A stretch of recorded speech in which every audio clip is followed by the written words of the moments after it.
Live from Innovate Park in Houston, Texas, Comcast Sportsnet brings you Houston Astros baseball. Tonight, the Astros open a 10-game homestand. It's the first of a 4-game series against the defending American League champion Detroit Tigers. Good evening, everybody. Bill Brown and Alan Ashby. The roof is closed. It's going to be very chilly in Houston tonight. The Astros coming off a 1-6 road trip, really trying to get it fired up against a very good team, Ash. The Detroit Tigers, obviously the team from the American League that went to the World Series a year ago. They kind of fell apart at that point, but they are a good club. They've added Torrey Hunter this year, and on paper, maybe even look like a stronger team. And the Astros now have made a couple of roster moves to get ready for this series. In fact, one of them involving the starting pitcher who's working tonight, Jordan Lyles, recall from AAA Oklahoma City, along with Dallas Keuchel, and optioning Brad Peacock and Reiner Cruz. Reiner Cruz goes back down. That great stuff up to 97 on the fastball, maybe trying to be the back end of the bullpen guy down there. Perfect that. Brad Peacock has to start finding the strike zone a whole lot more, and we'll see what Jordan Lyles has to show tonight. Really, the numbers at AAA didn't validate his call up now for today. And there you see him from last year. He has good stuff. First couple of times around in the order, pitches well, has a tendency to have a tough time that third time around, and had a bit of a tough spring this year. Some question marks about whether he was ready to really compete this spring. And now he's worked his way back, and his battery mate will be Jason Castro, part of a catching tandem which has really been productive on this last road trip. Boy, has it ever. Jason Castro has continued to swing a good bat, and on top of that, he has played well defensively, and the guys have done a great job. The thing about Castro is he's hit the ball the other way with authority and very effectively on the season. 6 doubles in recent games. In fact, leads the club with his 10 doubles. Carlos Corporon had a 4-hit game. It came against Andy Pettit in New York, and he could have had 5 hits if he hadn't kind of tweaked a muscle in that ball game. It was a terrific outing, including his first home run of the year. Carlos Corporon looked like he was saying, I need to play a little bit more in this lineup. And you can see some of the numbers on the two guys. Defensively, just a great job being done. They haven't had a whole lot of chances to throw out would-be base stealers, but the two guys doing a terrific job. It's a good combination. Now tonight against the Tigers, who have that strikeout pitching staff, the Astros hitters will try to go to work. Later on in this series, it'll be Justin Verlander, and we'll see more about this matchup in just a moment.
By Southwest Airlines. Find our fares online only at southwest.com.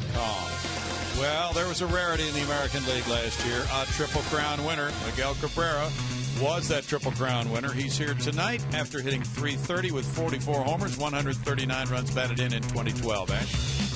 Some kind of hitter. Probably the best hitter overall in Major League Baseball. You combine the home runs, the ability to drive in runs. He's done it year after year. And you look back, Carl Yastrzemski being the last guy to pick up a Triple Crown. And what you see with Miguel Cabrera is an ability to drive the ball out of the ballpark to any part of the ballpark and any yard. You can go to Detroit and see what they have in center field. It goes forever. And he's the one guy that can leave in that part of the yard. I think offensively, he is just a force that you have to reckon with, and most teams simply can't do it. Now for more, let's go down on the field, and here's Julia. Thanks, guys. Yeah, this Detroit Tigers starting staff came in this season as one of the best in baseball, but what's happened recently has turned the entire staff into something special. They didn't get the win yesterday, but they kept a record-breaking streak alive. Check this out. The Tigers pitching staff has put together 6 straight games with at least 10 strikeouts. The last 6 games here, most recently against the Twins, 11 yesterday. Justin Verlander fanned 8 of those on the 30th. The Atlanta series, more of the same, 18 strikeout game you see there on the 26th. Kick things off. Anibal Sanchez was credited for 17 of those, which was a franchise record. Now, Astros have been on the other side of performances like that way too often. They're going to try to snap that streak. Only last year's Brewers have a longer streak, putting up double-digit strikeouts in 8 games. I got a chance to talk to Jason Castro, who's put together some great at-bats recently. He said they know it's going to be a challenge. They're just going to continue to stress the importance of situational hitting here as they prepare for this Detroit club. Guys. Thanks, Julia. Coming up from Minute Maid Park, where there's a cold front moving in. We'll have lineups in the first pitch in just a moment.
We'll show you the starting lineup for Jim Leyland's defending American League champion Detroit Tigers, beginning with Austin Jackson, the center fielder. It's Torrey Hunter in right field, Miguel Cabrera at third base, Prince Fielder, the first baseman, and you see his great career numbers. Then it's DH, Victor Martinez, Andy Dirksen left, Johnny Peralta at short, Alex Avila the catcher, and Omar Infante at second base. The defense behind Jordan Lyles tonight as he makes his first start. Jason Castro does the catching around the infield. Starting at first, Chris Carter. It's Jose Altuve, Marwin Gonzalez on the left, and Matt Dominguez. In the outfield, Fernando Martinez in left, Ravi Grossman in center once again, and it's Brandon Barnes in right. Jordan Lyles comes up from AAA. This is his first start of the season. At AAA, he was 2-2, ERA not all that impressive at 5.32, so a lot of work to be done, and he needs to step up from what the Astros saw back in spring training. Curveball is a big pitch, and if he's going to be successful, that's a pitch he needs to work. And he begins his outing with Jackson settling into the batter's box, hitting .284 with 2 homers, 10 runs batted in.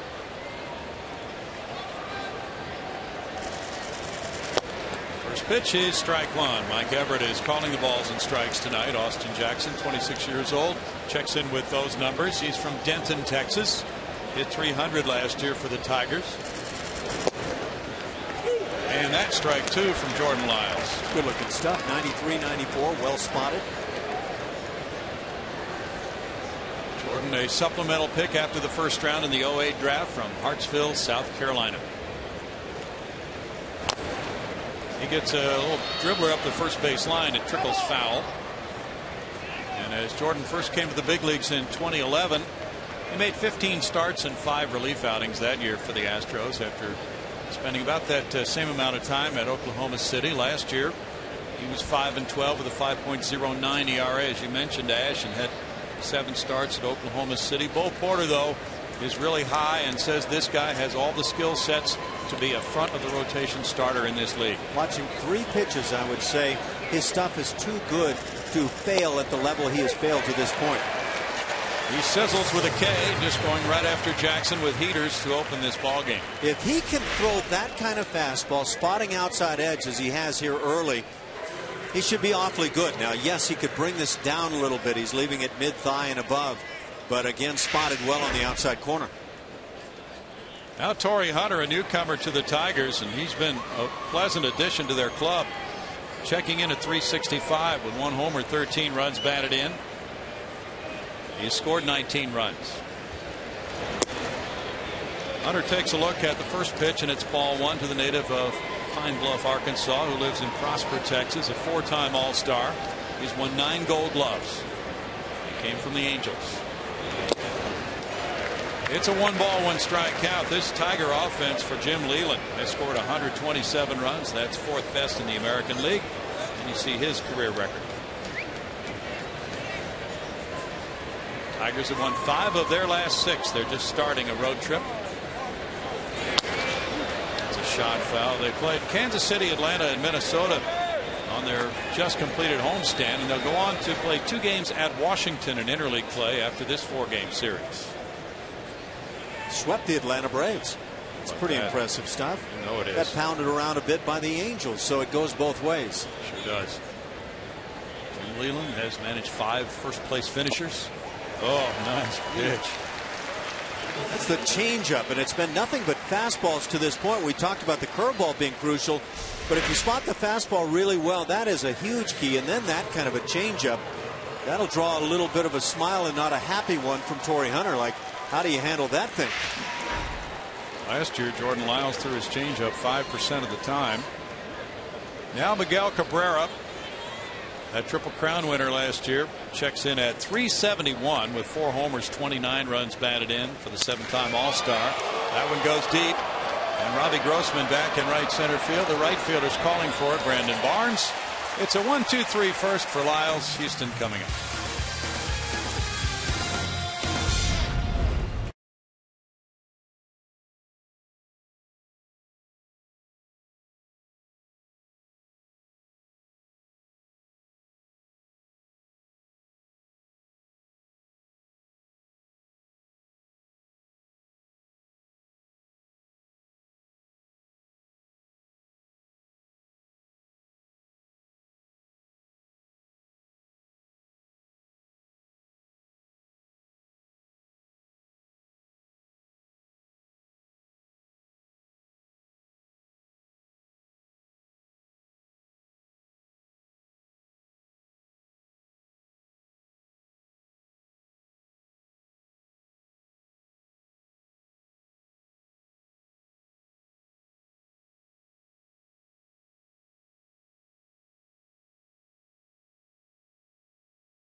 Game homestand for them begins with this kind of a lineup for Bo Porter. Robbie Grossman in center field. Jose Altuve second base. Jason Castro catcher. Carlos Pena the DH, the cleanup man.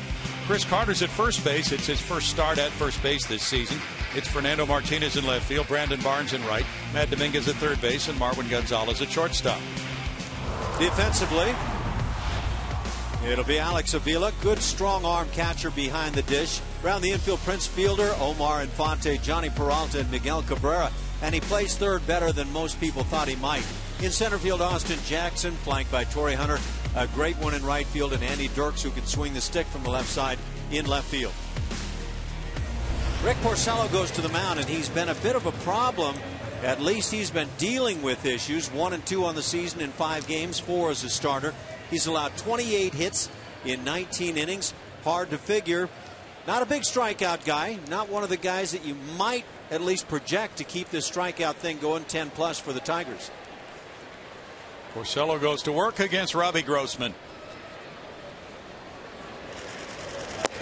And delivers strike one. Robbie at 152 has no homers and 1 RBI as he begins his major league career. He said his parents would be here tonight. He went 3 for 28 on the road trip. In tight, and it's a 1-ball, 1-strike count. Porcello is facing the Astros for the first time in his career. He had a good outing against Atlanta last time, giving up 3 runs in 6 1/3 innings. And the breaking ball dips low, and it's a 2-ball, 1-strike count. Grossman has walked 3 times. This Detroit staff, very good. 4th best ERA in the American League so far.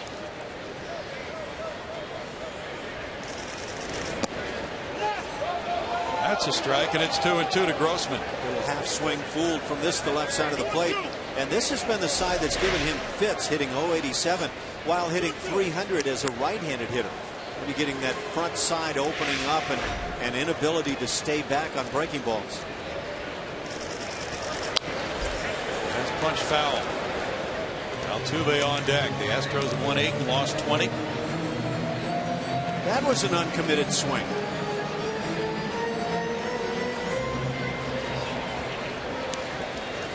Porcello's fastball is usually around 92 at best. Leaves that one up, and it's a 3-ball, 2-strike count. He had to fight for a job in this rotation this spring with lefty Drew Smiley, who's in the bullpen now. That after going 10-12 last year with a 4.59 ERA. He's come right out of the chute in his major league career with 4 straight seasons, winning 10 games or more. And the battle continues as Grossman keeps the count at 3-2. This is quite a rotation the Detroit Tigers have. And you can see why they can win day in, day out when they get it rolling, especially with the bats. Justin Verlander, Anibal Sanchez, he's turned into a gem. Doug Fister and Max Scherzer. And Scherzer, a lot of people don't realize, led the major leagues last year in strikeouts per inning.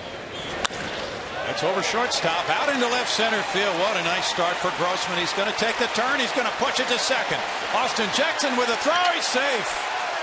And Jackson put it right on the money. Grossman still beating it into second for a double, his 3rd as a major leaguer. He likes those doubles in front of the home folks, doesn't he? No, he had 2 in his debut. This is really digging coming out of the box, and he had good reason to. That was a tough pitch down and away. What I like is the way he goes with the feet hard into the back, extended, and that lead foot hits the back, not the back foot like a lot of guys do. He's aboard for Jose Altuve now. Altuve at .336 has the 5th best batting average in the league. He has 1 homer, 14 runs batted in. Third baseman Cabrera is in tight. Altuve shows bunt, and there's strike 1. Cabrera coming in. Altuve with 39 hits is tied for the American League lead. He set an Astros club record for the most hits by an Astros second baseman in the month of April.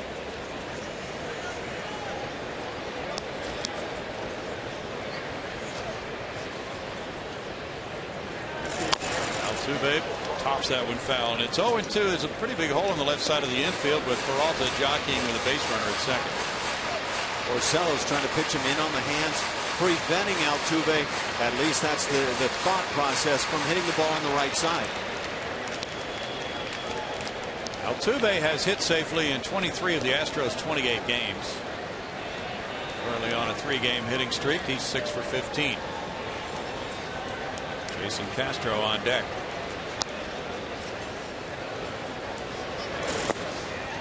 In the dirt, Avila sliding to his right. It's a 1-ball, 2-strike count.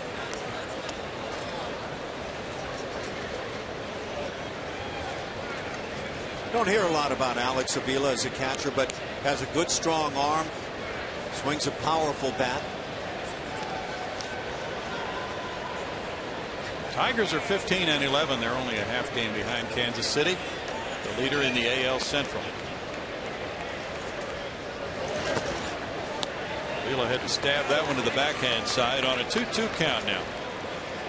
You know, from top to bottom, Ash, in the AL Central, there's only 4.5 games. That's the closest division right now in the majors.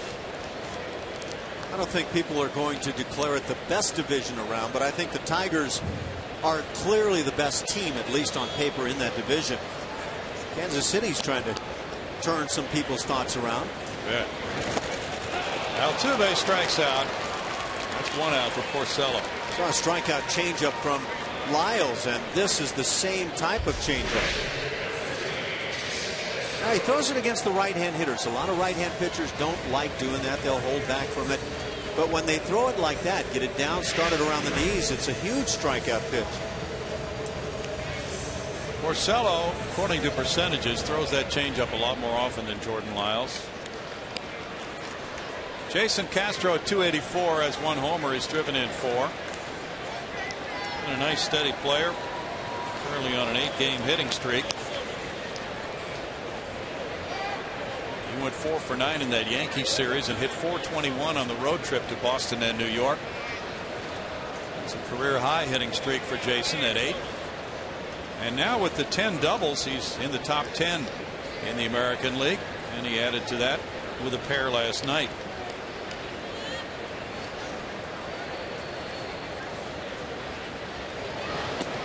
This one gets by Avila, and here's the advance by Robbie Grossman. That's a classic cross-up. Avila stood up as this curveball starts up. And when you're looking fastball as a catcher, you'll stand up right into where you think it's going to come. And now look at it come back down. And that's a catcher who had no idea that hook was coming his way. Oh, boy. Hello. Yeah, that was really a hello situation. And it could be a very costly one now. The infield is coming in with a 1-0 count. Jeff Jones, the pitching coach.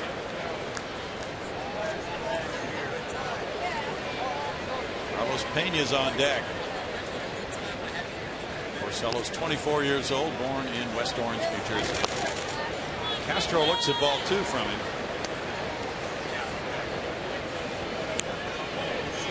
I love the way Jason Castro's been utilizing left field, not just to flip some little soft liners that way, but to drive the baseball. Man, those girls get after it too. They'll hurt you. That's ball 3, and it's 3-0. Castro's walked 5 times this season. Porcello, with that rarity, winning 10 or more in each of his first 4 major league seasons, all prior to turning 24 years old, with the 5th major league pitcher since 1900 to begin his career that way. Coming with a 3-0 pitch. And that's rocked to left field, headed for the seats. Opposite field, 2-run homer. Jason Castro, 2-0 Astros in the first. Green lighting on 3-0. He hit one into the Landry's Crawford boxes for number 2 of the season for Castro. And Jason now has 6 runs batted in and gives the Astros the early edge. If you're going to swing it on 3-0, swing it with authority. And that's what Castro does, and just goes back to his bread and butter, which is left field.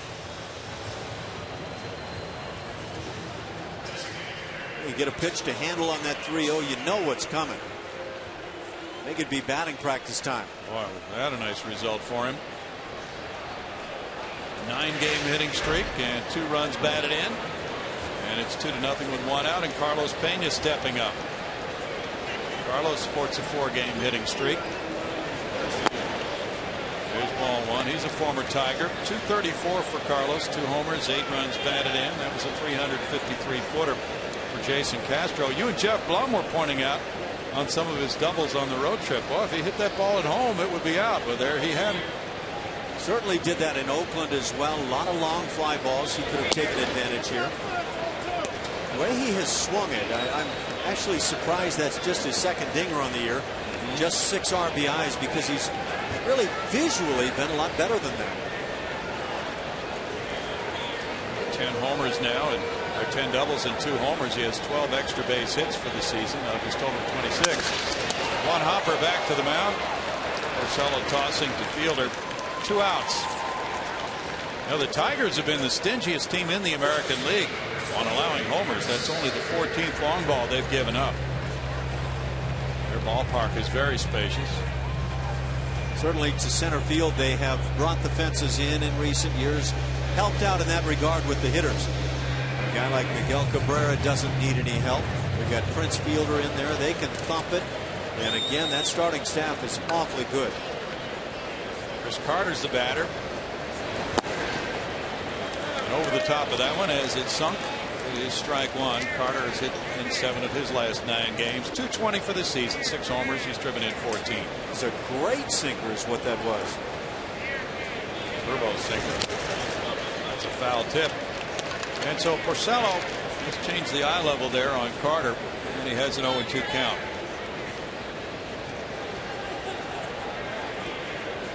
Carter just flicked that home run he hit in the 8th inning Tuesday night at Yankee Stadium to right field. Didn't that look easy? It did.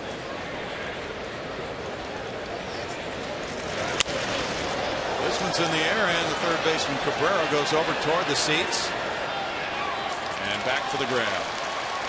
Grossman led off with a double, and then 1 out later, a Castro opposite field homer made it 2-0 Houston in the first.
We want to remind you to tune in to Chevy Hometown Kids every Saturday morning at 9:30 on CSN. Chevy Hometown Kids, where it's not about the score but the experience.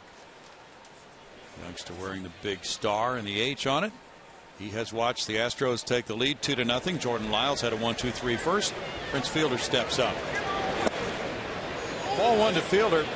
Fielder had 302 with 7 homers, has driven in 27 runs, and earlier you might have noticed his excellent numbers at Minute Maid Park.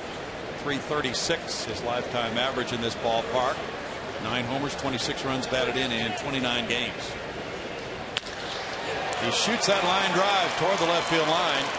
Matt Dominguez was playing well off the line, and Fielder went the other way for a leadoff single. It's pretty impressive when you can defensively hold a guy to a single when he lines one down the left field side like that when you're playing him to pull. His job in left field. Prince Fielder, a little bit like Jason Castro. Nice to have Castro in that conversation. That pop going the other way. Fielders aboard, and now it's Victor Martinez. The DH with a .212 average, no homers, 9 runs batted in for Victor. Victor missed last season with an injury. He could be a big help for their offense this season. Fouls that one for strike one. Victor's 34 years old. He had microsurgery to his left knee and reconstruction of the ACL, and then after coming off a very fine season. He used to be a catcher, but now the plans are to DH him. Don't want to expose that knee to any further problems. Victor came up with the Cleveland Indians.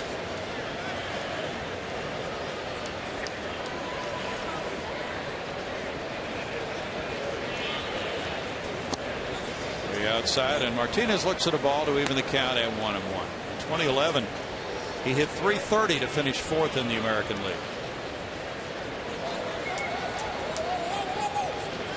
Andy Dirks is on deck. Tigers are a hard-hitting bunch.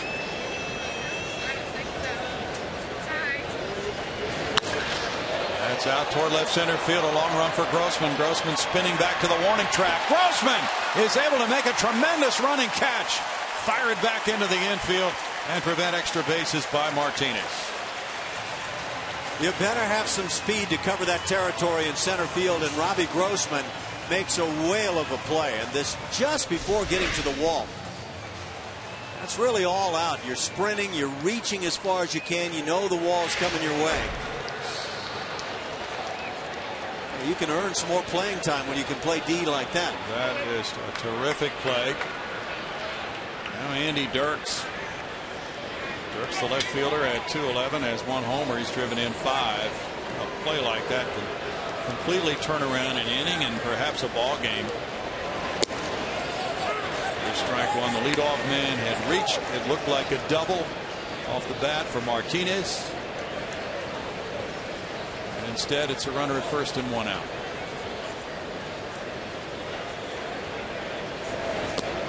Way outside, and it's a 1-ball, 1-strike count to Dirks. Yeah, I don't know if Prince Fielder has any chance of scoring on that ball, maybe, but it certainly would have at least set up a great scoring opportunity with nobody out. Fielder not being held on by Carter. Andy Dirks, 27 years old, is from Hutchinson, Kansas. Pitch is up, and it's a 2-1 count. Dirks last year had 314 at bats for Detroit and delivered a .322 batting average. He had 8 homers and drove in 35 runs. He's a good hitter. Slot him in left field, and it just adds to what the Tigers already present offensively. Miles misses there, and it's 3-1. Dirks played at Wichita State in college. The Tigers really were on that march to a World Series title, but they got derailed.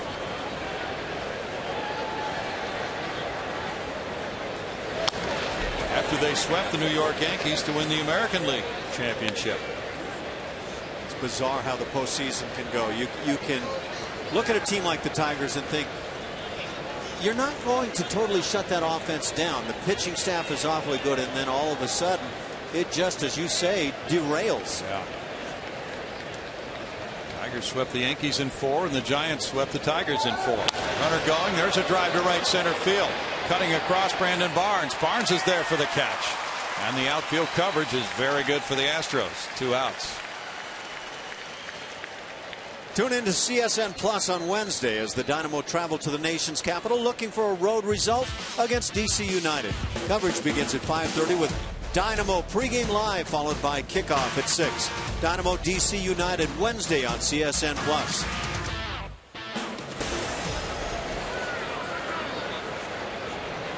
Two outs now, and it's Johnny Peralta. Peralta checks in at 293. Peralta's had some very good offensive years at shortstop. He has 2 homers, 12 runs batted in. He's had 4 years of at least 21 home runs in his career. Came up with Cleveland. Detroit got him in 2010 in a trade.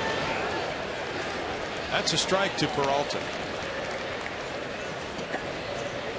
The Astros are in a run of tough opponents, Ash. Boston, the Yankees, Detroit, the Angels, the Rangers coming in. Welcome to the American League, and that really is what you're going to see. It is loaded. It's 0-2. They are yet to see Tampa Bay. That's a ball club that has found a way to win year after year under Joe Madden. The Blue Jays have been off to a miserable start, and you'd love to face them during that span. I think they're going to ultimately be a lot better. They're suffering from the loss of Alan Ashby in Toronto. Well, I don't know about that, but some strong coverage. Still 0-2 to Johnny Peralta. You're right, though. I was talking with Gene Lamont, the bench coach of the Detroit Tigers, former Astros coach, before the game about the talent level in the American League, and he quickly agreed. There are so many terrific players and terrific teams in the AL. Well, the Astros clearly got a chance to see what it's all about going into Boston and New York. You know, the Red Sox were forecast as a team that might be down again this year after a rough year last year. They're playing good baseball under John Farrell. The Yankees are beat up and yet still a formidable club. Yeah, that was impressive. The way they were able to put their wins together in April with all those banged up superstars unable to play. Swing and a miss, and how about that? Lyles is able to turn it around after a fielder leadoff single. Martinez hits the ball to a warning track for out number 1, and it's 2-0 Houston.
By Jason Castro. Join us this Saturday, May 4th. The Astros face off against the Detroit Tigers at 6:10. 10,000 fans will receive an Astros umbrella courtesy of HEB. Call 1-877-9-ASTROS or visit astros.com to get your tickets now. Saturday night, 6:10, and the matchup is Max Scherzer and Lucas Harrell.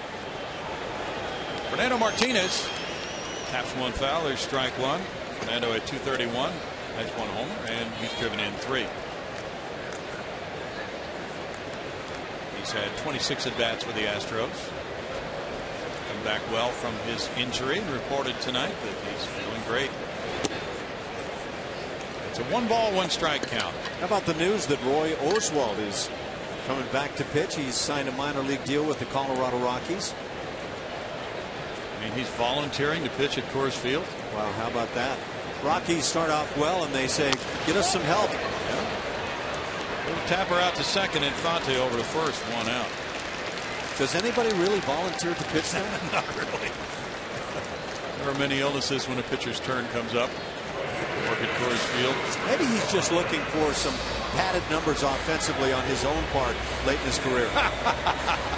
A pretty good chance he'll get them, even with the humidor. Brandon Barnes comes up. 372 for Brandon. 1 homer, 6 runs batted in. He has really played exceptionally well in the early going this season.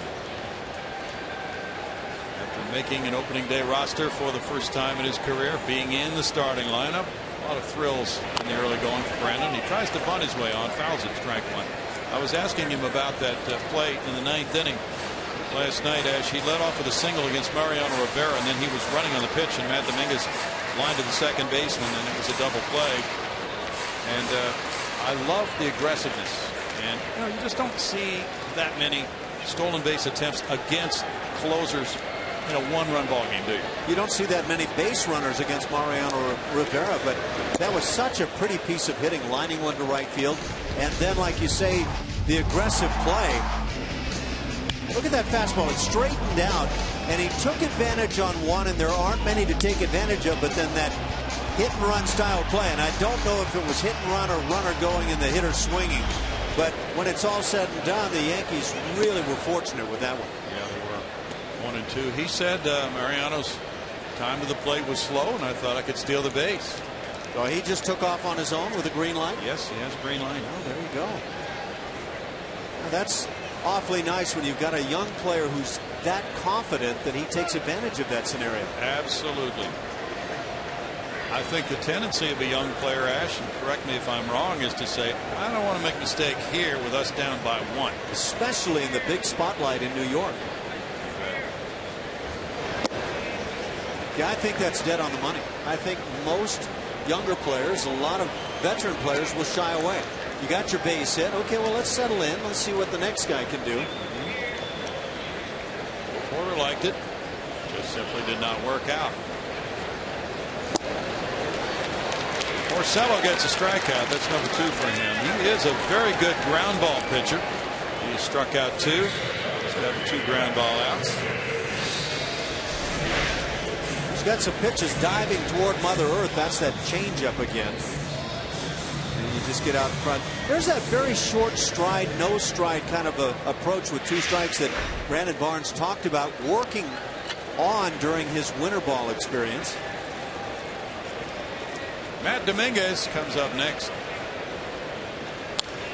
Yeah, that previous pitch was diving toward Mother Earth about the way your guys' heads were diving toward the pillow about 5 o'clock this morning, right? It was about that way. I got home a little before that, although not much. But Pilot did a great job getting us back last night. I thought we were busing momentarily down to Atlanta, the length of the bus ride to Newark, New Jersey last night. Newark.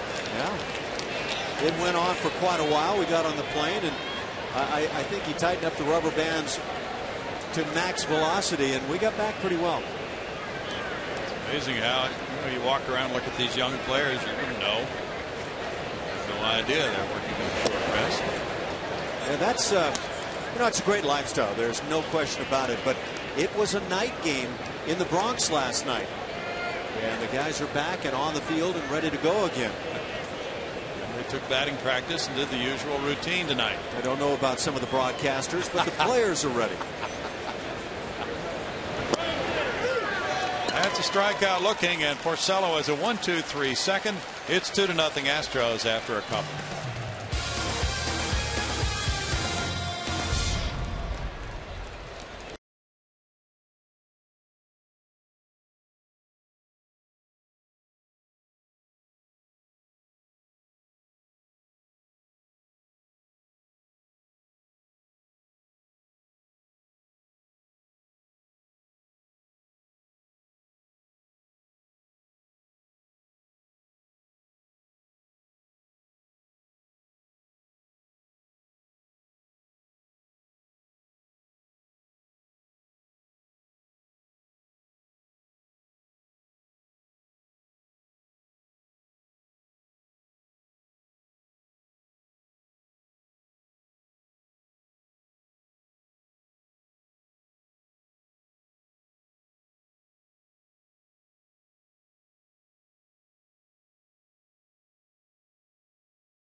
Just a reminder, as you enjoy a cold one, to look forward to Miller Time later in tonight's game, brought to you by Miller Lite.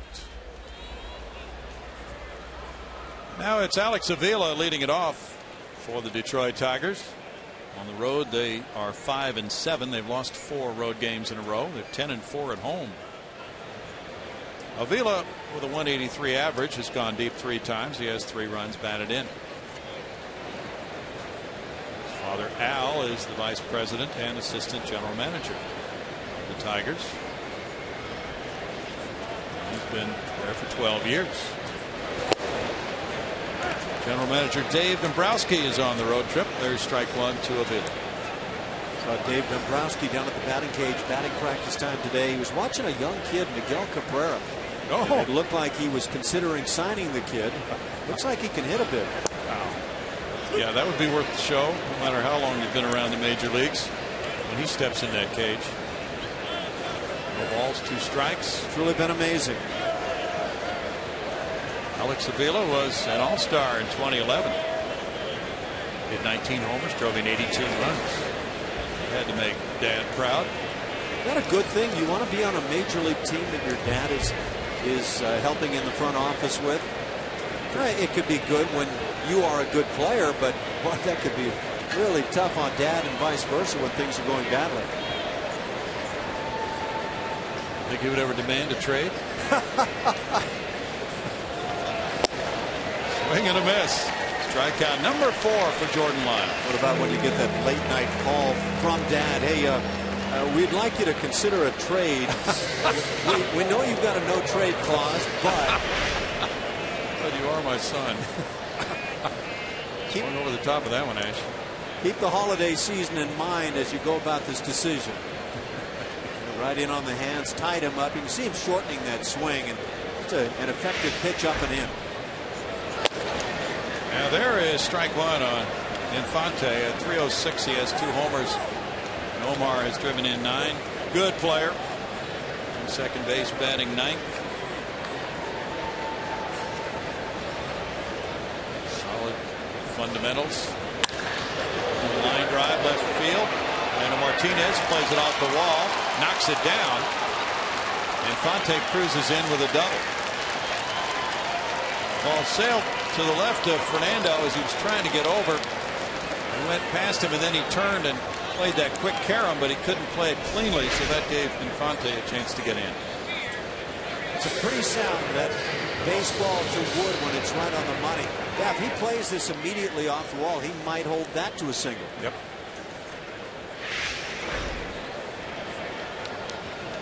That's hit number 2 for the Tigers. Third double for Infante. He's aboard for Jackson. Austin struck out looking to open this game as Miles just threw nothing but fastballs to him on that situation. We'll see what he comes with here with a runner at second and 1 out.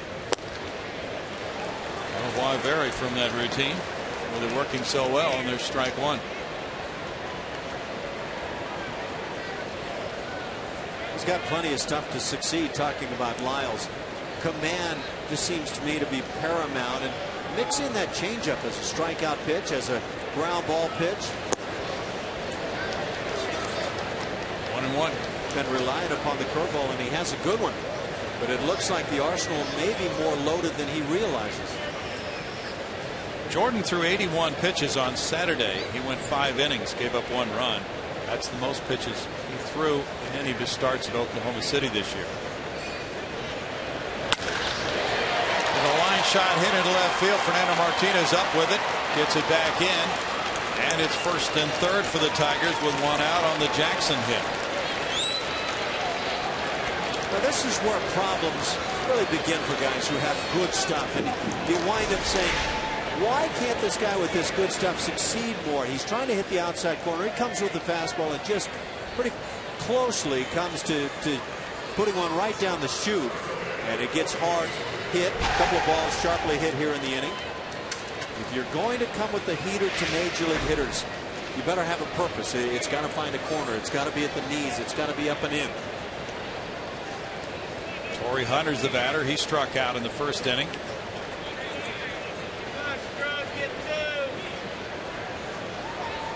Hunter turned down a scholarship offer to play quarterback for Arkansas. First round pick of the Twins in '93. Signed a 2-year deal last November as a free agent to join this Detroit club after the Angels told him he was not in their bracket for pay. Bounces that one foul. And now many have wondered, gee, what would the Angels be doing if they had kept him right now? Because apparently sometime after they told him that, they signed Josh Hamilton to a very lucrative deal. Apparently that bracket was reevaluated. Yeah. 9 of 11 first pitch strikes for Lyles. Miguel Cabrera on deck. That's on through into right field to make it 2-1. RBI single by Hunter, his 14th run batted in. I get the impression watching a Torrey Hunter, and there aren't a lot around, that when he sees a gap in the defense somewhere, he'll actually shoot at it, and it looked like he may have taken advantage right here. He found a clean hole. That's 3 hits in a row now of Lyles, and now Cabrera will hit a fly ball deep to right. Cabrera needs one more hit for number 1,000 in his career. And when he gets it, he will become the 30th Tiger to reach 1,000 hits. And he will be the 5th fastest Tiger to 1,000. 4 guys did it faster? Believe it. And George Kell, Harvey Keene, Hank Greenberg, and Charlie Gehringer. Strike to Cabrera. Them boys must have been pretty good. They could hit. And I want to tell you, Miguel Cabrera is the guy that will make pitchers' knees quiver. As you pointed out, he hits balls hard every quadrant of the strike zone. Goes with the pitch so well and with authority. You know, during the postseason last year, we saw him exploit it a bit. Fastball in, down and in. Line shot center field. There's number 1,000 for Cabrera, and the runner coming to the plate, and it's cut off, and that ties it 2-2. Jackson scoring on Cabrera's 1,000th hit. It's RBI number 30, and he wants the baseball. But apparently that down and in zone hasn't lasted against him. He figures out ways, and he can handle any pitch, as you say, any quadrant, and he'll hang out some of the most amazing line shots you'll ever see. Grossman's throw cut off by Carter on the 4th consecutive hit of the inning, and Doug Brocail goes out. And now it's Prince Fielder. So this is the dilemma for Jordan Lyles right now. Another fantastic hitter coming up. Fielder shot that line drive hit to left field his first time up, and he was held to a single. The ball hit very sharply.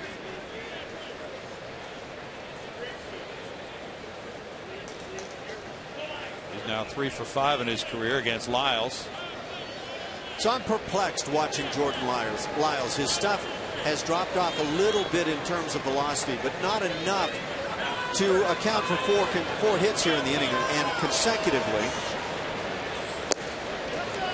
But if he can continue to paint away at corners like he did back in the 1st and 2nd innings, it just looks like he's got the kind of stuff that for 6-7 innings could survive very well. He does. Second in the RBI race to Mike Napoli.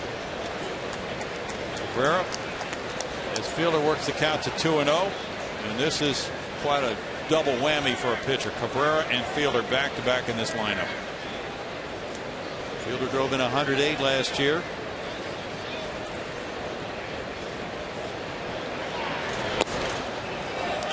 And now it's 3-0 to him. He's walked 20 times this year already. Big Jim Leyland has had some comfy night's sleep when he goes to bed thinking about his offensive order. Yeah. Especially the heart.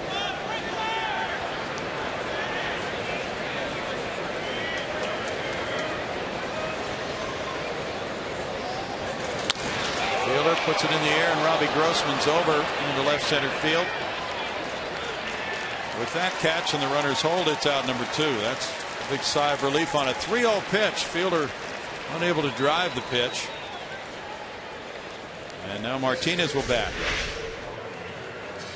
Get the 3-0, you get the fastball you're looking for out over the plate and try to drive it that direction. Simply get under, and you can see the frustration. That's what hitters feel, but especially the very outstanding hitters like Prince Fielder. John Maley, the hitting coach. Bo Porter talk it over. Victor Martinez bats. He hit that ball to left center field. That was an outstanding catch on it by Robbie Grossman, his first time up. That's strike one to Martinez. That was an interesting looking conversation between Bo Porter and, maybe I should say, monologue Bo Porter was having with John Maley. But almost as if he's saying, look at these guys, the Tigers, and the way they go after the baseball and maybe hit it back up the middle and hit it the other way and do it with authority. Now, I don't know that you can just tell every hitter that comes to the major leagues, here's how you're going to do it. Everybody kind of has their style, but if you can teach that ploy and teach it with power, I guess you've got something special. Oh, yeah.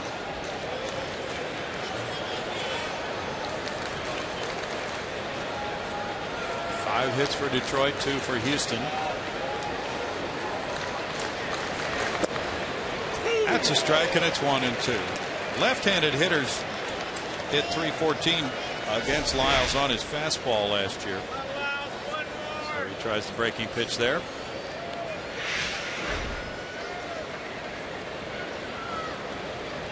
This becomes a difficult issue sometimes for a pitcher who's been in the minor leagues, and something works at that level but not at this level.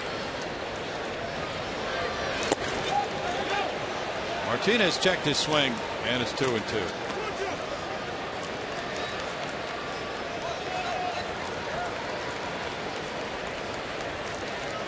Martinez is from Venezuela.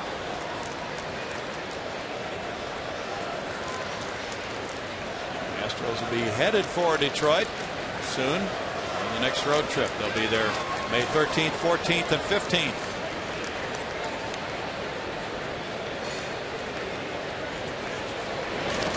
Curveball in the dirt makes it 3 balls, 2 strikes, and now the runners automatically go with 2 outs. It's a nicely balanced order that the Tigers put out there, and in good part because of this guy with that switch hitting ability he has, and he's good from either side of the plate, and Castro just continues to do a nice job. Had one rough night on this road trip. Big pitch coming here for Jordan Lyles on 3-2 with the runners moving.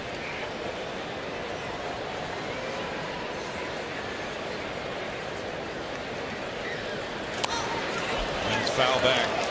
Love that fastball in the hands. 3-2 count. Hitter's not surprised by the fastball. He's just surprised it winds up on the hands. Yeah, there you see it. Make that same pitch out over the plate, and it's likely to be a line shot.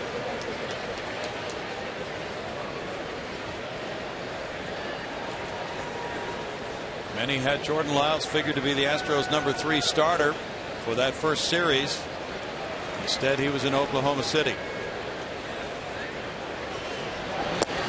That's strike 3, and what a big pitch for Jordan Lyles, catching Victor Martinez, looking to end the 3rd inning for Detroit. The Tigers tie it with 2 runs, 4 hits. They leave 2. It's 2-2 in the 3rd.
Of the third. It's time for a progressive fan of the game, and my fan of the game is getting this awesome bag right here of goodies. This is Nicholas to my right. Nicholas is 6 years old, loves him some baseball. Nicholas, who's your favorite player?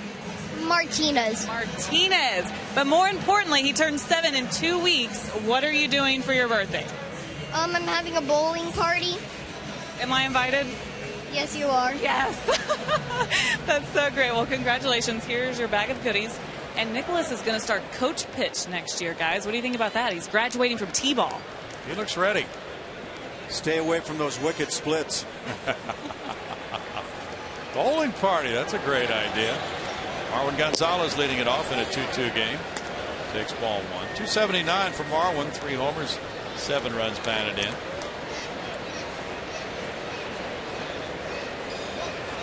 Bykowski's been known to throw an occasional bowling party on the road. Maybe Julia would want to participate in that. 2 balls and no strikes. Paul's got himself a few days off. I believe he does. Enjoy yourself.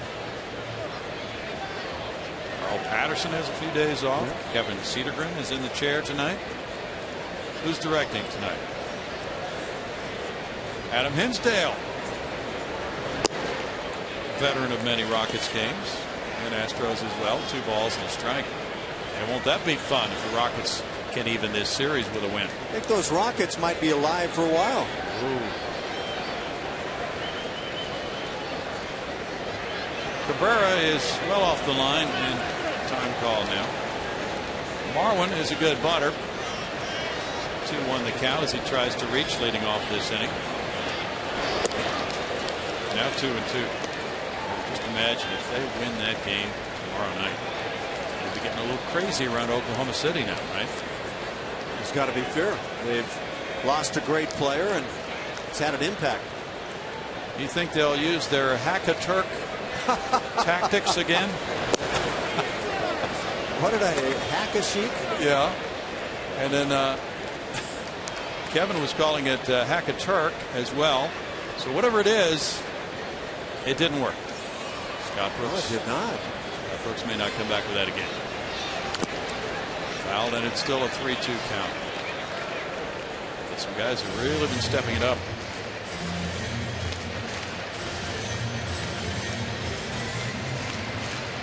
Porcello, because of that situation last year, pitching less than his best, had to win a spot back again this spring.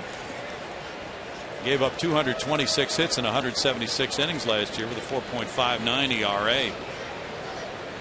Tigers rookie of the year in 2009, and then it slipped. Fly ball, shallow center. Austin Jackson comes in. Peralta out. 1 out.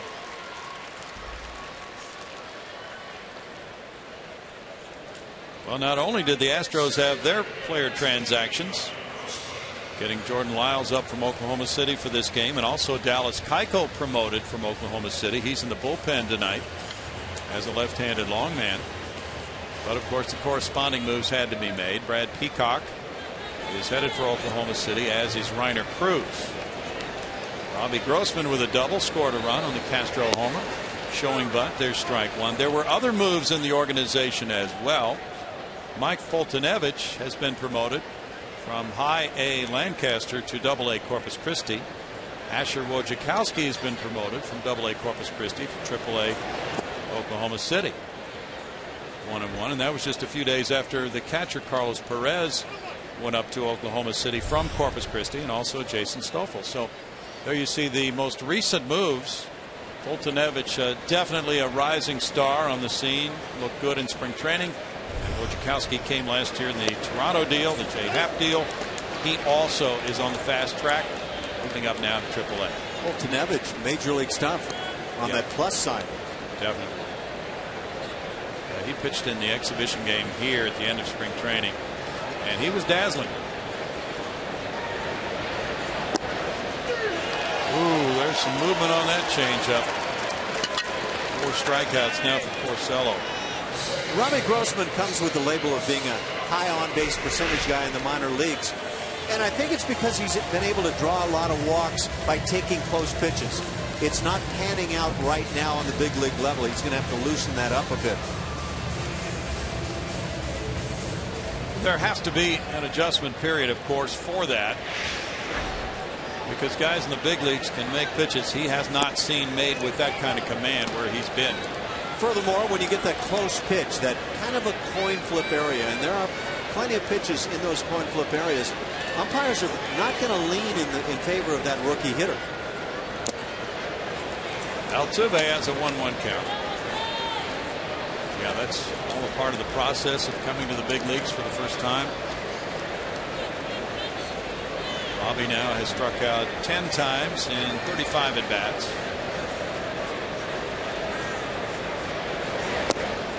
Upstairs, Altuve checked his swing, and it's 2-1. Good to see Justin Maxwell out at the ballpark tonight. Coach 1-2.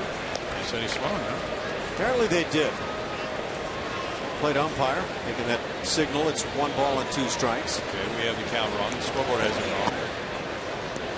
Now 2 balls, 2 strikes. I couldn't tell if he swung or not. Did you think he did? I thought it was debatable, but I didn't see any appeal down to first base. And if the home plate umpire just simply said, "I've got it myself," that's Mike Everett. Altuve hits one, and that's just foul. I think he may have taken that off that lead foot or leg. Yeah. Didn't look like rolling normally. Yeah, it had that forward spin.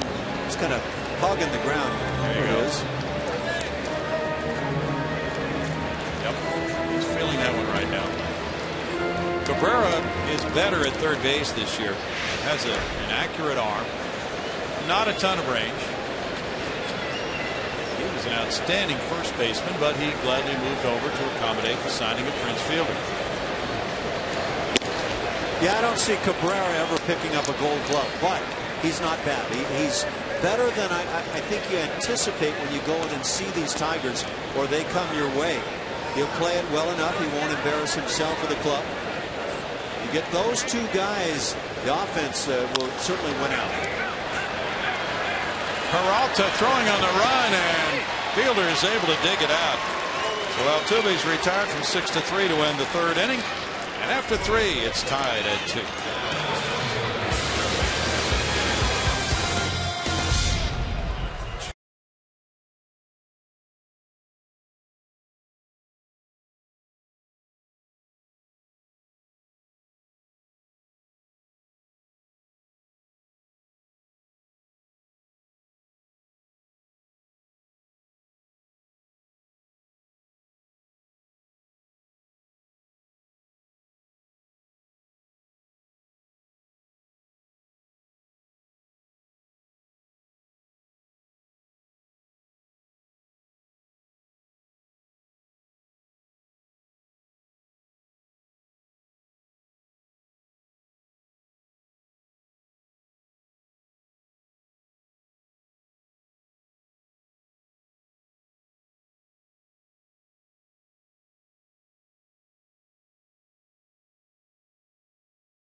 The Astros continue their series against the American League Tigers, or the American League champions, excuse me, Detroit Tigers, through Sunday.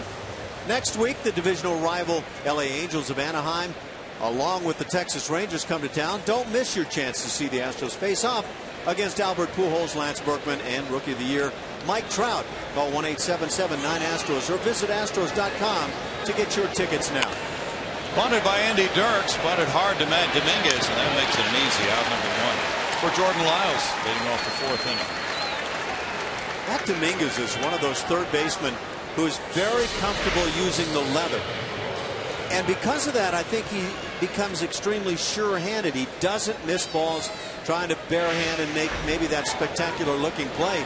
It just looks very routine all the time. Sure did that time, and it has any number of times this year. 50 pitches for Jordan, 35 have been strikes. Peralta's in the box. He cracks one high to right center field. A long run here for Barnes. Barnes back on the warning track. It's not a bad defensive outfield right there between those two guys, Barnes and Grossman. We're already seen Grossman go a long way to haul one in. Boy, it really helps to have a right fielder who has range to pitch in this ballpark. Certainly does. It's a big right center. It's not a big right field, but it's a big right center. And if you're going to try to cover things up toward left center, which is a very tough area, like you say, get a little speed in right field, and that helps a ton. Doesn't hurt to get a 2-pitch, 2-out start to an inning either. Oh, not a bit. Alex Avila struck out in the third inning. For instance, on him, Grossman shading to left center. There's strike one. They'll just keep pumping the strikes.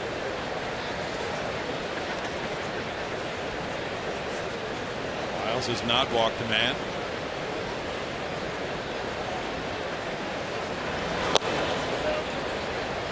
It's a 1-ball, 1-strike count. It's not an even progress for a player developing in the major leagues, especially a 22-year-old player.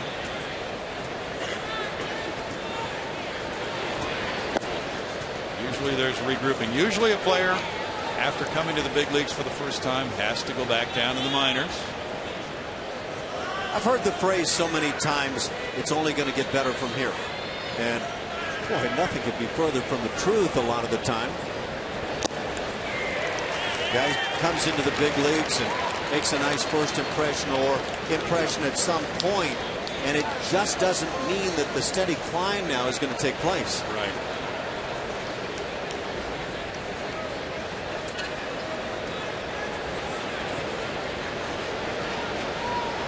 He has the tools. 3 balls, 2 strikes. 6'4". Has that big stride as he delivers the ball. He has the velocity. He has a nice curveball. Got a nice looking delivery, and it sets up very well. Competes well. Sneezes into his sleeve. He's a very polite young man. There's his first walk, and it brings up Infante. Infante doubled to left in the third inning. Just had a big series against the Braves. You talked about that sweep of the Braves. He's a former Brave. He had a couple of home runs in that series.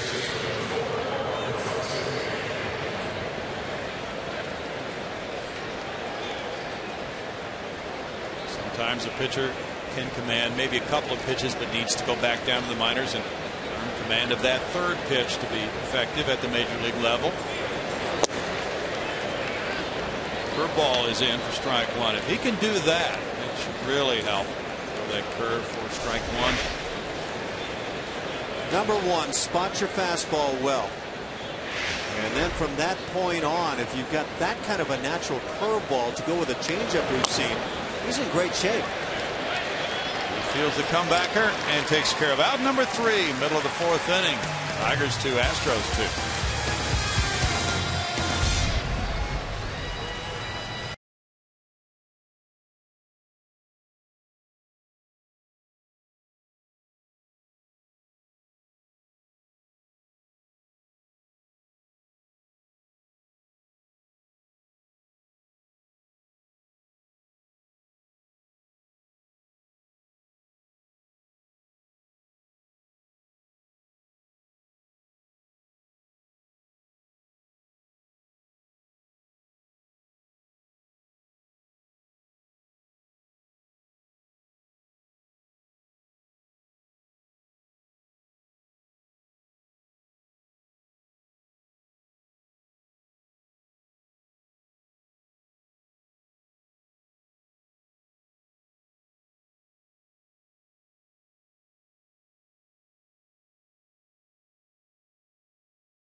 The fourth inning like the one they had last night in New York.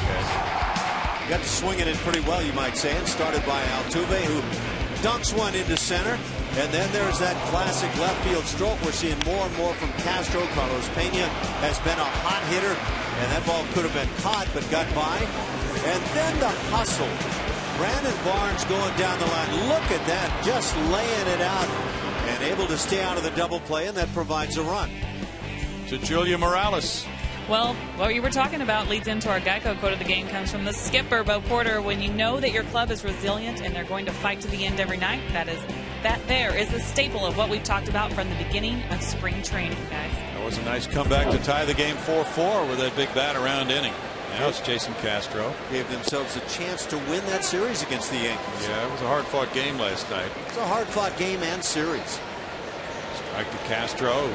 Took a 3-0 pitch to the Landry's Crawford boxes for a 2-run homer in the first inning. And now it's a 1-ball, 1-strike count. Yeah, that was great to come from behind because they didn't have anything going the first 3 innings. The minimum 9 men had come to the plate. And they roared back to tie it, but the Yankees were able to get the go-ahead run in the 6th inning and won it 5-4.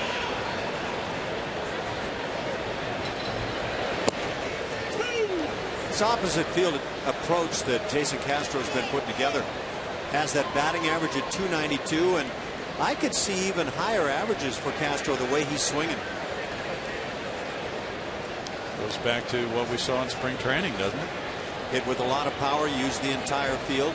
He's staying quite consistent by hitting a lot of balls to left field. Porcello gets a strikeout. That's number 5 for him.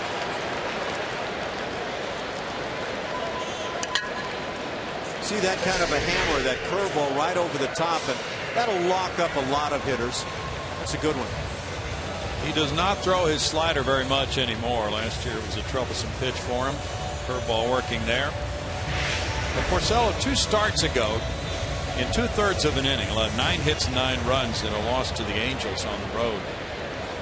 But Dan Dickerson, who does the radio play-by-play for the Tigers, said a lot of those hits were really not well hit balls at all. Carlos Pena, the DH, grounded back to Porcello first time up. He said Peter Borges had 2 hits in that inning. There's a fly ball deep to left field. Pena trying to shoot one up into those boxes as well, and he does. Oppo for Carlos Pena, number 3. The Astros grab the lead 3-2. Welcome back home, where the Landry's Crawford boxes are close. When you're dealing in this ballpark, you might as well try to work on that stroke if you're a left-hand hitter. Take advantage, and Carlos Pena has done the very same thing that Jason Castro has done on the night. Celebration time. You take that running fastball and go with it. Oh, that's just playing into the strength that you have on your side here in this ballpark. That makes it a 1-run Houston lead. Chris Carter next. And strike 1 to Carter. He fouled out to the third baseman earlier. Well, you talked about Castro in the spring going that way. Carlos Pena did the same thing. He was working consistently on that stroke. That certainly has paid off tonight. 1-ball, 1-strike. That was a 357-footer for Pena. His last homer was at Oakland, April 17th. Castro's last homer was April 6th here against Oakland. And they will break out in the same game.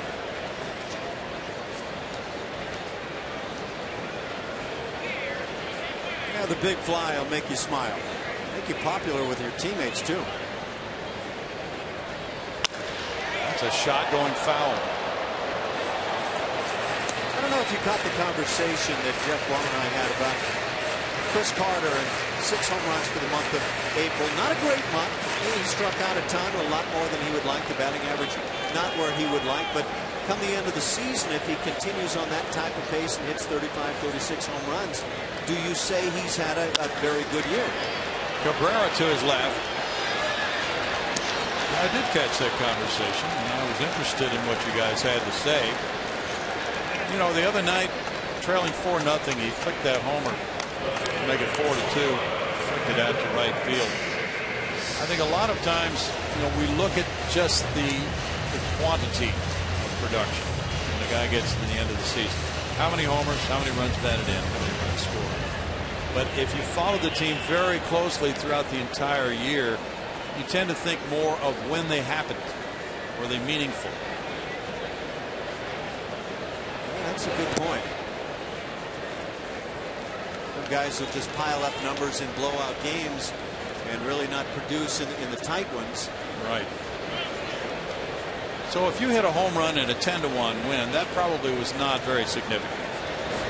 Or a 10-1 loss. Well, unless it's one that came early and gave your team the impetus to jump ahead and pick up that victory. Right.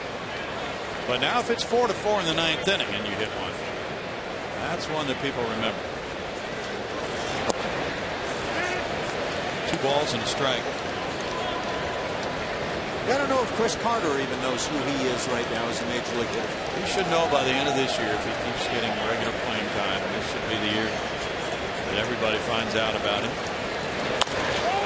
Out to the right side. Fielder way off the line. Now he throws back to Porcello in time. He took that ball away from his second baseman Infante for out number 3. Pena makes it 3-2 Astros.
Brought to you by Jack in the Box. The Chipotle Chicken Club Combo is back for a limited time at Jack in the Box. Try one today with fries and a drink for just $4.99 plus tax. And by Progressive. Visit Progressive.com today. It is going to be very chilly overnight in Houston. 3-2 Astros. Temperature may reach the 40s, we're hearing. There's strike 1 to Austin Jackson. You could feel that weather change come in this afternoon. Jackson singled and scored in the 3rd. Yeah, it dropped considerably in the space of a couple of hours in temperature. Check swing call goes Detroit's way. That makes it 1-1. Called by Marty Foster. I don't think you're going to hear many people here in Houston complain about cool weather maybe a little late into the spring. No. In tight. 2 balls and a strike. Beginning here for Jordan Lyles. 62 pitches. He's going along well after he gave up the 2 runs that tied it in the 3rd. He wants to keep that going. He got Jackson to expand his strike zone, and it's 2-2. Lyles now maintaining that velocity at 93 here in the 5th inning. That's good, but maintain command of the strike zone.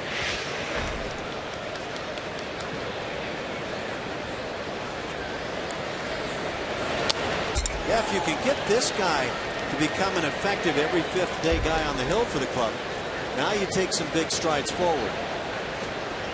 Of course, the same story goes for the other fellas that hit the mound. True.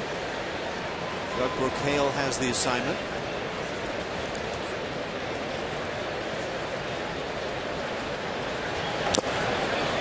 It's Almost a strikeout, but not held by the catcher Castro.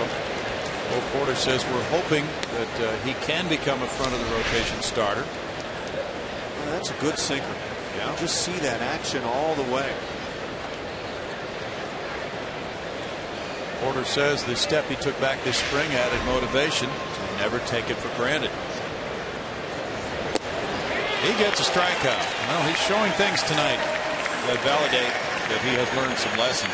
Well, I hope he didn't take things for granted. I'm not convinced that he totally did. I think he may have just run into a tough time, and it's not like, again, that his numbers really show that, well, he learned the lesson at AAA this year. It was a great lesson to learn. The numbers weren't all that good, but sometimes that can happen, and you can still make the step back up to the big leagues and turn it around.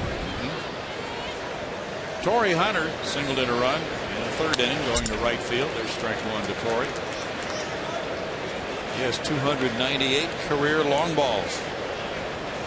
Very nice career. How do the Angels let this guy get away? Not surprising. And then you bring in Josh Hamilton, and he's fallen on his face to this point. Yeah. 1 ball, 1 strike.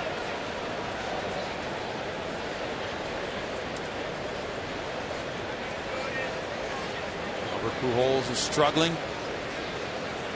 Trying to play hurt. 2 balls and strike.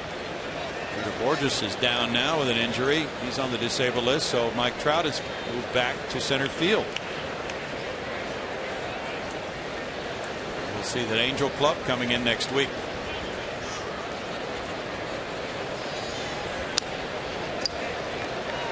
Two balls, 2 strikes to Torrey with 2 eyes. Hunter. You know, Peter Borges, who you just mentioned, has been good for the Angels this year, maybe surprisingly good. But Mike Trout's the guy they need to be great. And I wonder, by moving him out of center field and putting him in left, did you maybe hold back some of that greatness he showed a year ago? Ground ball is short. Marwin Gonzalez wondered the same thing. 2 outs. Come spend your Cinco de Mayo right here at Minute Maid Park with us. First pitch against the Tigers is at 3:10, and 10,000 fans will receive a Los Astros t-shirt. That's courtesy of Goya. Come out early for the Cinco de Mayo Street Fest from 12 till 3 in the afternoon, presented by Budweiser. Call 1-877-9-ASTROS to get your tickets now. Miguel Cabrera singled in a run in the third inning with his 1,000th career hit. He's 1 for 2. Upstairs, ball 1. Cabrera last year in his MVP season had a .606 slugging percentage to lead the American League. Eye-popping numbers, but many thought Trout should have been the MVP. 1-1 because of his tremendous defensive help he provided to the Angels in the stolen bases. But Cabrera volunteered to move across the diamond from first to third so the Tigers could sign Prince Fielder as a free agent. And that was an MVP type move. And also an unselfish move. He could have said, no, I'm staying at first base. That's where I'm comfortable. You'll have to get another type of free agent. I think anybody who would argue against Miguel Cabrera would have a very tough argument to make. But if you watched Mike Trout throughout the course of the year and everything he did, there was a strong argument. It was just one of those years, but I think the right man got the award. The bouncing hit through the right side. Altuve was stationed up the middle, and Cabrera took it into right field for his second single of the game. The Astros had Altuve playing well towards second base. That provided a big hole on the right side. Does this swing look like a guy shooting right toward that hole? It certainly does to me. Yep. That's, the really good hitters, to me, can at times in the count just say, well, I'll take advantage of what's presented me. He seemed to be doing that, and the count was 1-2, so not his usual full rip on a different type count. But he was down to 2 strikes, and he got a hit, and he got a board for Fielder. Fielder's 1 for 2. That's important too with Cabrera. He was a .330 hitter last year. He's .318 lifetime, hitting in front of Fielder. Right to Fielder. So are you saying that maybe Cabrera sees himself as an on-base percentage guy with 2 outs and nobody on? What? And you've got Prince Fielder coming up next? I think in that situation on a 1-2 count, he may have. I think it's a very good move. These two guys back to back are an awesome 1-2 punch. Ball and strike. Cabrera just turned 30 and Fielder's 29, so they're going to be a 1-2 punch for a while, it would appear, Ash. I would say as a pitcher, you're not going to beat those two guys a whole lot, but you try to hold them down as much as possible, and I think Lyles has done a nice job. Yeah. In for a strike, 1 and 2. Let's face it, this is no picnic pitching to this Detroit club. And then there's Victor Martinez and Andy Dirks and Johnny Peralta and so on. It is a very tough lineup. Their number 9 hitter, Infante's hitting 306. It's not bad. Out to Altuve. And over to Carter. No runs, a hit, and a man left. After 4.5, it's 3-2 Houston.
For Detroit. MLB.TV is celebrating 11 years. Join the millions of fans and subscribers today. Watch every out-of-market game live online on your favorite mobile and connected devices in HD quality with MLB.TV Premium. Visit MLB.TV. Baseball everywhere. A lot of orange as folks are geared up in the new colors. Well, they're watching the Astros' 5th inning with Brandon Barnes leading it off. He struck out in the 2nd. There's Porcello on the mound. And there's strike 1. With Dominguez and Gonzalez to follow here in the Astros' 5th inning. Lefty Travis Blackley has begun to get loose in the Houston bullpen.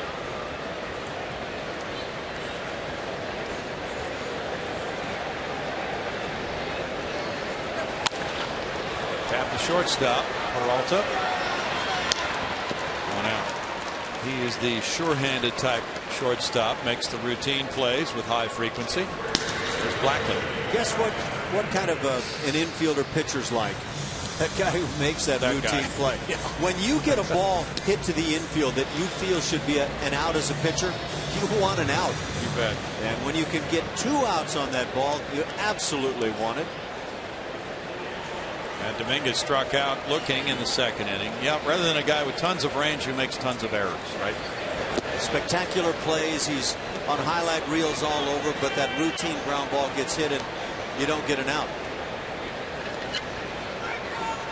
And at crunch time, tied in the 9th inning. You don't want a ball booted. You never do, but that's the worst time. 1-1. And I think the reality is that right now is always the worst time. Whatever right now happens to be, but true. Yeah, when you look back, you don't want it to be one that costs you a ball game. That's chop foul. 2 count for Porcello. Pitchers tend to like infielders to always be positioned where a ball is hit. That just seems the right place right now. Oh, you bet. Yeah, they hate to look around and see somebody on the infield not where they thought he was when they went into their windup. Dominguez strikes out. It's number 6. What do you mean? When I saw that ball hit on the ground, I thought it was right where I had my man. What happened? Boy, that pitch is very effective. You could see his hand roll over the baseball and create a lot of spin. You know, he's a ground ball pitcher, Ash. He has 6 ground ball outs tonight, but he has 6 strikeouts. Sometimes that sinker can be one with such movement that you don't get any contact at all. No ground ball, it's a strikeout. It's never bad. Gonzalez popped a short earlier. There's strike 1 to Marwin. Porcello's got a lot of pressure on him tonight, trying to get those 10-plus strikeouts. Oh, you're right. Yeah, they have set an American League record, the Tigers have, with 6 consecutive games with 10 strikeouts or more. A couple away from the Major League record. Goes back to the dugout. He's being shunned by teammates. Nobody can talk to him. How about the 17 strikeout game you mentioned from Sanchez? That set a Tigers club record, and they've been around for a long, long time. Mickey Lolich had some 16 strikeout games. In the dirt for ball 1. Denny McClain, part of that era. Yeah. Seemed like Lolich was the big game pitcher, though. He was. Which game 7 in '68.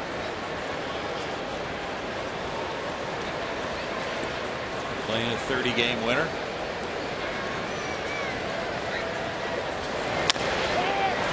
Dribble to first base. Fielder tossing.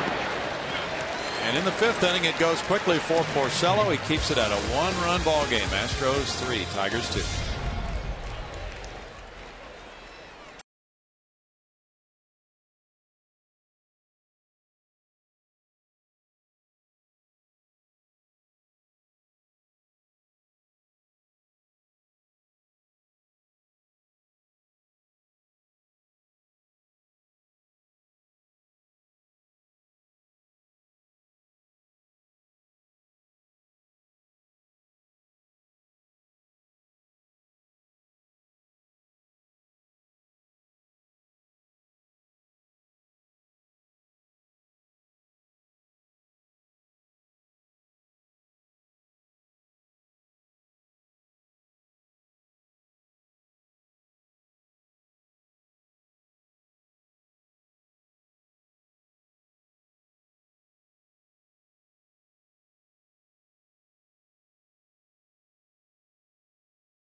Made a move to the bullpen. Jordan Lyles leaving after 5 innings, allowing 6 hits, 2 runs with 1 walk, 6 strikeouts. Just an excellent night for Jordan as he returns to the Astros starting rotation. Solid night. You bet it was. 5 innings of good work, and I don't think that Bo Porter or anybody involved with the organization would tell you anything other. This was promising, not only for right now, but for this immediate future for the ball club. Travis Blackley brings it from the other side. The left-hander worked just 7 2/3 innings to this point. Opponents hitting just .222, so he's got some good numbers, especially against left-hand hitters. Travis from Melbourne, Australia, waits for Victor Martinez to step up. Martinez, a switch hitter, 0 for 2 batting left-handed against Lyles. Lyles threw 73 pitches, 49 for strikes tonight. Martinez has hit a ball a long way to left center, caught by Grossman, and a strikeout looking. for Blackley. Blackley on the road trip had a total of 4 2/3 scoreless innings and 3 appearances. 2 in Boston, 1 in New York.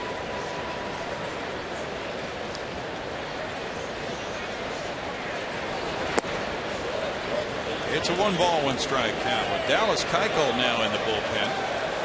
If the Astros keep him there, they would have 3 lefty relievers: Blackley, Keuchel, and Wesley Wright. There's Paul Clemens, one of the right-handed relievers, to go with Jose Cisnero, Hector Ambrose, and Jose Veras. Joaquin Benoit is tuning it up in the Tigers' pen. And there might be people wondering, well, wait a minute, Lyles threw 73 pitches. Why is he out of this game now? I would agree with the move, Ash. Could he throw more? Perhaps. Sure. Fly ball to center field. Grossman waiting. Yeah, I'm in your camp. I think that probably the game plan was, well, we'd love to get him through 5 innings pitching good baseball tonight. And then you get to that point and you think, well, do we change the game plan? I think it's probably a wise idea at this point to stay with it. He leaves with a feeling of accomplishment in this game. Nothing that he can look back on and say, boy, it just unraveled for me at this point. True. It still leaves 4 innings, presumably for the bullpen, but nonetheless, this has been the difficult part of the game for the Astros. Getting through the first 5 with a manageable run total allowed. Andy Dirks with a bouncer to the right side, backhanded. Here's Carter tossing, and Blackley there. Well coordinated for out number 2. If your TV provider does not yet carry CSN, call them and tell them you want CSN. To get the facts and learn how you can help, go to iwantscsnhouston.com. We're working diligently to get CSN on all TV providers. 2 outs, and it's Johnny Peralta batting. Peralta has struck out and fly to right. Blackley's had some outstanding appearances for the Astros.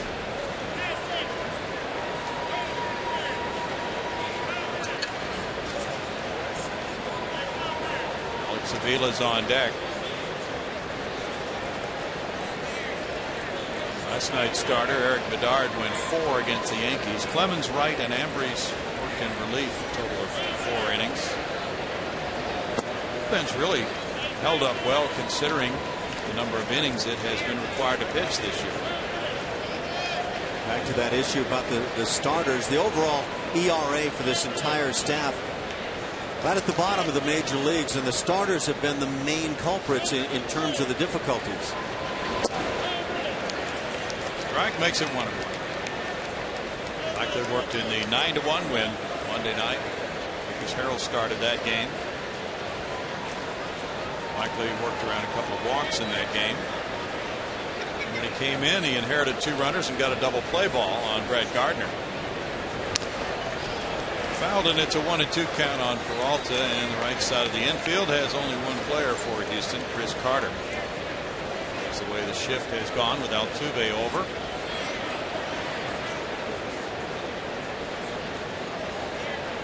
Blackley sets a nice tone. Aggressive. Really attacks that strike zone.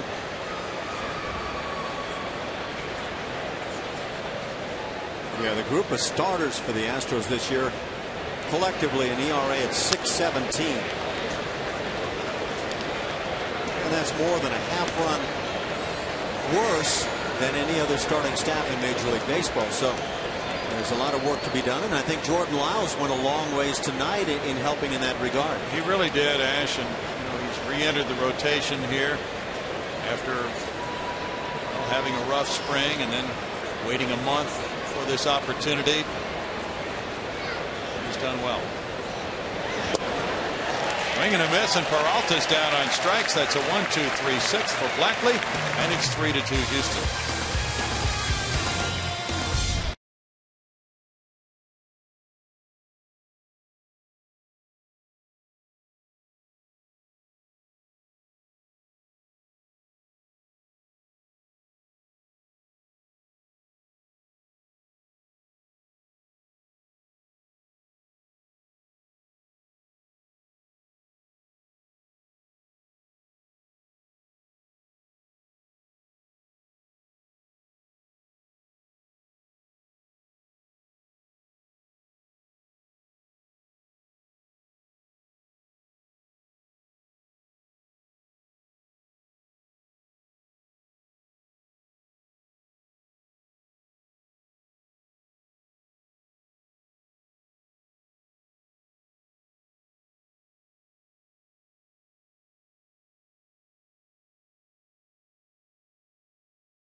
Round of the NBA playoffs continues Friday. James Harden and the Rockets look to force a deciding 7th game.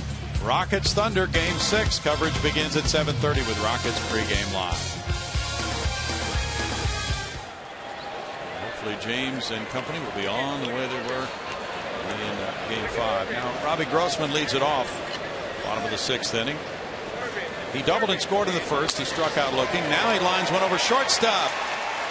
And Robbie gets his 2nd hit of this game. Well, he loves hitting in this ballpark. Julia Morales, down to you. Well, you were talking about the Rockets, and I'm going to jump in with this. Justin Maxwell's our AT&T tweet of the game. He obviously didn't make the trip, so he got to watch the Rockets. He says, she should be the player of the game. The Rockets brought it back to Houston. Big win for the Rockets. Well, yeah, he clogs up the middle very well, as we've been seeing, and well, they've just really played as a team. Now Jose Altuve, who was struck out and grounded out, tries to get something working in this 6th inning. Is that what a guy wants to hear about himself, is that he clogs up the middle really well? Yeah. I used to clog the bases, and I never really enjoyed that when I heard about it. Well, clogging in baseball is not a complimentary term the way it is in basketball. Clogging in Ireland is generally considered a good thing. Yes, it is. Grossman has not attempted a stolen base with the Astros. Fielder playing a step off the base. Way outside, ball 1.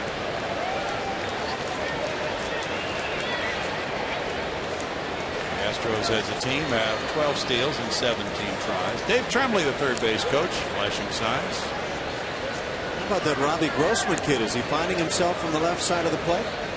He's close to where he went to high school at Cy Fair. He just seems to hit better at home. Woo! He was leaning as they threw over.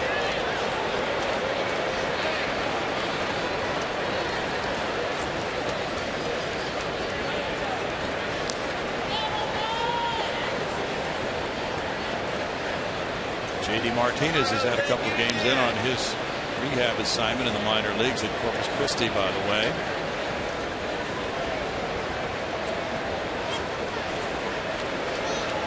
Grossman broke in with that 2-hit game against Seattle. This is his first home game since then. So 2 games at home, total of 4 hits so far for Robbie. Wasn't that a great move by Bo Porter to get him into that lineup that last game of the homestand so he could do that at home? Whoa, what a play by Fielder. He didn't know where the ball was. Maybe it wasn't a play by Fielder. I thought he got in his glove. Let's see it here. No, I don't know. I don't know who officially knocks this down. I think Robbie Grossman gets the assist on the play. The play by Grossman, actually. Oh, yeah. He's got good reason for a tight hamstring tonight. And very lucky Rick Porcello still has a runner at first after drilling him with that pickoff throw. 2-0. Could be on third base if that hadn't hit him as he went diving back into first.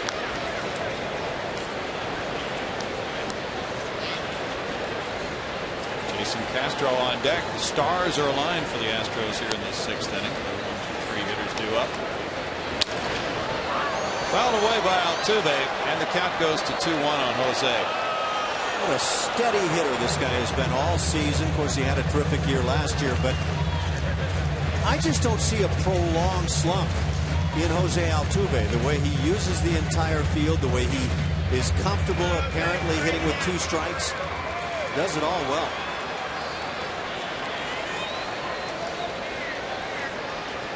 He's had 4 3-hit games. Yeah, he just picks up hits in bunches, and he's been pretty well slump proof so far this season. Porcello's got his mind on Robbie Grossman. Well, with a 2-1 count, there's reason for that. Good running count.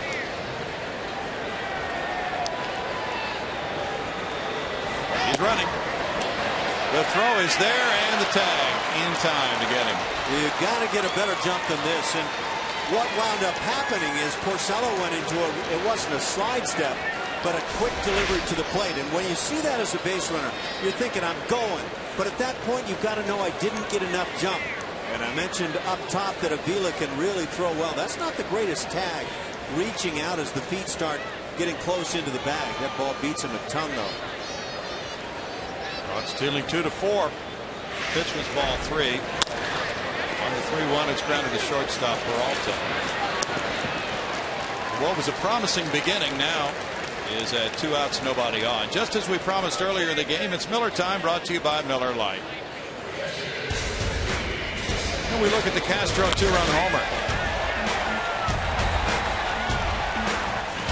That's pretty nice when you can hit it the other way and drive it out. For Jason Castro, there have been some ballparks this year that have held him as he's driven balls to left. But if he maintains that stroke right here at home, well, he could find a bunch of shots to the Crawford boxes. Well, Homer takes his hitting streak to 9 games. Earlier, Altuve had a 9-game streak in April. Ball 1 to Castro. Castro's settling right into this number 3 spot in the order. It wouldn't have been something that many Astros fans would have thought would be happening, probably. But he's making it work. Second sacker Infante gets it over first. No runs, a hit, nobody left after 6. 3-2 Houston.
Lone Star Series showdown.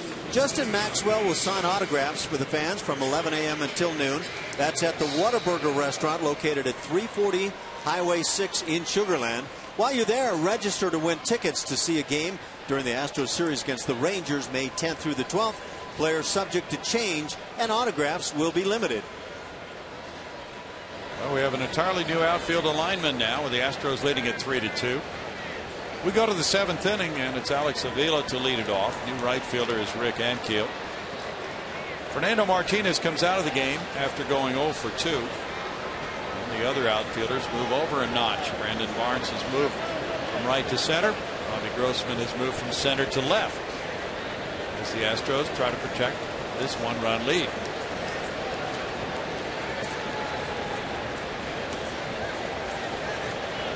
Avila has struck out and he's walked. That's ball 1 from Blackley, who had a 1-2-3 6th inning relief for Jordan Lyles. Part of what Bo Porter talks about, his theory: offense early, defense late.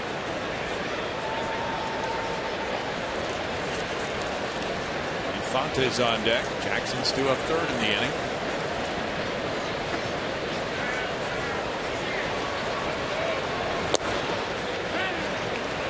Makes it 1-1.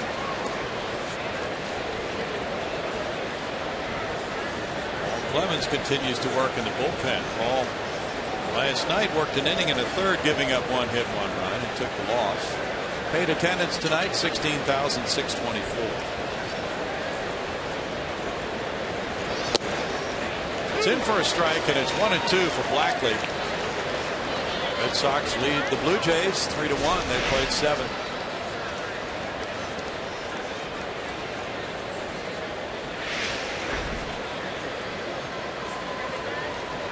Laurie hit number 3 for Toronto. Blue Jays are 10-16 compared to the Red Sox 19-8 record. Ooh, swing and a miss for a strikeout. That's number 2. That is totally putting away a guy who's been a pretty tough out in the past this year, struggling on his start. Slider down and away will put away many a left-hand hitter.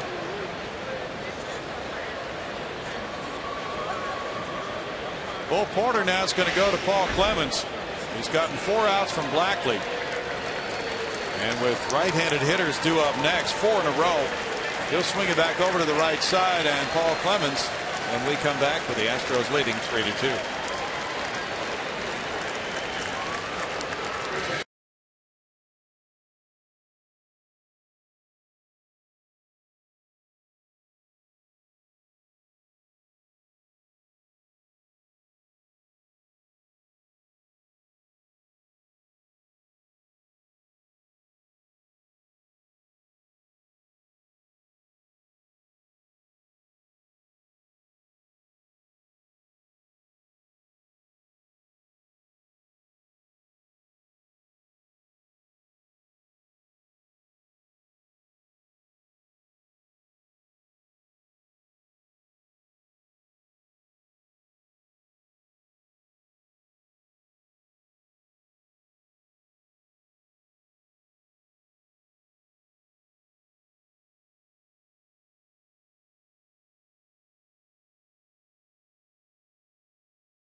They've changed their outfield alignment, and they now change the pitcher after Travis Blackley worked very well through 4 outs and turns it over to Paul Clemens.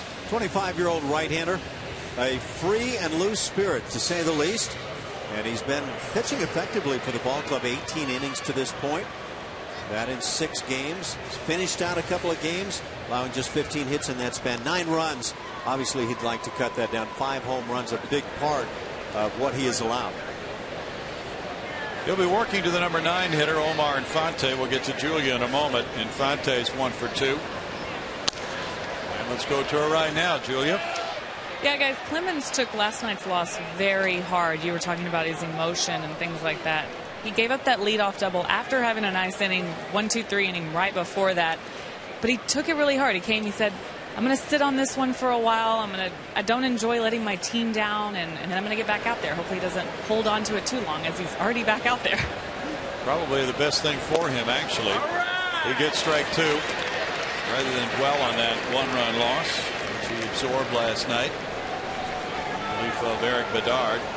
If you're ever going to succeed in this game, you have to have that short memory, especially if you wind up being a back end of the bullpen pitcher. He had a 1-2-3 inning when he started last night. And he gets a strikeout here on Infante, carving him up on 3 pitches, much to the displeasure of the number 9 hitter. You see bottom of the knees right here, and maybe even below. That's getting a pitch you'd love to get a bunch over the course of a season.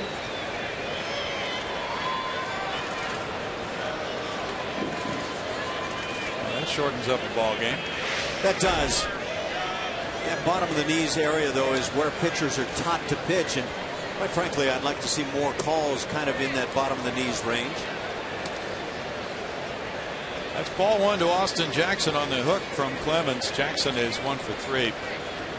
Clemens got the Yankees 1-2-3 in the 5th. Then he gave up a double to Nunez, and he wound up scoring on a double play ball after Paul left last night, so that tagged him with the loss. His first as a major leaguer. He got his first win, though, in Seattle in his major league debut. He's experienced both ends of the spectrum already.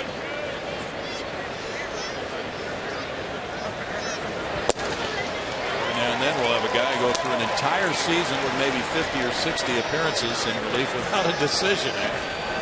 Did you see that last pitch? 96 miles an hour, and it sounded like it. It did. Sounded like 95, and he exceeded the sounds.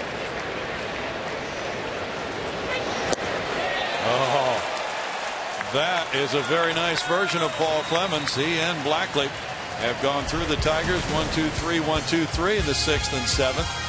It's 3-2 Houston.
Seventh inning stretch. It's 3-2 Houston. 4 hits for the Astros. 2 of those long balls. A 2-run shot by Jason Castro in the first. Solo homer by Carlos Pena in the fourth. Tigers tied it in the 3rd inning on singles by Hunter and Cabrera, but the Astros then on the Pena homer took the lead, and ever since that 4th inning they've been protecting it. They've changed their outfield alignment. They've made a couple of pitching changes, and now they come up in the bottom of the 7th looking for more runs against Rick Porcello, with Pena to lead it off. He has a homer and a ground out to the pitcher. You know, you mentioned a good game tonight, and it is. And the reason, very good pitching. Yeah. Both with the starters and now the relief coming in. Pena takes a look at it. It's strike 1 to him. Jose Ortega's warming up for Detroit. The infield shift is on Pena. That's nothing new. Ortega getting loose there as 3 infielders work between first and second base. Miguel Cabrera is way out there where the shortstop often plays. So Pena wants to bunt. Be a good way to do it, and he does. Porcello drops the ball, throws it away. Pena will stay. No, now he's going.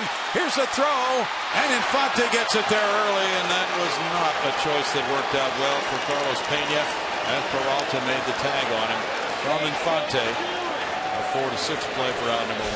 An unfortunate set of circumstances and a poor decision right here, but let's watch the tag at second base. This is another one of those reach tags, and I'm not so sure the feet don't get in. That's a good idea on Carlos Pena's part. Let's get a start to the inning. Now as he slides into second, watch this tag reach out, and I don't know. Obviously the ball beats him by a wide margin. That's going to get the call. Can't fault him for lack of effort. Well, he was trying to make something happen. And it's out number 1. Now here's Carter. He's 0 for 2. Strike 1. Still waiting to see. It is an error on the Tigers. Well, they do get the tag in time, but young infielders out there put the glove down, not reaching. It was ruled an error on Porcello. The play at second went for 4-6. what happens when guys try to barehand rather than use the glove or the combination of glove and hand? He had time. They make the play tougher than it needs to be. One to Carter now. Beats that into the ground, 1 and 2. Well, that was a good thought, though, by Pena. They were giving him the bunt, and he was trying to take advantage of that, and would have been at first base had he not tried to stretch it when the throw got away. So leading off an inning, it's a time to think seriously about that bunt try. That's a shot foul. Upper deck foul.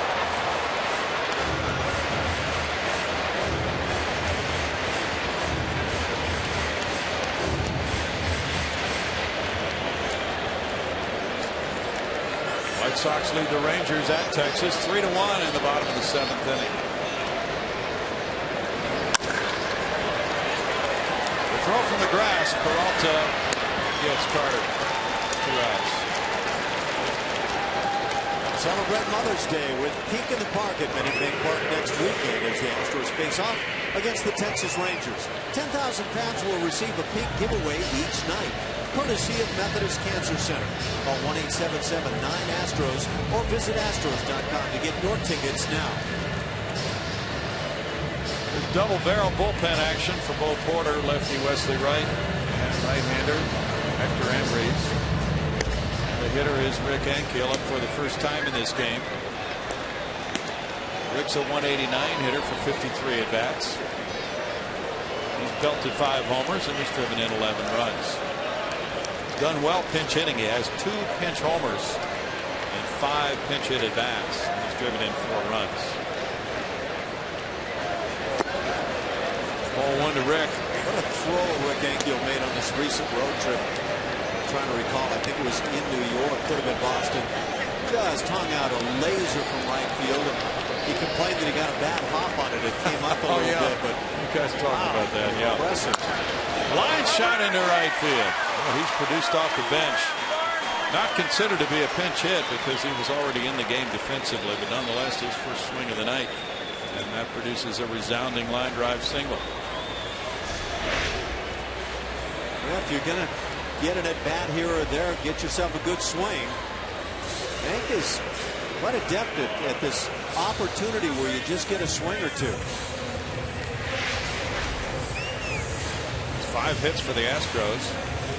Brandon Barnes has struck out and grounded to short. Porcello staying in this ball game with his club down 3-2, competing very well tonight. He gave up a 2-run homer to Castro in the first. Solo shot to Pena in the fourth. Both of them reaching the seats on the Landry's Crawford boxes. He's thrown 94 pitches. 60 have been strikes.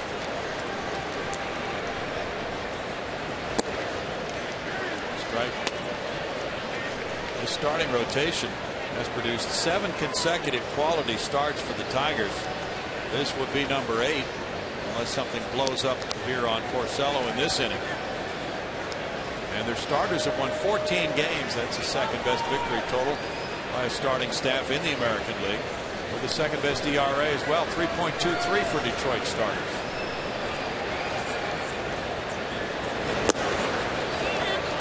Balls, 2 strikes. But the Tigers are very happy with what they're seeing from Porcello tonight, a guy who they have counted on in the past in their starting rotation. He's had his struggles, but pitched very well here this evening. They have a pitcher who's 4-0 going tomorrow night, Doug Fister. His ERA is 2.38.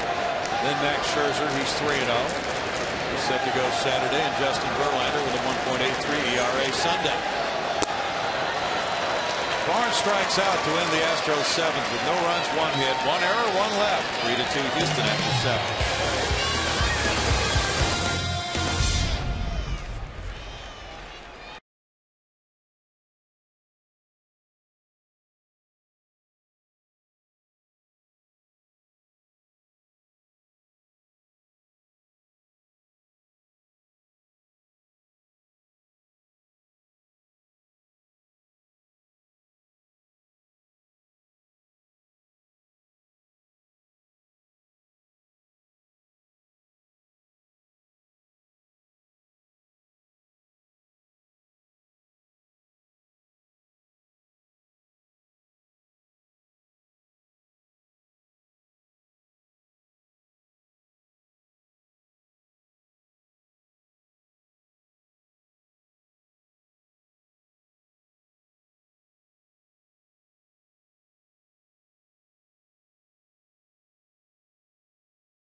fans, make sure to tune in to CSN Plus tomorrow for Game 2 of this 4-game series with the Tigers.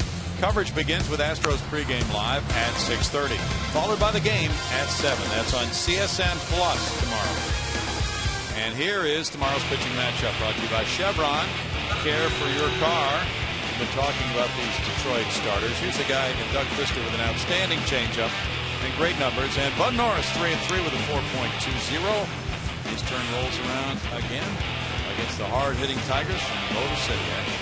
Opponent's batting average against on Bud Norris at .295, much higher than Bud would like to see it. He's a guy with a lot of pride, and I anticipate seeing Bud get this game really kind of turned back in the right direction despite everything. 3-3 mark. Hector Ambrose is pitcher number 4 in this game. The relief corps has been airtight so far. Hector Ambrose, you can see the ERA up over the 5 mark as he's 0-1. 20 hits allowed in 14 in the 3rd innings. Far too high for the stuff he possesses. Reiner Cruz, the other guy, and we've talked a lot about it. His stuff is just exceptional, and he should be a back end of the bullpen, kind of an excelling pitcher. And I hope he's able to get that back together as he goes back to the minor leagues. That's the plan. Ambrose works to Torrey Hunter, who's 1 for 3 with an RBI single. That was in the 3rd inning. And strike 1 for Ambrose, who worked hitless inning in New York last night. He walked 2 and fan 2 with the Astros trailing by 1 in the 8th inning, 5-4.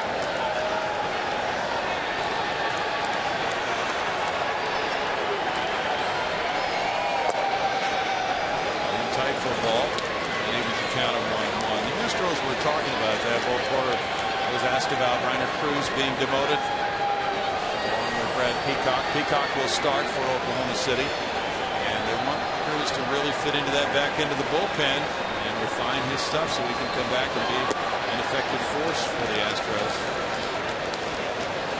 I think sometimes on the big league level, when you start to scuffle, it makes it tough to go out there the next time and the next time, and you feel like you're just starting to snowball in a bad way. And so if Reiner can get that turn back around and regain the confidence in the strike zone, the sky's the limit with his stuff. He is the power arm in the bullpen. Top foul, third base side, 2 balls, 2 strikes. But the numbers for Reiner Cruz are an ERA 4.40 for 14 appearances.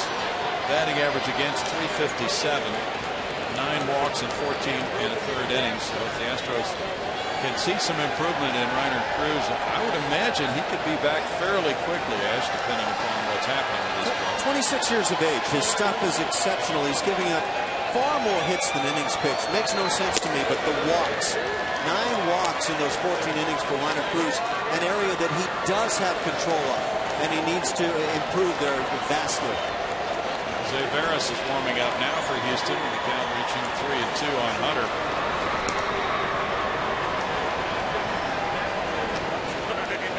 Closer getting loose. And a leadoff walk puts Hunter on, with Cabrera and Fielder to follow. It's never an easy game, any facet of it, but that leadoff walk late in the ball game, it's just murder. It's murder on everybody, and you know that pains Doug Rotel. Cabrera tied the game with a single to center field in the 3rd inning. Then he singled to right field in the 5th. He's 2 for 3.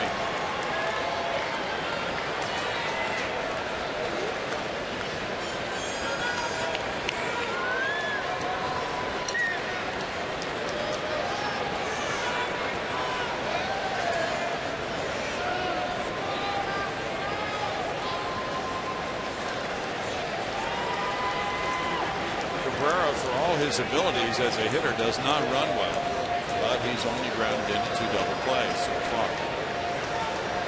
It's in 108 at bats. As if he knows how to guide the baseball. No. Strike on a good breaking pitch that catches the corner for Ambrose.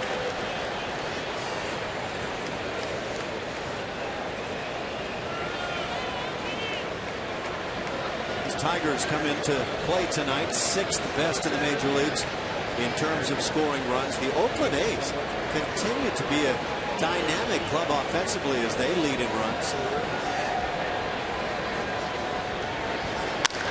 Ground ball sharply hit. Dominguez on a knee. Gets it to second. Altuve on to first. Their double play, ball number 3 of the year. And Cabrera on a very important pitch by Hector Ambriz. Bounces into a twin killing around the horn. And the Astros defensively continue to get the double plays. It's about base runners, yes, that's a big part of things. But this is a good-looking infield. Matt Dominguez can play third. The guys at third, short, and second have been awfully good. That'll be it for Ambriz. Prince Fielder coming up next. And Wesley Wright is making his way in for a lefty-on-lefty matchup. 3-2 Astros.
And that continues now. It's been Blackley, Clemens, Ambriz, and now Wesley Wright, as Bo Porter has alternated his relievers left, right, and then now right, left.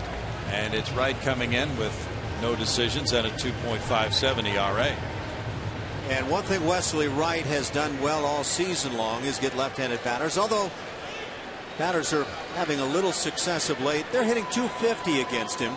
But the assignment right now is get that one left-handed bat, and it's a tough one in Prince Fielder. Not as if lefties slow him down a whole lot. Fielder in this game is 1 for 3. But you'll take any advantage you can get. That one hit him. So Fielder drops the bat and slowly makes his way up the line. The switch hitting Victor Martinez due up next. That is not the way you go about that lefty versus lefty if you're Wesley Wright. Got to look at these guys as they're never going to get on base on me.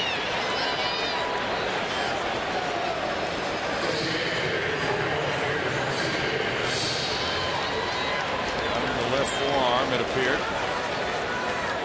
And that fastball drills that left forearm. There's a lot of muscle in that forearm for Prince Fielder.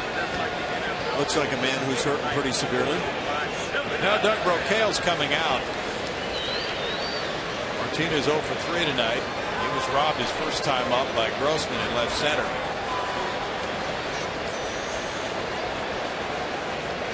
Porter could opt for a 4-out save by Jose Veras. But that is not the move. Of course, Martinez, the switch hitter, would be hitting left-handed in that case.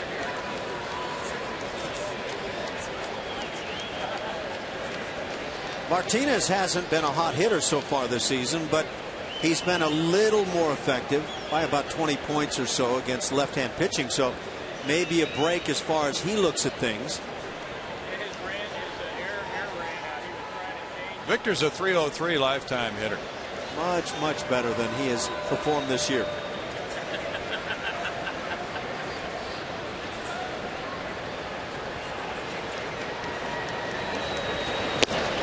Ball 1. It's that same spot. Lefty at the plate, that might have had a chance of finding another forearm. Wesley Wright pitched twice in Boston, twice in New York. Road trip. Good scoreless ball each time. He's had 7 straight scoreless appearances in relief.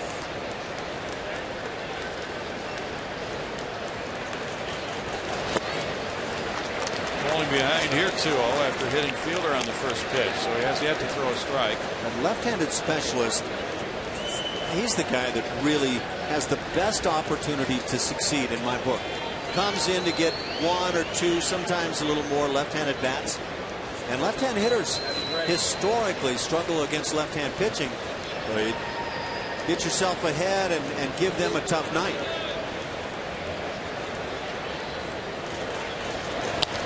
That's flared foul. Wesley worked an inning and 2/3 last night against the Yankees, throwing 20 pitches.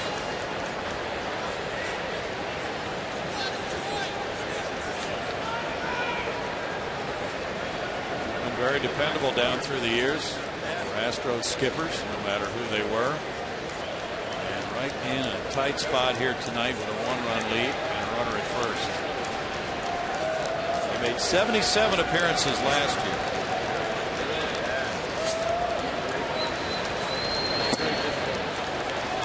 Now it's 3-1, and he's really struggling to find the strike zone. Andy Dirks is on deck. He bats left.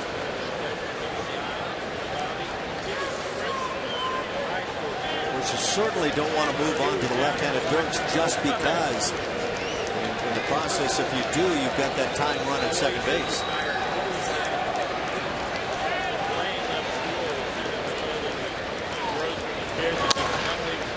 That's fouled away, and it's 3-2. Now the runner will be taking off on the next one, Fielder. Been a very unusual game. 2-run homer by Castro. First, 2-0 Astros. Tigers tied it. They put together 4 consecutive hits in the third. Pena with a 1-out homer in the fourth. Gave the Astros a 3-2 lead, and that has been the scoring. Certainly been unusual for both ball clubs in terms of the starting pitcher. When you talk about Porcello for the Tigers, he's had his struggles, and for the Astros, just simply getting those good starts, and they're starting to happen a little bit more of late. Into right field. Enke was very deep. That'll flare in for a hit in front of him. And now the ball gets away from him. Fielder's going to be sent home by Tom Brookins. And here's the throw to the plate. Not in time. The Tigers have tied at 3-3. Enke was playing almost on the warning track. And by the time he got there, he had run several steps and then did not make the clean pickup. That gave Fielder a chance to score. Yeah, this was a combination of mistakes. Just getting to Martinez, bringing that right-handed bat to the plate, a big mistake. And Rick Ankiel was having a tough time. The skates were sliding all over the ice.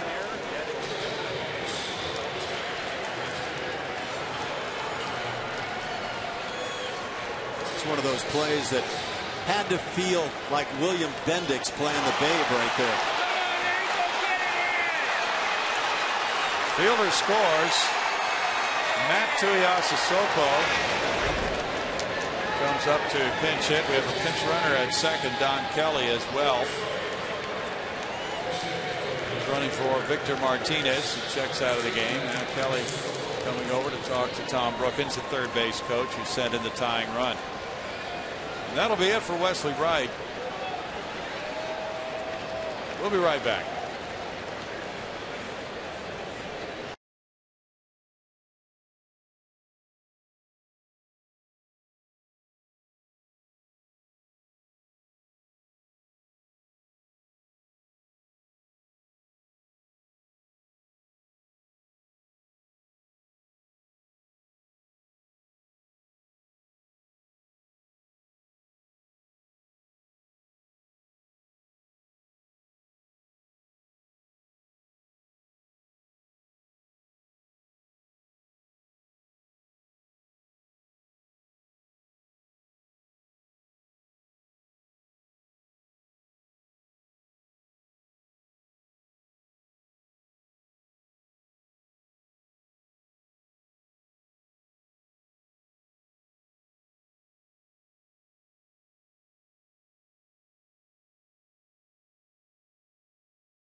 That tying run with double by Martinez and then the error on Ankiel. Watch how difficult this play became. Once the bobble was made, feet are sliding all over the place. Sometimes that gravel can be loose on the warning track, and you see the reaction of Prince Fielder, a very excited guy tying the ball game. Yeah, for me, hitting Prince Fielder was kind of the key that set it up, but that was a rugged play defensively for Hank. Second error for Rick.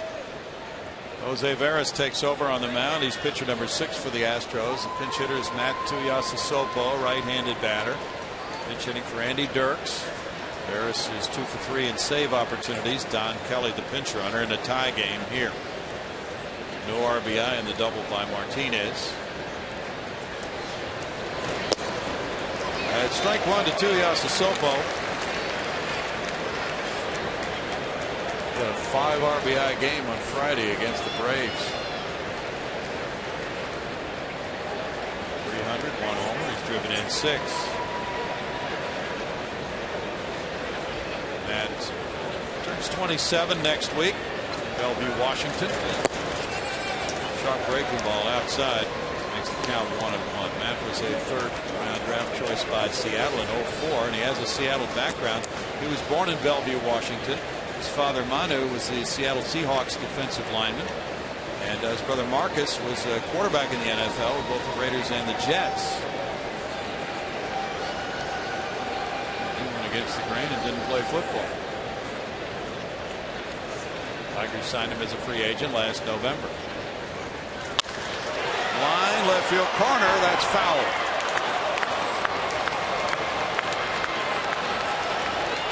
Well, he guessed fastball, obviously, got one in and couldn't quite keep it fair, but it's the kind of swing you want to get as a pinch hitter.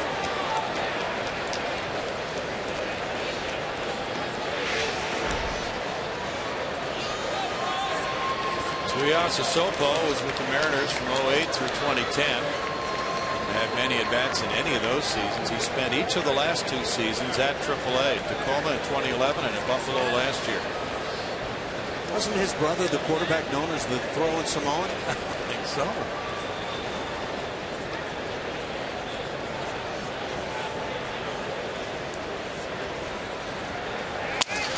That's a broken bat liner into the seats. There's a quarterback from Washington or Washington State who played for the Bengals. He was also known as the throwing Samoan back in the. And I'm wondering if I'm crossing that up. Maybe Tuiasosopo was not the guy. I'm trying to remember the QB's name who played for the Bengals, Jack something. I can't remember his last name. Who was prolific in his passing yardage back in his college days. 1 ball, 2 strikes. The Tigers have tied it here in the 8th. They've had an evolving bullpen situation. They have 2 relievers on the DL right now, Octavio Dotel and Phil Coe. Jack Thompson was the throwing Samoan. That's right, Jack Thompson. 2 balls, 2 strikes. He racked up the yards in college. It's a wonderful aspect of life these days. You know, it's amazing how quickly things start to come to mind as you play around. Peralta's on deck. Swing and a miss. And Veras snuffs out the Tigers here in the 8th, but they tied with a run on 1 hit and an error and a man left. We go to the bottom of the 8th inning, and it's tied at 3.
Airlines. Find our fares online only at southwest.com. It's 3-3 now here at Minute Maid Park in downtown Houston. Colorful guy there watching things unfold as we go to the bottom of the 8th inning. Definitely looks like a power hitter. We might need him here in this inning. Well, now it's going to be the bullpen coming into play for the Tigers. And Jose Ortega, Rick Porcello in 7 innings, allowed 5 hits, 3 runs, didn't walk anybody, fanned 7. Ortega comes in to face Matt Dominguez, who has struck out twice tonight. Backtracking to the top of the inning, that was ruled a single by Victor Martinez, not a double. Single and an E9, allowing him to get the second. And off the end of the bat, there's strike 1 to Dominguez. Matt Tuiasosopo stays in to play left field.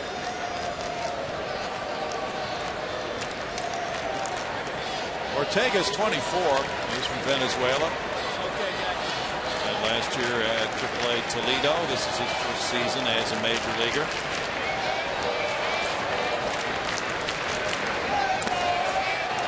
He gets strike 2 on Dominguez. Octavio Dotel is on the disabled list with an arm problem. And Phil Coke also is there. The Tigers bullpen has gone through several stages here in the early season, including the return of their closer Jose Valverde.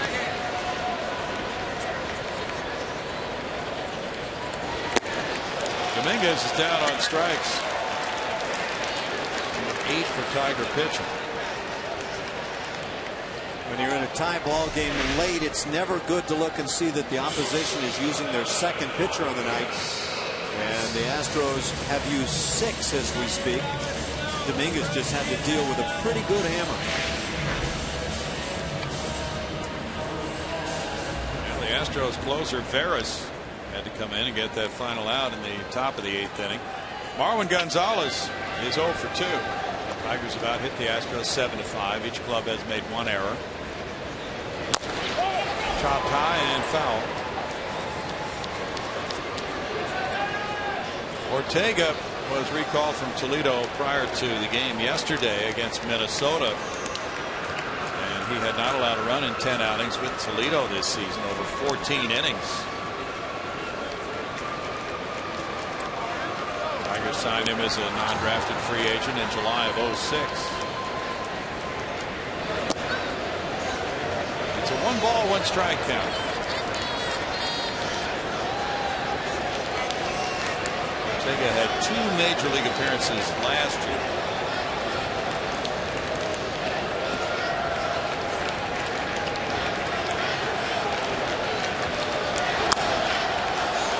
Fouled away by Marwin Gonzalez.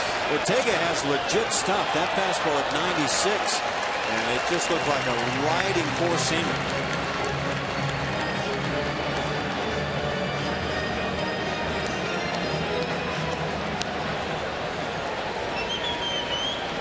Porcello through 97 pitches, 63 strikes.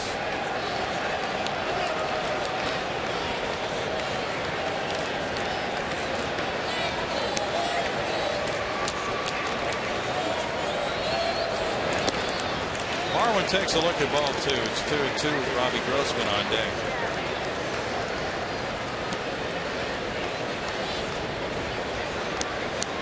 Ortega shooting that high velocity stuff early in his career, working in this tie ball game in the 8th.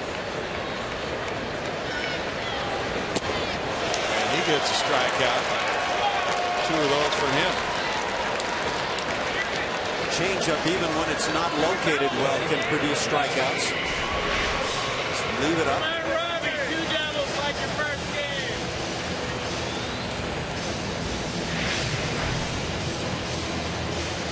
Tigers have their 7, 8, 9 batters due up in the 9th. Peralta, Avila, and Infante.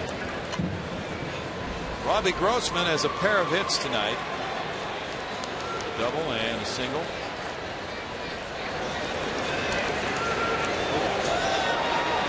Way out in front of the plate. It'd be a nice video for young catchers to learn how to block a pitch. That was knows how not to block a pitch, I guess. Alex Avila is saying, look, there's nobody on base. I don't need to get down and block that, but that's not your standard effort. No.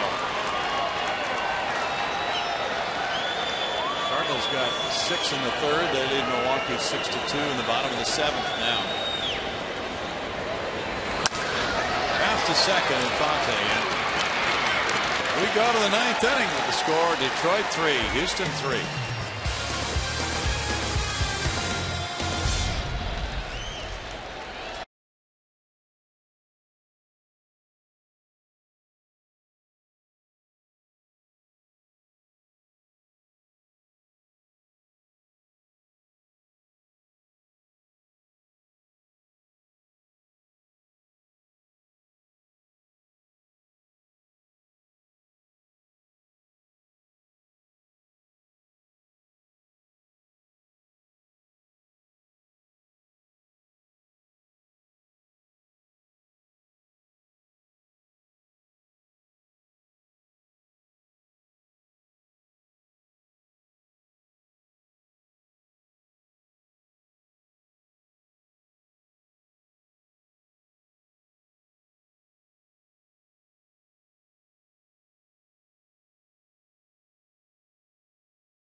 And here in Houston at Minute Maid Park, a 10-game homestand. It's an interesting ball game tonight. Tied 3-3 now after the Tigers got their run in the 8th inning with the Victor Martinez single to right and the help of an error by Rick Ankiel. Detroit got that tying run home. Now we moved to the 9th inning. The Astros brought in their closer, Jose Veras. He struck out Tuiasa Sopo to end the Tiger threat in the 8th. Now he's in for Peralta, Avila, and Infante in the 9th. 10 games in 11 days on this homestand for the Astros. Good giveaways every game this series. Tonight it was gym bags. Tomorrow it's t-shirts. Saturday umbrellas. Sunday the Los Astros t-shirt. Fireworks after tomorrow night's game as part of Big and Bright Friday nights. There's strike one. And Sunday before the game, celebration of Cinco de Mayo. That celebration is from 12 to 3 on the plaza on Crawford Street. Mariachi band, Mexican food, and beer Sunday, and then the ball game starts at 3:10 Sunday. Mexican food, you say? I'll see you a little late in the ball game. Okay? Oh, you won't be around for that till about 6 o'clock. You'll be the closer that day. 1 ball, 1 strike. I am a rather large fan. Here's a look at what lies in front of us. This weekend the Tigers, and a break Monday, and the Angels for 3 next week, followed by another weekend date. That one with the Rangers. Back into divisional play. Tap foul, and it's a 2-ball, 2-strike count, and he is down. Peralta feeling that one.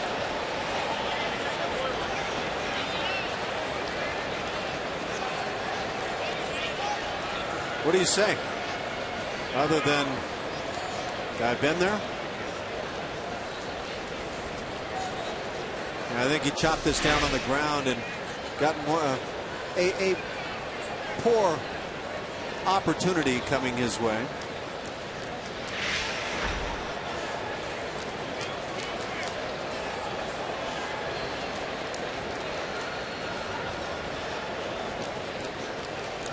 Every catcher has had to deal with such pain, and so go out to the mound and try to provide a little time.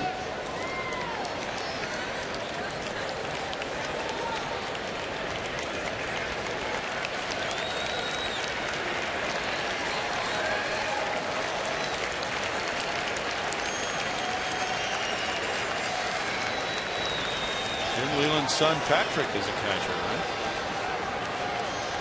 I believe so, yeah. Thinking about Jim Leland, it feels like he's been managing the major leagues now since Smokey Burgess or Fred Hutchinson, I think is what I wanted to say. Just feels like he's been there forever. What a great manager. Boy, he plied his trade in the minors for many a year before he got his first major league breakthrough. I remember years ago he was managing the Rockies and he resigned. Scouted for a time, maybe a year or two, with the Cardinals. He was working for his good friend Tony La Russa as a scout. Just kind of decompressing, but staying close to the game before getting back in.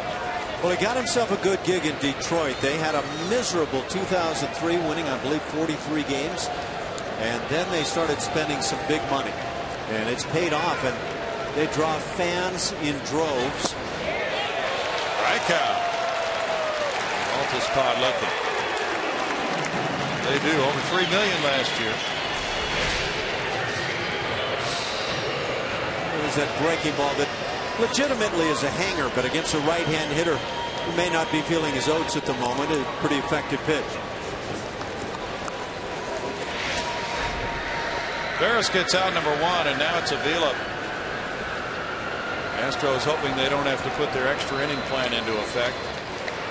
Veras probably would be considered finished after this inning. Now Avila is 0 for 2 with a walk. And there's strike 1 to him. Joaquin Benoit once again has started warming up for Detroit.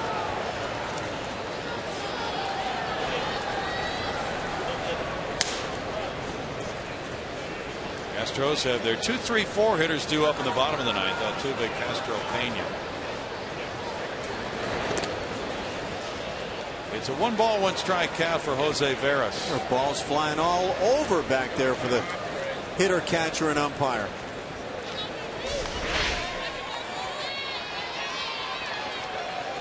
You try to block it. You try to protect the umpire. I think that's what Alex Avila was embarrassed about in the previous half inning, was the way he let one slip on by. Yeah. Sometimes they are just destined to get the umpires.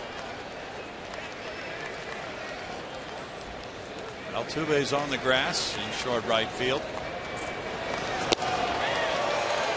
1-2 to Avila. Rick Ankiel almost on the warning track and right, as you can see on that shot. Jim Leland began managing in the minors in 1971 at Bristol. Managed through 81 at Evansville, and then his first major league opportunity came in 86 with the Pirates. Got him looking. That's 3 strikeouts in a row since Veras came in. Now Infante. Well, the Astros staff with 13 strikeouts tonight.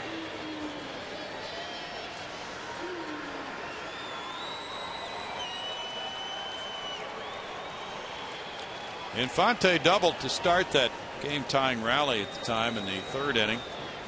4 straight hits off Jordan Lyles. He's 1 for 3.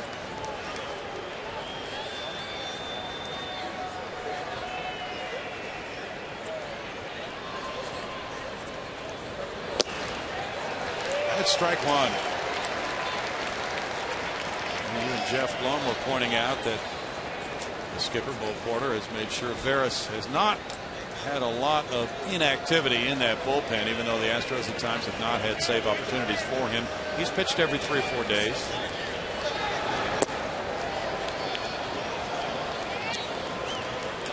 Yeah, that bullpen is becoming a little lean right now. Again, this is the 5th member of the bullpen on the hill tonight. 6 pitchers overall for the Astros. Veras has 5 straight scoreless outings. Well back. 1-2. Fastball went up at 93 miles per hour from Jose. Let's see, this is a strikeout high for the Astros in a game this season. It's tough if you're looking at your closer on the hill. He's working in his 2nd inning. He's just working toward his 4th out right now. But in his second inning, and you may be forced to run him out there again. Boy, yeah, there's some urgency to the bottom of the ninth, that's for sure. Time called. And with Benoit, one of the setup men, warming up for Detroit, he is getting ready to come in for the bottom of the ninth inning when it'll be Altuve, Castro, and Pena. So those three are going to be feeling that they really need to end this thing.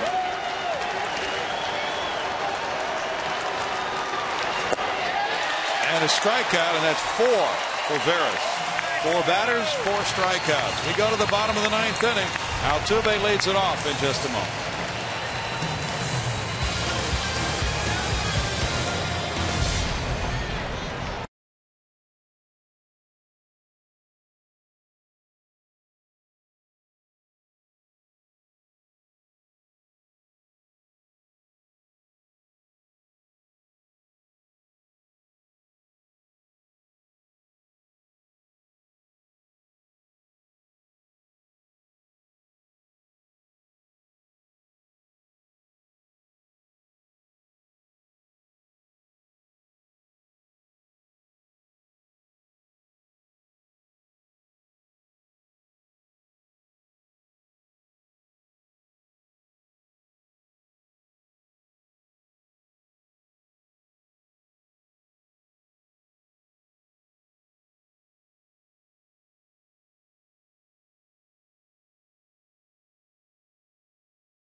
And for the Astros, their 2-3-4 hitters will be due up and try to win this, as Jose Veras has been magnificent.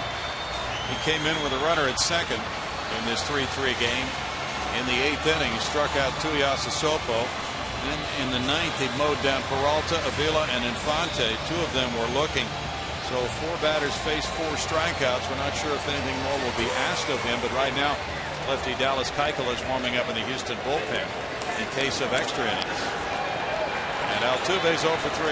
Keuchel could well be that guy that's asked to suck up a good number of innings if it should come to that. Ooh, a high strike call into the bottom of the ninth.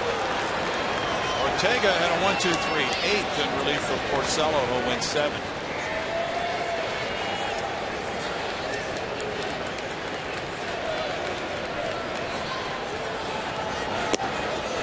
Up and it's 1-1. Rangers are batting in the bottom of the ninth, trailing the White Sox 3-1. Addison Reed in the game to try to close it out for the White Sox. They have a homer from Tyler Flowers, his 4th. Adrian Beltre hit his 6th for the Rangers.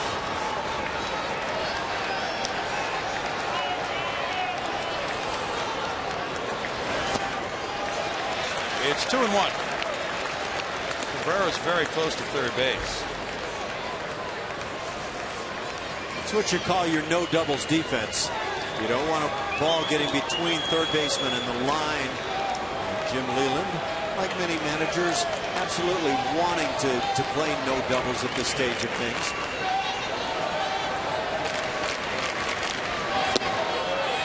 Strike evens the count at 2-2 to Altuve.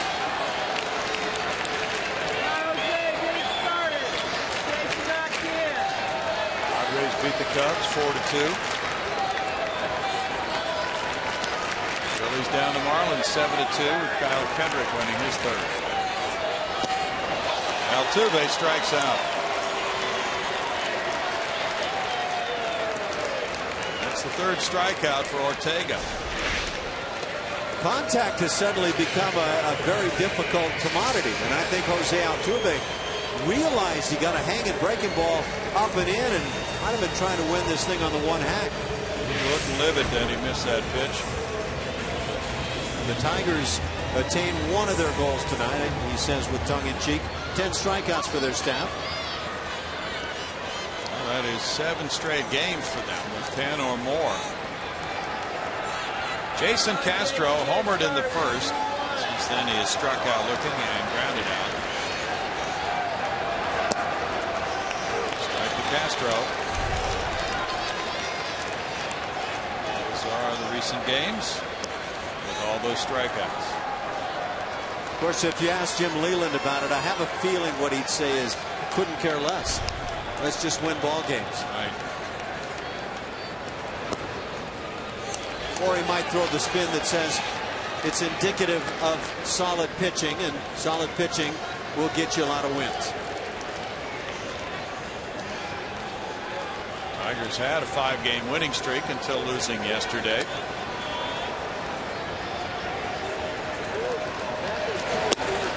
Right there for Castro, and it's 1-2. Tigers lost 2 of 3 when they came here in 2009.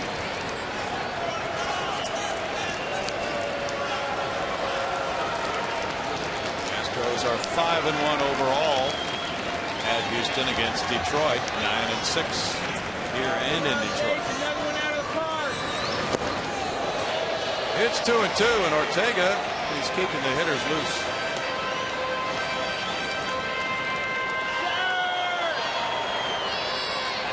Ryan Dexter pitched another beauty. The Red Sox down the Blue Jays 3-1. They beat Jay Happ. Can a manager, John Farrell, make that much difference for a ball club, the Red Sox? Well, you know him. What do you think? He's a bright guy, and I think he tries to cover all the bases. It didn't work out in Toronto. That's all I can say. 3-2. It sounds as if what's going on in that clubhouse with the players and all the changes that have been made, they are meshing together a lot better than last year's Boston players did. I think that's the biggest thing that I would probably point to is I think under a different manager a year ago it was an unhappy club, and I think they played like a team that was unhappy.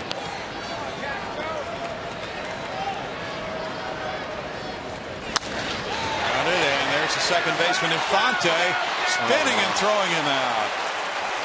That was an amazing play.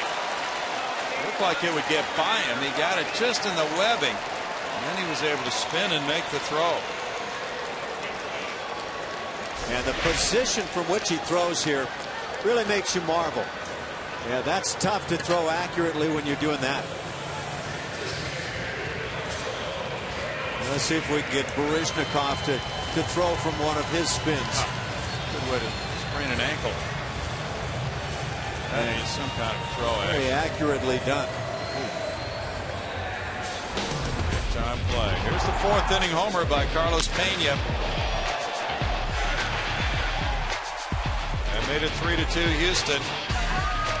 Tried to bunt his way on in the 7th, and he reached on Porcello's error, but then he was thrown out trying to stretch it at second base. He's 1 for 3.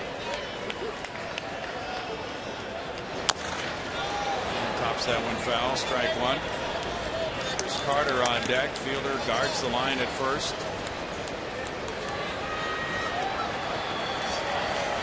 Of course, when Carlos tried to bunt and did bunt in the 7th inning, he was leading off that inning. Now 2 outs, nobody on.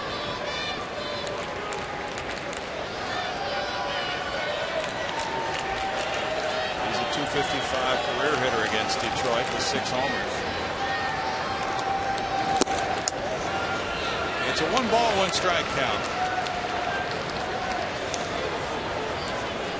Tiger bullpen has a 1-5 record, a 4.56 ERA.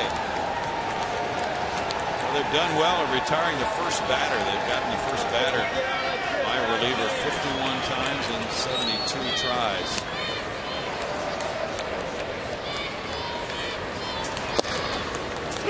Strike call makes it 1-2.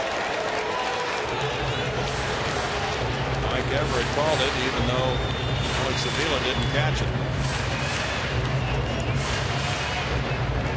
Mike Everett's been a strike providing umpire tonight, and I think that's a good thing. Upper range of the strike zone, bottom of the knees. I think it helps move the ball game. I think it's a plus. Game was moving along swiftly for a time. It was. Somebody jinxed this thing. I think it was you. 2 balls, 2 strikes. There you go, assigning blame. What's that all about? Somebody has to assign blame. We can't all be blameless in life, Ash. It's your fault. Okay, I'll take it and run with it. It's what you do with what comes your way that makes the difference. It was wishful thinking because you got to bed at 5. Yeah, let's try to do this a little earlier tonight.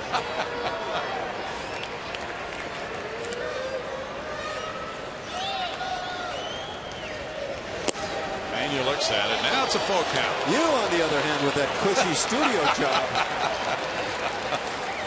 We enjoyed watching you guys. I hope you did.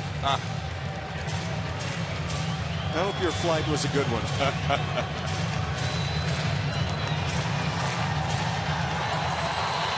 Now Pena steps up, ready to look over a 3-2 pitch.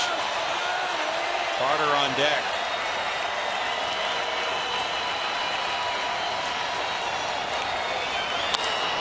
Popped up. Cabrera to send the game to extra innings. It's 3-3 through 9.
Jack Link's beef jerky.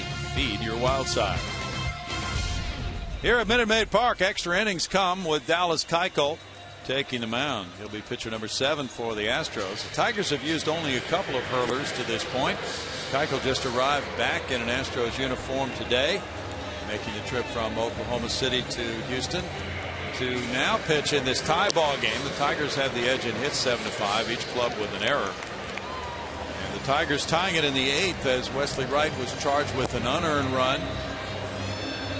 So now Keuchel working to the top of the lineup here in the 7th inning. Jackson, Hunter, and Cabrera due up against the left-hander, who had some good outings earlier this year for the Astros, Ash. No, we have number 1, a failure to communicate our need for a regulation ball game tonight, and number 2, the first extra inning game of the year for the Astros. 4 games this year. You see Keuchel's numbers. Now it's Jackson who's 1 for 4. And there is ball 1 as we go to Julia Morales. I got to talk to Dallas before the game and said, well, he's well rested. He's one of the few of us that are well rested. But he said while he was in Oklahoma City, his goal was to just maintain. There was nothing he really went down to work on because it was just the timing of everything. And of course, the bullpen was worn out at that time. He was just trying to maintain and stay consistent. He made only 1 appearance for the Red Hawks. He made a start against New Orleans and went 6 innings, didn't give up a run, throwing 66 pitches. Last time I saw Julia was about 3:30 this morning. Bags were coming off the truck. She was standing there bleary-eyed and yawning. And that felt like a few hours ago. you remember that? One of those good times? It was good times. So you want to travel with a major league club, Julia? Sounded fun in the beginning. Yeah, I'm just kidding. No, it is. It's a lot of fun. It is fun. Not fun for this man right now as he enters this game tied. The Astros have Carter, Ankiel, and Barnes due up in the bottom of the 10th. The shot foul. Well, it's certainly fun to be back in the big leagues. His last appearance with the Astros was April 20th here against Cleveland in that 19-6 Indians rout. And that's when he did get optioned down after that game because the Astros needed a fresh arm after the Indians really torched their pitching staff. But he had made 3 really good outings prior to that Cleveland game here. And gets a swing and a miss here from Jackson to strike him out. 5 straight strikeouts by Astros pitching.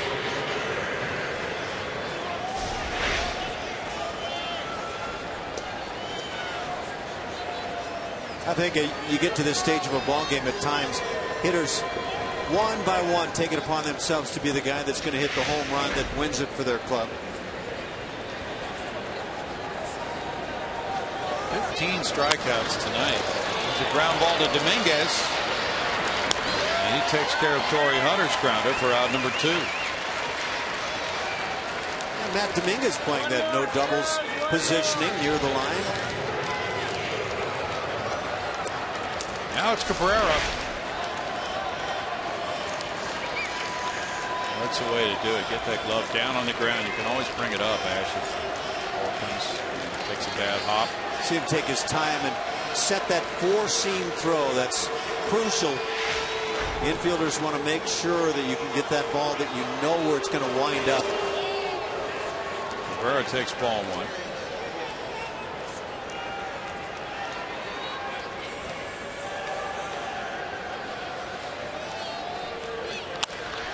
Runner to shortstop. Marwin takes care of the Tigers' 10th. Carter, Ankiel, and Barnes due up in the bottom half. It's still tied at 3.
Middle of the 10th inning, first extra inning game for the Astros this year. The Tigers already have played 4 extra inning games. They are 1-3.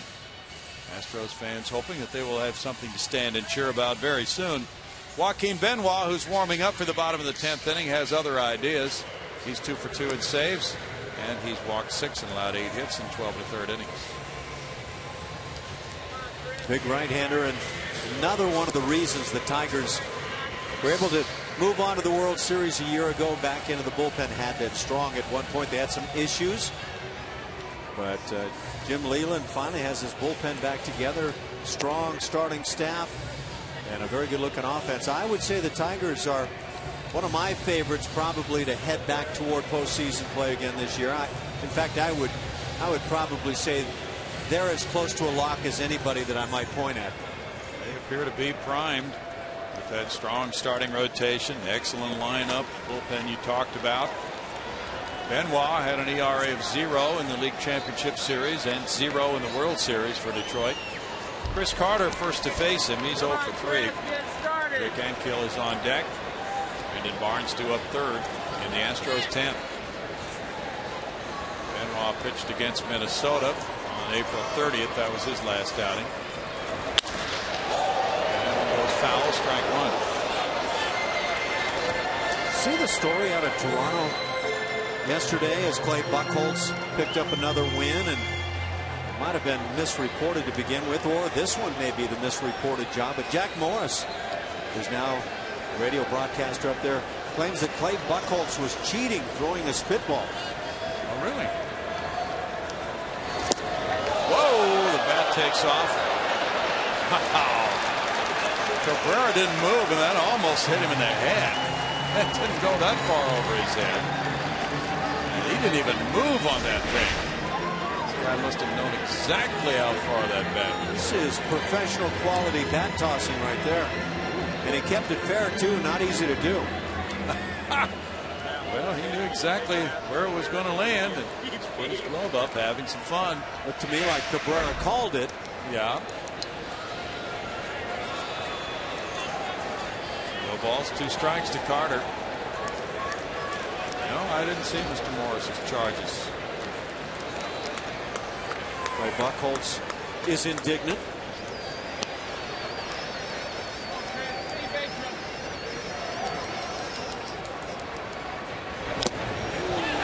Strikeout, out number 1.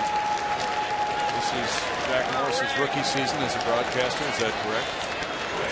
Well, it's his re-emergence as a broadcaster. He previously broadcast, I know, from Minnesota. And now he's in his first year with the Toronto Blue Jays. A lot of pressure when you do so.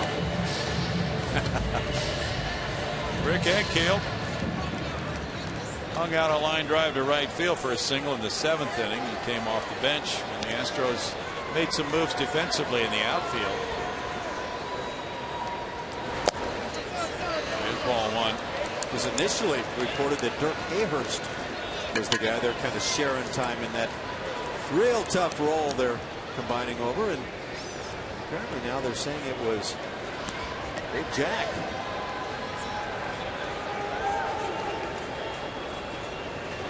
You ever been able to impersonate another broadcaster you worked with? No, I can't say that I have. Okay. Good way to get somebody in trouble, though. 2 balls, no strikes.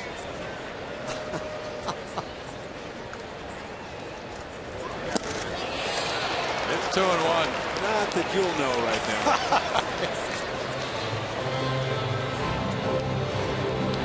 Benoit, with those 2 saves, had his turn in the closer's spot before Valverde was re-signed. And Phil Coke. So they've taken a look at some different people in the late innings. 2 balls, 2 strikes. The Astros got several looks at Benoit when he pitched for the Texas Rangers. Then he moved along to Tampa Bay before signing with Detroit. Last year he had 73 appearances for the Tigers, had 30 holds and 2 saves. Good strikeout numbers, 84 and 71 innings last year for Benoit. It's time for Rick Ankiel to get the head on one right here. Time for Alan Ashby to go home and go to bed. If you can provide me with a note.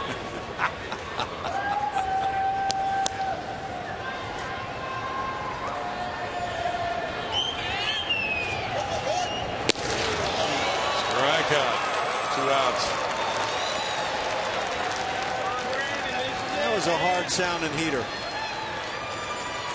Yeah, that popped all throughout this ballpark. Here it is. Throw it hard and swing it hard. See who wins out. We've seen a few strikeouts tonight. Boy, that's 12 for Detroit. 15 on the other side. Yeah. Brendan Barnes is 0 for 3. It's going to be fun if he singles or walks or gets on first somehow. See if he will run. That's strike one. And Dominguez on deck. Just waiting for a second to see if you're going to break out the calculator on that one. There are several ways. Shall we count the ways he could reach first? We always do that with scoring from third. Fewer than 2 outs, right? But we don't do it on getting first. No balls, 2 strikes.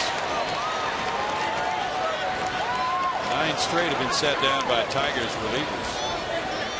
Ortega with 2 perfect innings. He struck out 3. That includes Porcello's last out and his 7 innings of work, the 9 straight.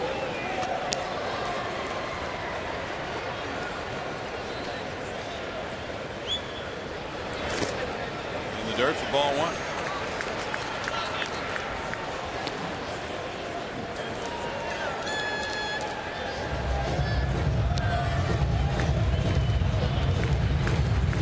Game 29, first extra inning game, and it comes on the night where you have the late flight in. Just kind of the crazy nature of this game. That's baseball, isn't it? You guys probably knew something like this was in store. I hate hearing that "you guys" stuff.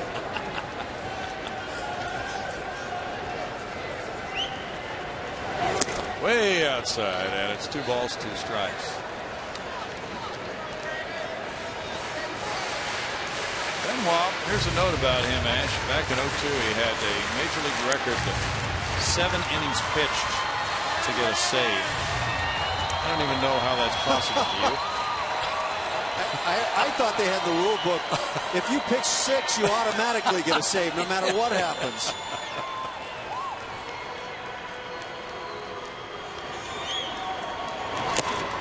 And he strikes out the side in the 10th. Moving this game to the 11th inning. Tied. Detroit 3, Houston 3.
Season long, Jack Link's beef jerky. Feed your wild side.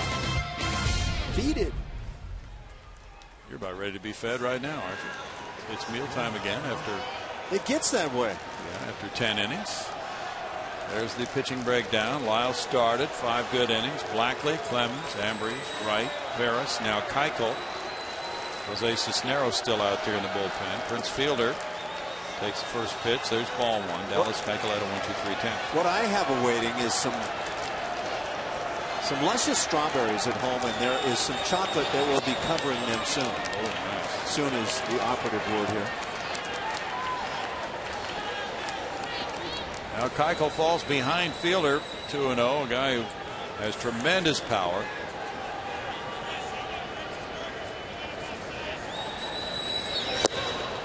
Fielder looks at it, and it's a 2-ball, 1-strike count. Fielder scored the tying run in the 8th inning after being hit by a pitch from Wesley Wright. He scored on an error by Rick Ankiel. 3 balls, 1 strike. Porter's club led 3-2 after 4. And he changed his outfield alignment in the 7th inning, bringing Ankiel off the bench. To Hopper, and coming in from right field, here's Altuve. So that bullpen has really seen the appearances tonight.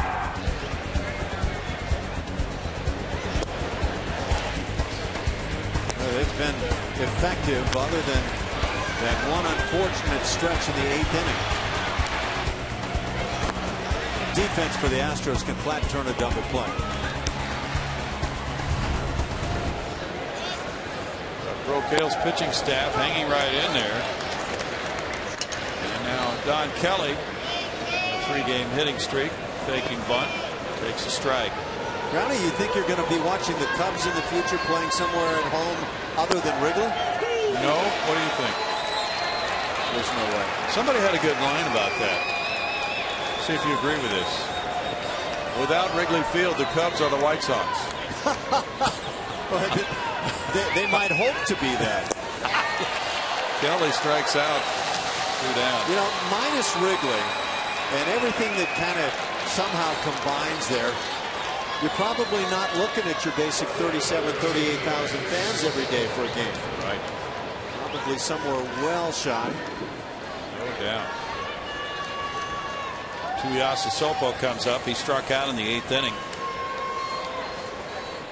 Die-hard fans sticking around to see what happens here in the 11th inning. Keuchel is doing well. There's strike 1. Tigers haven't had a hit since that Victor Martinez looping single over by the line. Rick Ankiel came over to field it back in the 8th inning that tied it. Here's the good news for the Cubs. They're an independent team. The Schaumburg Boomers have offered the Cubs to be able to play in their home ballpark in the event it's needed. Well, that was very charitable of them. 25 miles west of Wrigley. What's the capacity there? Any idea? Well, I don't know that they can pack 38,000 in there, but somewhere probably around 3 or 4. 3,800. 1 ball, 2 strikes. But the offer is standing. Nice to know they're not closing the door on that. They need renovations at Wrigley, folks. 500 million? Is that what we're talking about? I think that's right. 2 balls, 2 strikes. And the big hang-up is the large video screen they want to put up that could block the view of the rooftops across the street. Yeah, how about that? Neighbors complaining.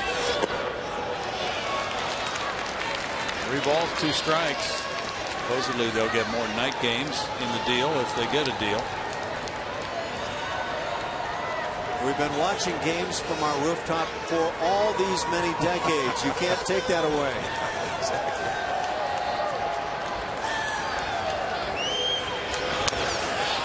Keuchel's maintaining a nice tempo. That could be important because the guys behind him could be zombie-like. Have not had a whole lot of sleep.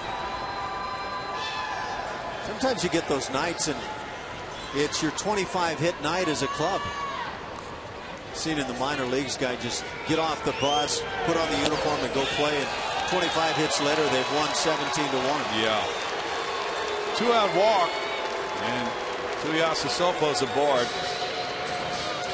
It's only the 3rd walk by Astros pitchers in this game, and the Tigers have not walked anybody. Peralta is 0 for 4 with 3 punch-outs.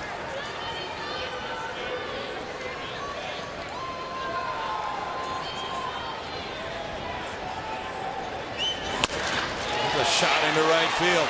Ankiel comes after it, and he will hold the runner to second base. Tuiasa Sopo did not get to 3rd on that with 2 outs. Pretty surprising. He didn't give it a shot. The ball was hit cleanly, but Ankiel was really deep. I would imagine the reports for the Tigers as well as other clubs say the one guy probably not to challenge with the arm as Rick Ankiel. But it was Ankiel that had the problems earlier in the ball game and the error that cost that run. Now pinch hitter coming up, Ryan Pena, switch hitting catcher, and Doug Roquet will go out to go over his strengths and weaknesses with Dallas Keuchel and Jason Castro. He's batting for Alex Avila, who was 0 for 3 with a walk. Pena's a veteran backstop, has been around for many years. Ramon Santiago, another switch hitter, is available on the bench. He is an infielder. Usually those middle infield types are held out until kind of the last available move by a manager because they're so versatile. They can play anywhere in case of an injury. Dave Clark positioning his outfielders. And Pena's ready to go.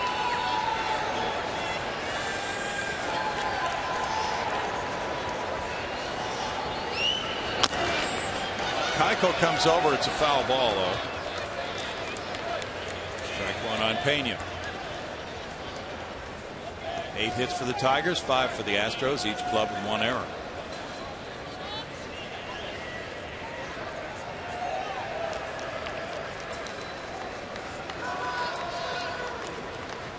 Pena's 31. He was born in Cuba. Just joined the Tigers this year. He's been with Atlanta and Kansas City earlier in his career, beginning in the 05 season as a Brave. Line shot to right. Tuyasa Sopo is being waved home by Brookins. Here's the throw to the plate. Castro with a tag. Oh, they got him. What a tremendous peg from Rick Ankiel in right. And Castro put the tag on Tuyasa Sopo. Big time play at home.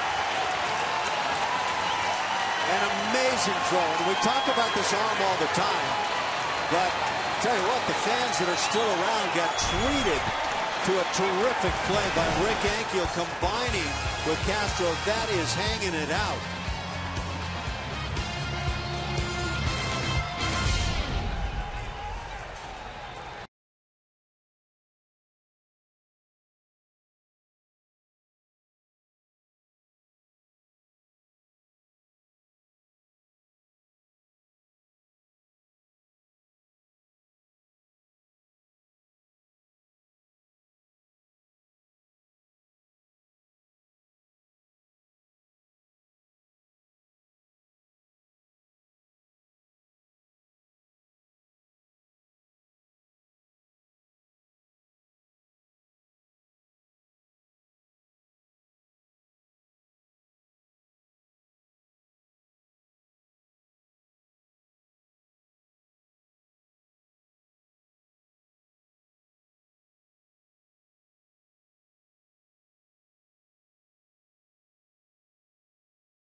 Tigers were attempting to grab the lead.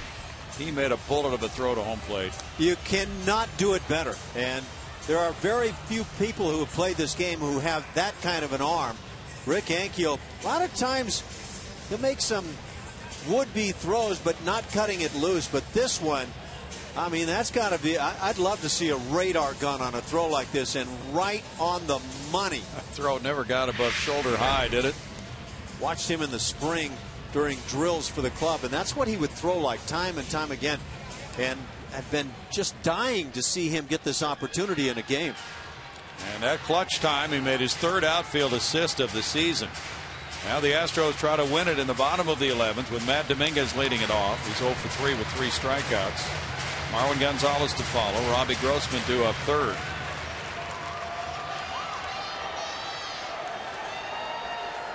Big night in strikeouts again for these Tiger pitchers. Even bigger for these Astros pitchers. So how far could Rick Ankiel with that arm throw a football? Oh boy. I'll have to ask him. I would love to see that.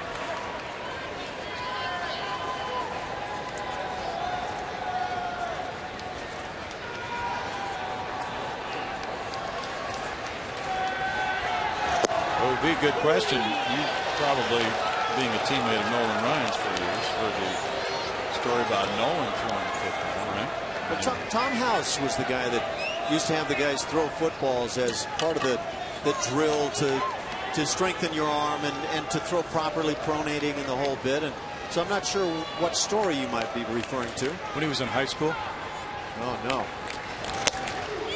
Supposedly when they were conducting these football throws, just general athletics program, and the baseball coach was watching, of course. Football coach was out there, and they were testing how far different athletes could throw football. He threw it the length of the football field, according to one story. Wow.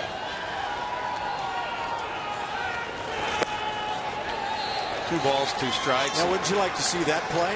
You're down on your own one. Go deep. Well, how far are you talking about? Just go deep.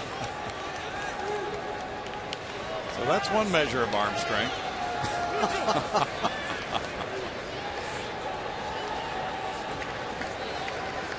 And then we often hear stories about scouts when they're looking at amateur players. One thing they judge power by is the height of the fly balls they hit. So if you hit a pop-up on the infield, there's a height at which... Yeah. Cabrera comes over into foul territory. 1 out. So if you hit a fly ball, it's caught, say 280-foot fly ball. Look at how high it is. As a possible measure of power. Oh. Have you heard that one? No, I hadn't, but I had hit in my career many a pop-up that might have qualified me as a bonus baby. Marwin Gonzalez is 0 for 3. The Astros have been out hit now 9-5. Detroit has stranded 8. Houston has left 1.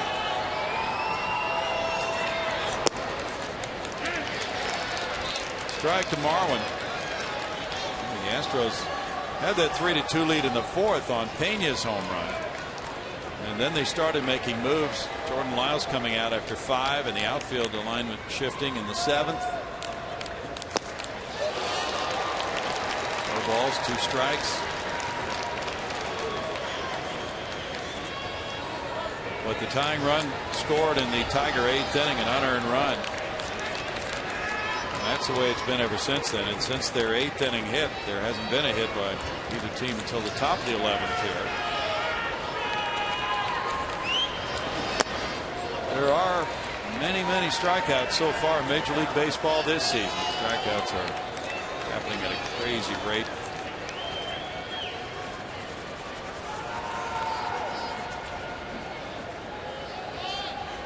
White Sox beat the Rangers 3-1 in Arlington, Texas. Backhanded Peralta. He throws accurately to fielder. 2 outs. Robbie Grossman comes up. He's 2 for 4.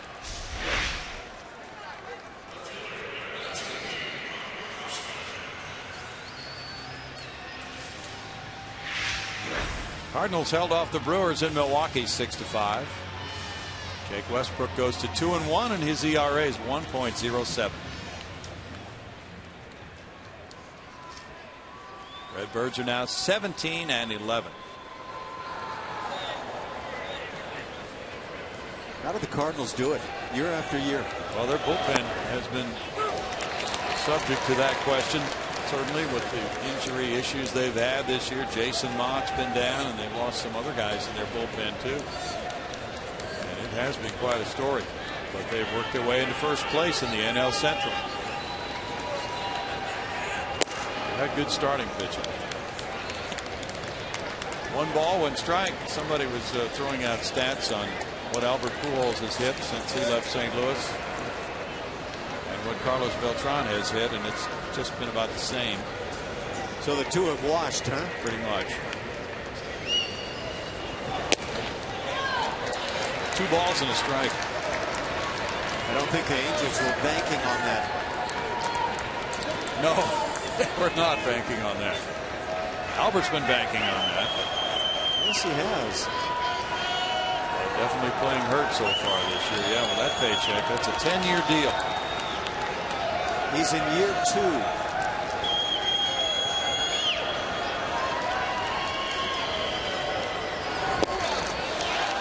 Two or two to Robbie Grossman. Healthy swing by Robbie. Jose Altuve's on deck. Is it getting cold in here? Yes. It's supposed to be, what, in the mid-40s, I believe, tonight, Ash, for a low. I was concerned about my blood pressure there for a second. Maybe lack of sleep. I thought you were going to say your petunias. 3 balls, 2 strikes. You wouldn't be the type of guy who would be concerned about petunias, though, would you? I've never considered that. Although now that you put it in my head. Rich Fielder guarding the line at first. 3-2 coming to Robbie Grossman.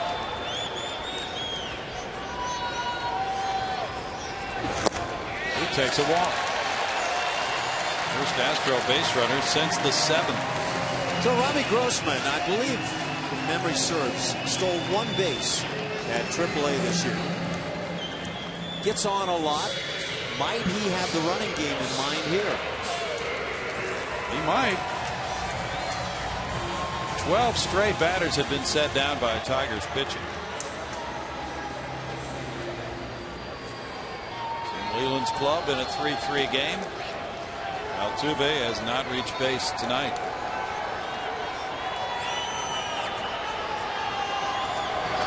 This one's not going anywhere there, and it's ball 1. Jason Castro's on deck.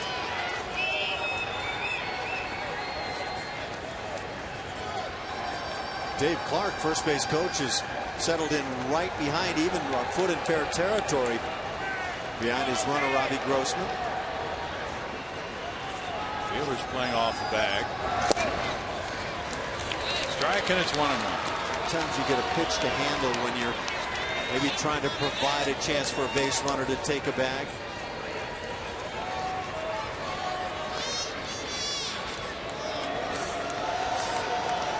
Corey Hunter very deep in right field. And then no doubles type of alignment. Grossman takes off, and it's foul. Oh boy, that could have gotten interesting. It could have. That was somewhat of a quick move to the plate too. It is not Avila behind the dish anymore.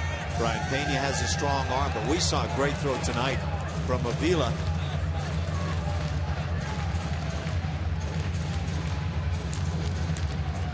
That was on Grossman back in the 6th inning.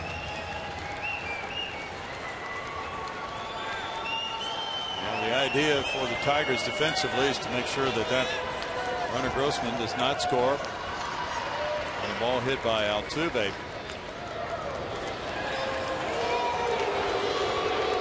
Now the reason he can bluff to first base there is right foot off the rubber. At that point you can do anything you want.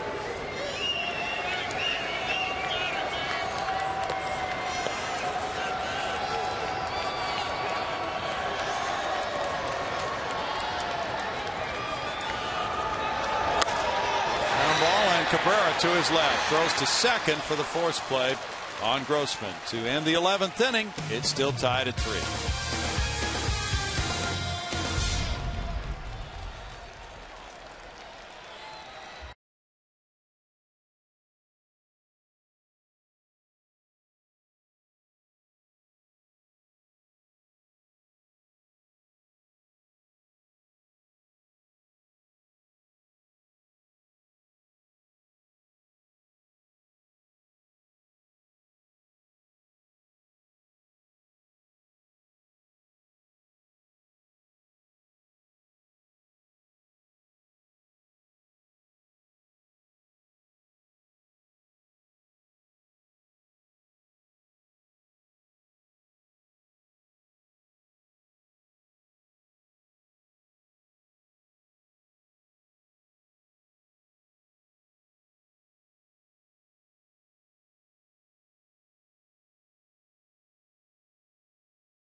This game tonight from Minute Maid Park in that 8th inning.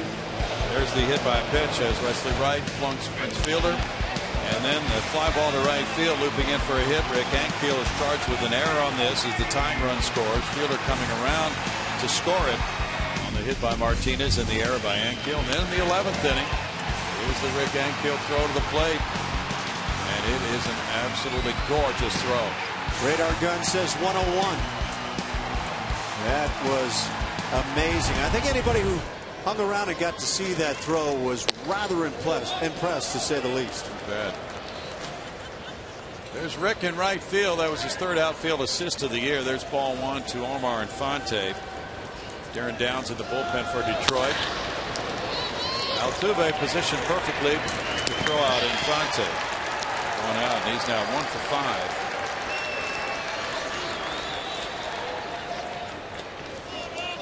Now the incentive, of course, for Keuchel is to get Jackson and Hunter. That way Cabrera doesn't come up here in the 12th. Jackson singled and scored in the 3rd, and he has punched out 4 times in this game.